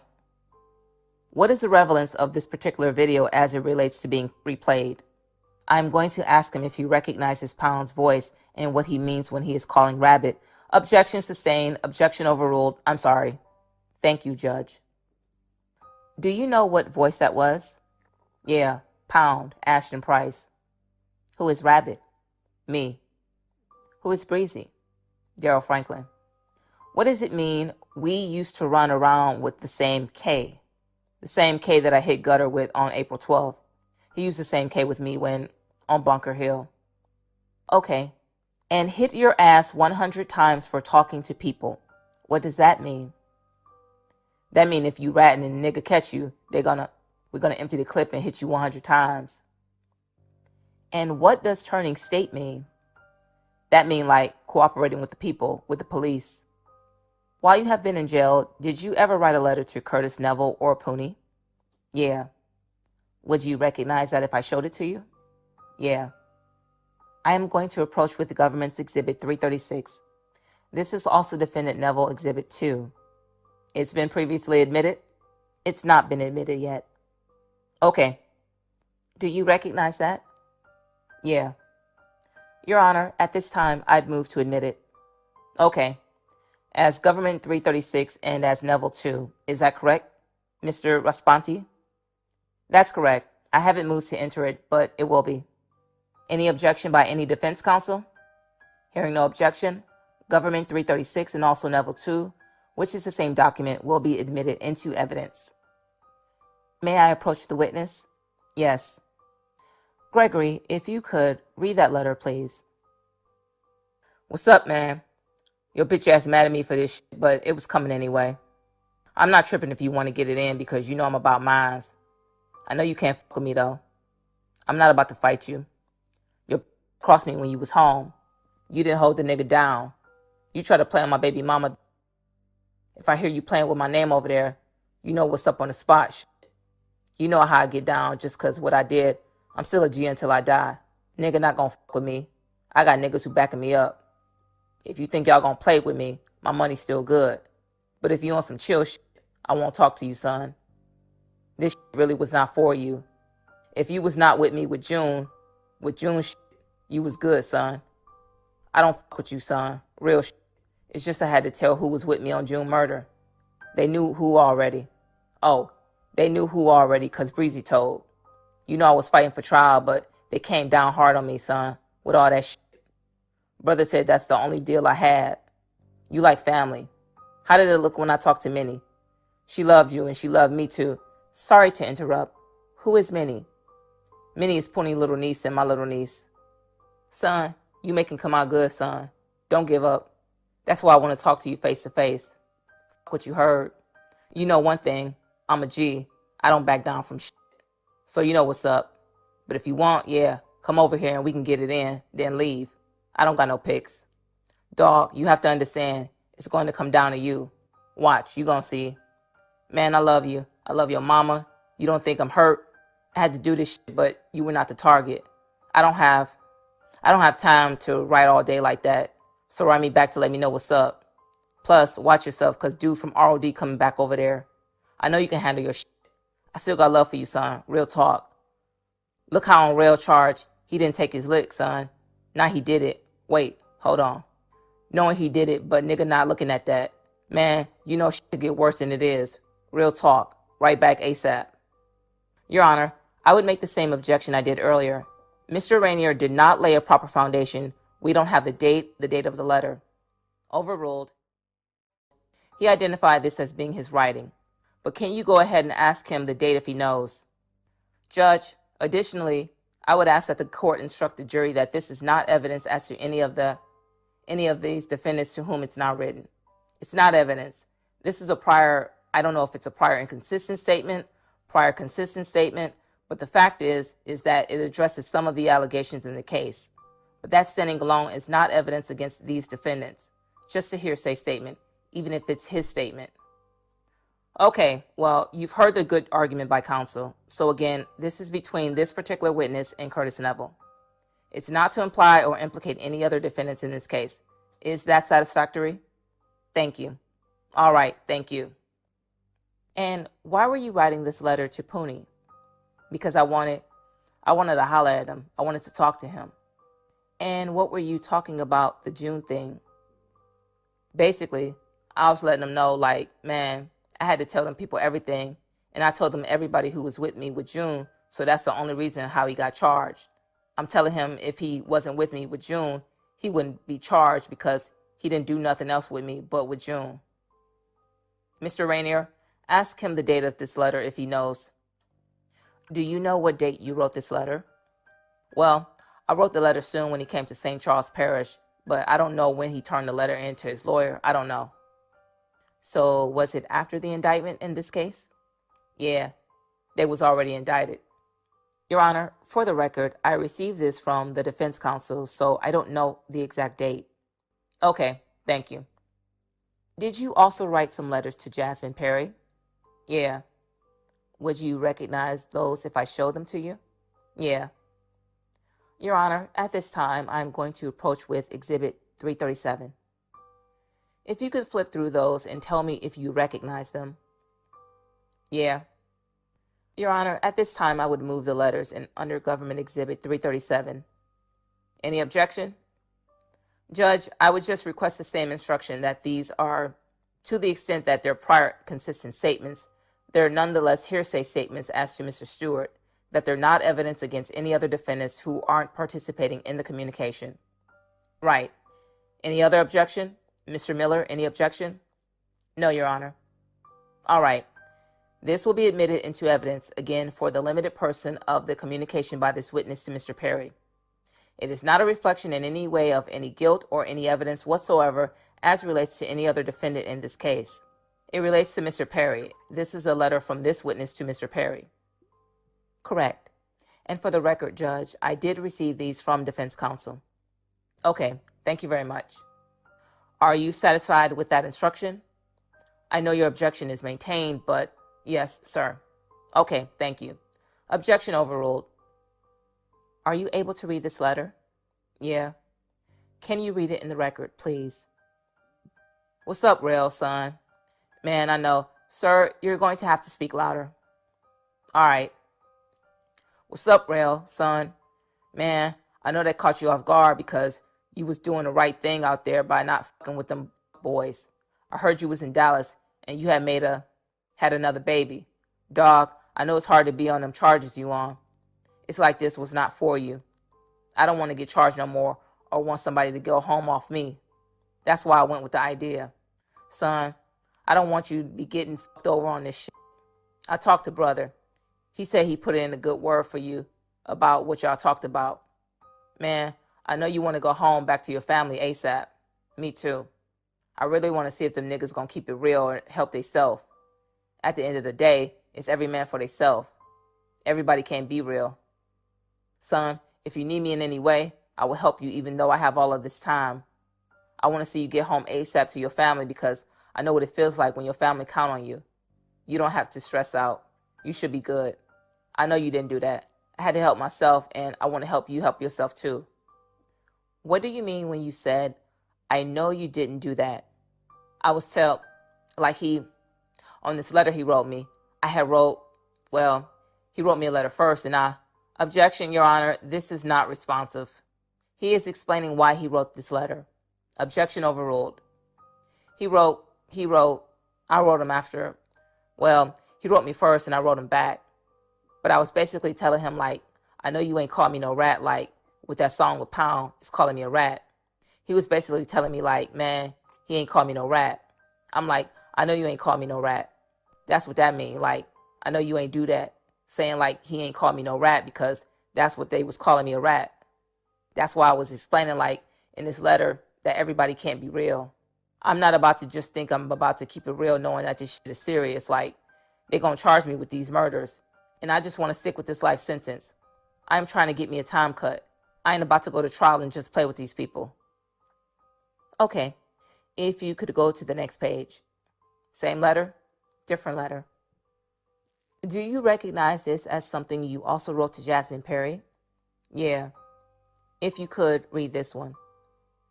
Say, son, wait, I'll note the same objections, same instruction to the jury. This is only as it relates to this witness and to Jasmine Perry. Any further objection? Hearing none, it's admitted into evidence. This is Government 338? 337, Judge. Page 2 of 337. Oh, page 2 of the same exhibit. Okay. Say, son, you have to come by us on B-side. Look, son, Wash pled out to that shit you and Poonie did. That's why I need to talk to you, son. Because you know that shit we did on Piety and Bunker Hill. I had to tell them who that was with me, because if I don't, they was going to charge me. I didn't try to get you in here, son. I was not tripping about you, son, with that shit with Ken. I couldn't get you charged with that because Ken said it was me. Whoever we talked to by Bart House, that's who told them people because it's in my PSI, but I still pled out to that shit. So I don't want you to get fucked over, son. Yeah, I was mad because you didn't take your lick, but it's hard to take a charge like that. I just want to be charged with what I did. That's why I wanted to go to trial. It's a lot of things I want to talk to you about, son, because I know you heard shit about me that's not true. You know, I'm going to give you the real. House will tell you, son. He been on a dorm with me. I don't got it out for you. You just have to come up an idea, just talk to me enough time, son. I don't really know that part. Look, Rich put you on the enemy list because he want who get B-side. But look, Monday's record's not here. Tuesday morning, send a request saying you want to get off the enemy list because you don't have no problem. When you get to the records, lie to them and say you're about to start working with the FBI and them dudes don't like rats. They're going to move you ASAP because if they find out, people trying to fight people. When I get back on B-side, I'm going to make that nigga do that ASAP or I'm going to check him off. You should be over there by Friday. Tell House he have to use the Scott brothers. Tell him he have to say that since him and Stanley had that fight, him and Keeman been getting into it at least twice a week. Dog, y'all got to come over there. What are you saying in this letter? Basically, I'm basically telling him he hit. Wash pled out to the shooting that him and Poonie did on Cluey where Al Hardy or something, whatever his name. And I'm telling him, he know I'm cooperating too. I'm telling him the stuff that we did on Piety with Little John Haynes and on Bunker Hill with the Green Monte Carlo. I forgot the dude's name. But I'm basically telling him, you in trouble. You better help yourself. I want to go, can you flip the page? And what did you mean when you said, I am not mad at you about the Ken thing? Oh, he thought I was mad at him because, the government gave him 37 months on the first case when he cooperated with the government on the first case and he got 37 months. And he tricked the government because, objection, Your Honor, objection sustained. He has no objection sustained. Disregard that last statement by this witness. Were you a trigger man on Kendrick's mothers? No, I was Jasmine Perry? Yes. Were you upset that you got charged with that? Yeah, I was mad that they had me charged for being a trigger man. Did you know was Jasmine Perry initially charged with that murder? What you said?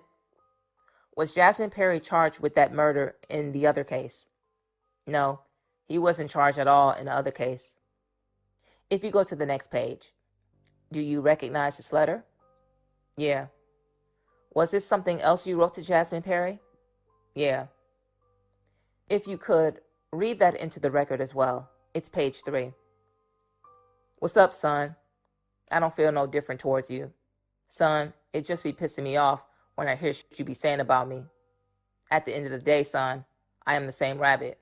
You know when niggas around me, they're gonna fuck with me and let me know what people be saying about me and shit. But when niggas don't be around me, they have all kind of to say, but I can hold my weight. The reason I didn't reach out to you when I heard you was on D-side, because niggas was telling me you said you want to get it on when you see me. Son, I can't really see that part. When you went home, son, I was not tripping about you taking care of my son, because niggas say anything in jail. You just have to show me. Dog, I look out for too many niggas, and when I came to jail, they turn their back on me like I'm a bitch-ass nigga. I can't come on D-side because they're ROD nigga. I don't know how we on the list to not be around each other. I didn't tell them people shit about me. I talked to that nigga Poonie too in SID. He couldn't look me in my face. I told that nigga he was rocking with them niggas. Whenever we get a chance, we have to get it in. The only nigga I won't beat up is Pound, Allen, Evans, Poonie, Elo, and a few other ones because them niggas too real for me, knowing that I will fuck them up. They say they don't fuck with you because you was hot on your first case. Son, on the real, this shit like every man for theyself. Nigga don't give a fuck about my family. You gonna see that. Wash help them people. I know you... Hold up. Wash help them people. I know me and you not on the list. We can live around each other. When house leave check off, it's popping over here. You said you fuck with it. Then you should have been came over here. If you fuck with me, that show me right there. Keep niggas out. Oh. Keep niggas out of niggas' business because shit you say come back to a nigga. And you know how a nigga get down on the street. Nigga don't wait on the nigga. Nigga gon' go head first. I didn't really get what you was talking about. In that letter, you have to come over here so we can talk one-on-one. Tell House check off too. Tell him he be lying to a nigga talking about he coming over here on some real shit. The project and the strip. None of them niggas real in my eyes. Look how Evans feel about you and you growed up together. Y'all growed up together. You remember when I beat the fuck out of him? Son, that's because I don't want to go out like this, but you never know what a nigga will do when his back against the wall. If you want to come fuck with me, come. If not, I'm not tripping. Son, I know you mad at this shit you in, but the shit crazy. Write and see if you on a list with me before you check off. I know we should because I'm going to see with... Hold on. I'm going to see with Derek and Odine when they get home because that's my last true friends. Love you too, son. Right back ASAP. Tell House I said what's up. And Breezy, tell him get off that shit and come fuck with me. Real, I need to talk to you one-on-one. Okay. And the bottom it says to who here? Yeah, to Real. Take a look at this next page. I don't know if you can read this or not. If you can't, we can skip to the next one. Are you able to? Is this the last page? No, the second to last page. No, I'm sorry. It is the last page. Says, "What's up, son?" Yeah, what's up, son? I think that's the first page I read. What's up, son? I know this caught you off guard. That was not for you. It just was that I was not going to let anybody go home off me no more. When you went home, you was not fucking with them boys. Yeah, this is the same one that I read the first time. Okay. What does that mean that I wasn't letting anybody go home off me anymore?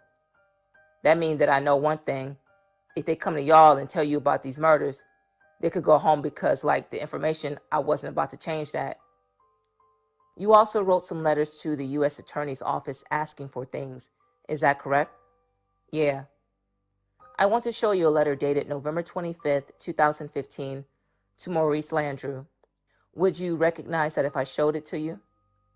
Yeah. Any objection to 279, page 2? Hearing no objection, Government Exhibit 279, page 2 is admitted into evidence.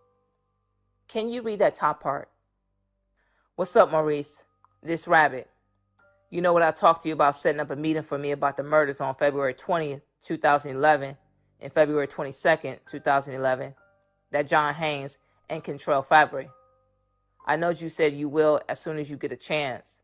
I'm just reminding you, you can call me, Real, and Brother down there together to get that over with so you won't have to trip about his little problem. But everything been going good with us over here. Brother and Real in school trying to make a little change. I got my GED. Also, I want you to know that people be saying I've been bragging about the past. They lying. It's just that them niggas mad because I'm on y'all side. Everybody know about the case because it's a big case. Plus, by me making money and me living like a big dog, everybody just focus on Rabbit. Everybody want to see y'all fuck over me, but that's the chance I took. Fuck it. I hope to see you soon. All right. And can you read this part? Also, Maurice, what been on my mind hard is the jail that I will go to after this. You have power. Get with BOP. I want to go where I don't have to do nothing. Do nobody nothing, or they don't have to do me nothing. I'm not trying to go. Hold on. I am trying to go home because I've been in touch with dudes who help y'all, and after they leave here, they go to a jail and they have to live in a hole or they got beat. That's not fair. Y'all should have a relationship with BOP. Look into that so it will not be too late because a lot of niggas feel like after y'all got what y'all want, it's F them. But I know you a man of your word. What are you asking for at the bottom? I am asking him for, by me cooperating that I am trying to. After this, I'm trying to go to a jail where I don't have to stab nobody up from playing with me, or they don't have to stab me up for ratting. And why are you worried about that? Because what's the sense of cooperating to try to get home, and when I get upstate, I got to kill somebody and still get another life sentence? What do you mean here at the bottom? By me making money and living like a big dog, everyone just focused on Rabbit. Because it's crazy. Everybody really mad at me cooperating just started. Everybody focused on Rabbit they just consider me as much was a real nigga where they ain't expect me to do this. But at the end of the day, I done what I did and I'm just taking my lick for it. This is another letter to Maurice, and I don't know the date, but it's Bates number 52819. Are you able to read that? Look, I told you about a letter what I wrote you. Wait 1 second. Is this still part of Government 279? Yes, Your Honor. This is page 3. Any objection? No. Hearing no objection, let 279, page 3, be admitted. You can read it. Look, I told you about a letter that I wrote you and Real stole it. I found it in Real bag. He said his lawyer will hold it until trial, but you already know what I told you, to call me and Breezy down there because I was going to wear a wire on me because I know I'm not lying on him. It's going to add up in the end. I just want to get this over with. Did you ever wear a wire? No. Did we ever ask you to wear a wire? No. All right. Same exhibit, pages 5 through 7. This is a letter date marked November, I believe, 21st, 2015. Any objection? Government 279, pages 5 through 7. With respect, same objection, that it's not evidence with respect to these defendants to the extent that they're not parties to the communication. So if the court could provide the same instruction with respect to each of these, then I think that would resolve my concern. All right. Ladies and gentlemen, again, this is communication that this witness has had directly to the United States Attorney's Office. This is not evidence as it relates to any of these defendants. Is that satisfactory, counsel? Thank you, Judge. All right. Thank you. Your Honor, I guess I would say it's evidence of his cooperation. This particular letter is requesting a benefit that I want to disclose. Okay. Does it name any particular defendant? Not in this letter. Okay. Well, that's fine. To the extent that there are allegations that these are fabrications, I think prior consistent statements are relevant in evidence. And it's admitted, but with that limiting instruction as well. Can you read this letter? What's up, Maurice? I just wrote you to let you know my lawyer will come talk to you about some important things about Rio. He want to play games with you like it's a game. We're going to play him like it's a game. I want you to wire me up. He talked to me about everything that will lock him in with no way to be able to do nothing. Breezy have him thinking he can get off them charges. That's why he don't want to talk right now. If plan A don't go through for me, I meant to put him, but his plan B is to just sign and work. But he don't have no information like that. I have the information about a murder him, Evans, and Pound did. I heard, Judge, I'm sorry to interrupt. I misspoke. I didn't think this was in this letter. Please proceed. Judge, I would ask that these objections sustained, the portion be omitted, and that the jury be advised not to consider that for any reason, that the witness not be permitted to answer any questions about that. Objection sustained. Ladies and gentlemen, you heard the objection, and I'm going to overrule the objection. I'm going to allow this letter to be read. However, you're not to hold this against any defendant in this case. Are you satisfied, counsel? Please proceed. Wait, hold on. I maintain the objection. All right, thank you. But thank you. I heard you got. Hold up. You can start at, I heard you got. I heard you got a promotion. That's good. You working your ass off. You didn't give up. If I'm wrong for writing to you, my bad. I just don't want to talk on the phone, but I want you to know I'm on Team USA all the way. You don't have to second guess me at all. All right. And what is Team USA? What does that mean? That's working with the government. All right. Can you start at, oh, Maurice? Oh, Maurice, please get that judge on your side because I don't want to get f***ed over. Can you give me a visit at the courthouse for 30 minutes with my son? I never held him. His birthday in December. Can you please do that for me? I know you can. This will make my day. Let me know, please. Also, 15 to 20 years with life papers and I can't be in New Orleans no more can be a good idea if you never thought about what you would do for me in the end. But you move like a chess game. You think moves ahead, so I know you have something in your head. I will be ready for that well when I make about 36 years old then because I'm learning how to better myself. It's not easy because I was used to no rules, but I'm getting better. A lot of people think you will play me in the end, but I have faith in you. At first I didn't, but you held your word since I signed up. Rabbit. Did Maurice ever get you a visit with your son? No. Did Maurice, and here you're asking for 15 to 20 years with life probation, correct? Yeah. Has that been promised to you or have you been told you're getting that? No. That's what I said in the letter, like, at the end if you ain't never thought about it, 15 to 20 years in life papers would be good. Excuse me, Your Honor. Can we get a date on this letter? Judge, I believe November 21st, 2015. Might be the 2nd. The last letter I'm going to show you. Do you remember writing me a letter? Yeah. Would you recognize it if I showed it to you? Yeah. Move to publish Exhibit 279, pages 8 and 9. Any objection by defense counsel? No. Okay. Let Government Exhibit 279, pages 8 and 9 be admitted into evidence. Are you able to read that? What's up, Miles? This Rabbit. I am writing you to inform you about Real. He is filing a motion talking about I'm not a good witness, but Real think he can get off them charges because he think we gonna help him by lying to y'all. But before me and Real got on the same dorm, he wrote me a letter saying something like, "What's up, Rabbit, son? I will have never thought you would have did me like this. I am not wrong about the rest of them niggas, but I was in Dallas living good with my family. I had changed my life. I know you mad at me. I know you mad at them boys for calling you a rat, but that was not me. Can you help me out by freeing me up? I promise I got you, son." And this is what I wrote him. "What's up, Real? I know this may have caught you off guard, but you're doing the right thing, but hold up." And basically, you read a version of this letter earlier, correct? Yeah. Can you read from where it says, "but what I mean"? Where? Do you see the dot on the screen? Yeah. But what I mean about that, I know Real didn't do that, meaning he was not the one calling me a rat. But in his motion, his lawyer put it in like, I am saying Real didn't do them charges. I am not the only one told you the same details. Me and Breezy never was around each other when we joined Team USA.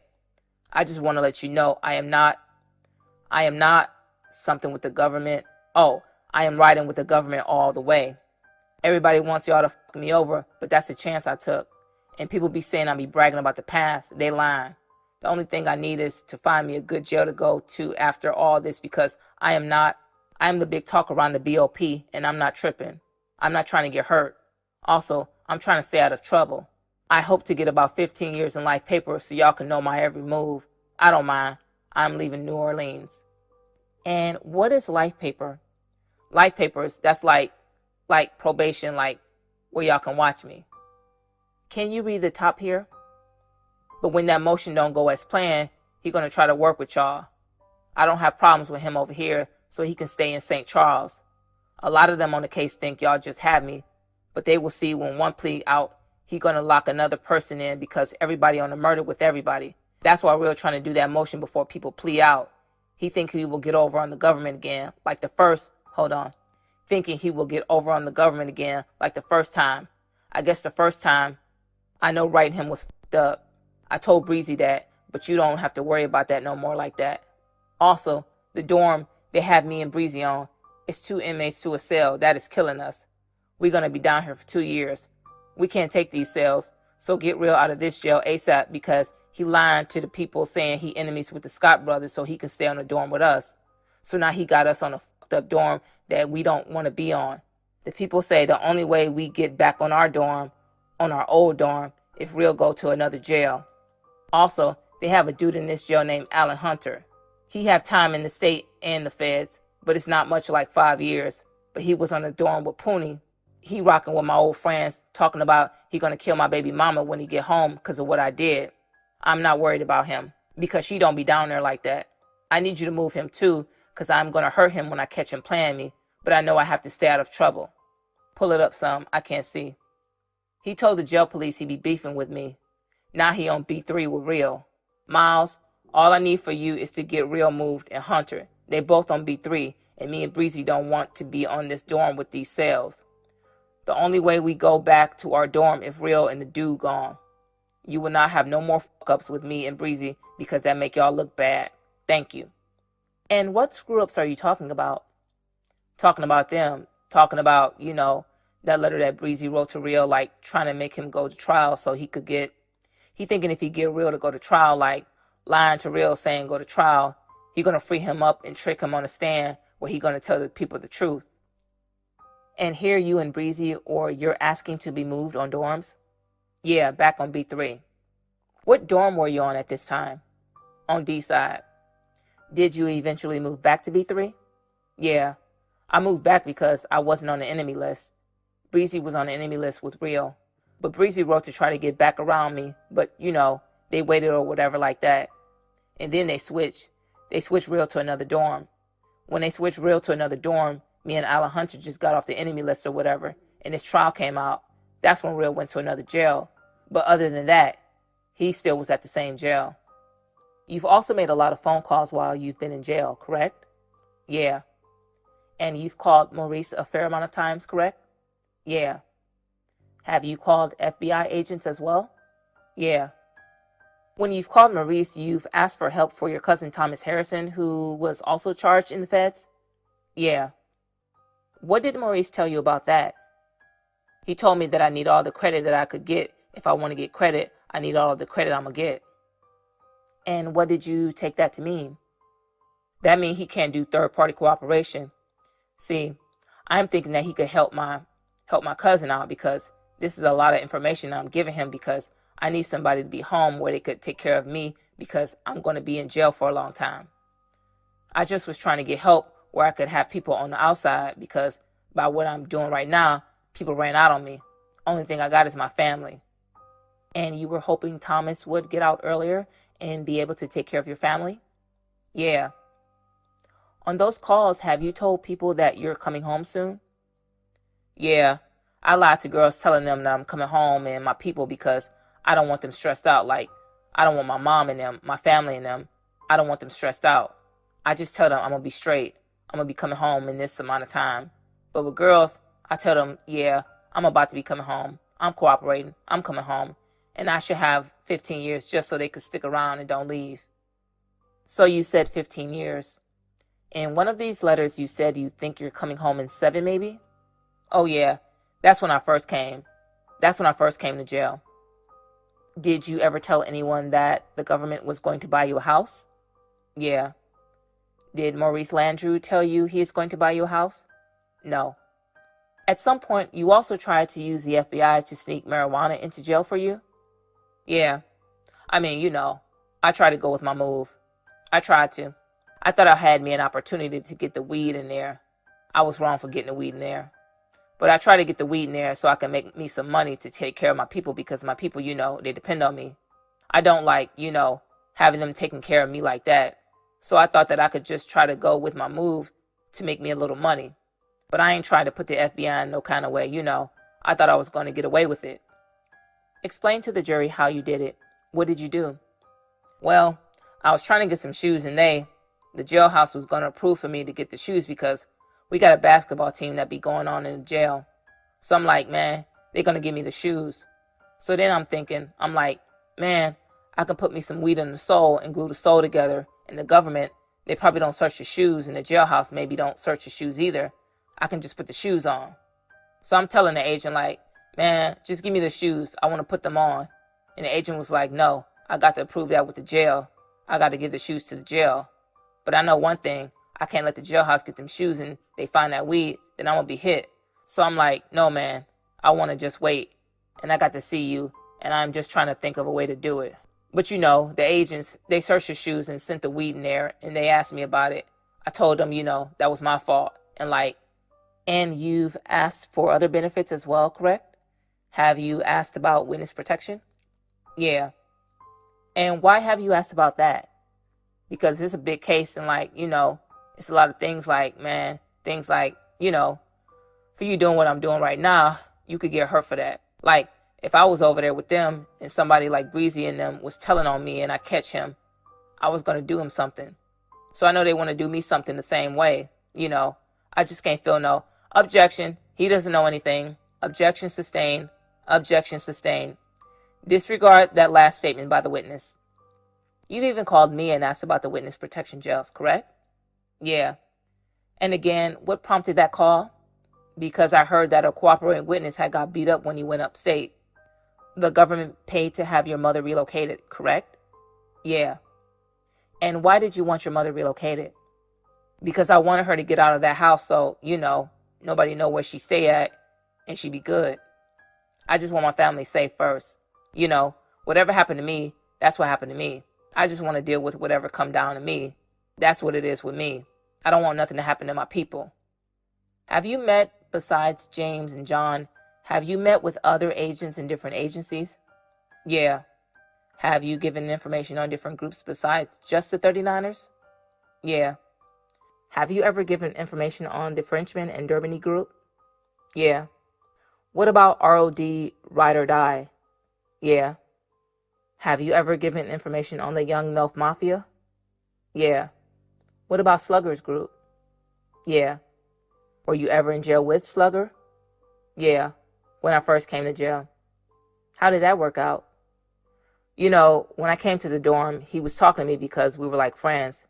He just was telling me like, man, You a little liar, You had me hurt, meaning that nice, because when he came to jail, we had killed all of his partners who had something to do with Cheddar. So, except for Cole. So, we was just talking, and I'm telling him, how that shit go or whatever like that. And we just talking. I was just telling him I was mad because he had killed Baby or whatever. And that was it. Did you want to cooperate on T-Red? No. Did you want to cooperate on any of these guys? No, I didn't want to cooperate on none of them. I tried to go with my move and tell on Breezy and Merle and hope that, I don't have to tell on them. But when I opened my mouth the first time and I'm not knowing the rules that you got to cooperate fully, then, it came to the point where I had to tell everything. All right. Judge, I have no further questions.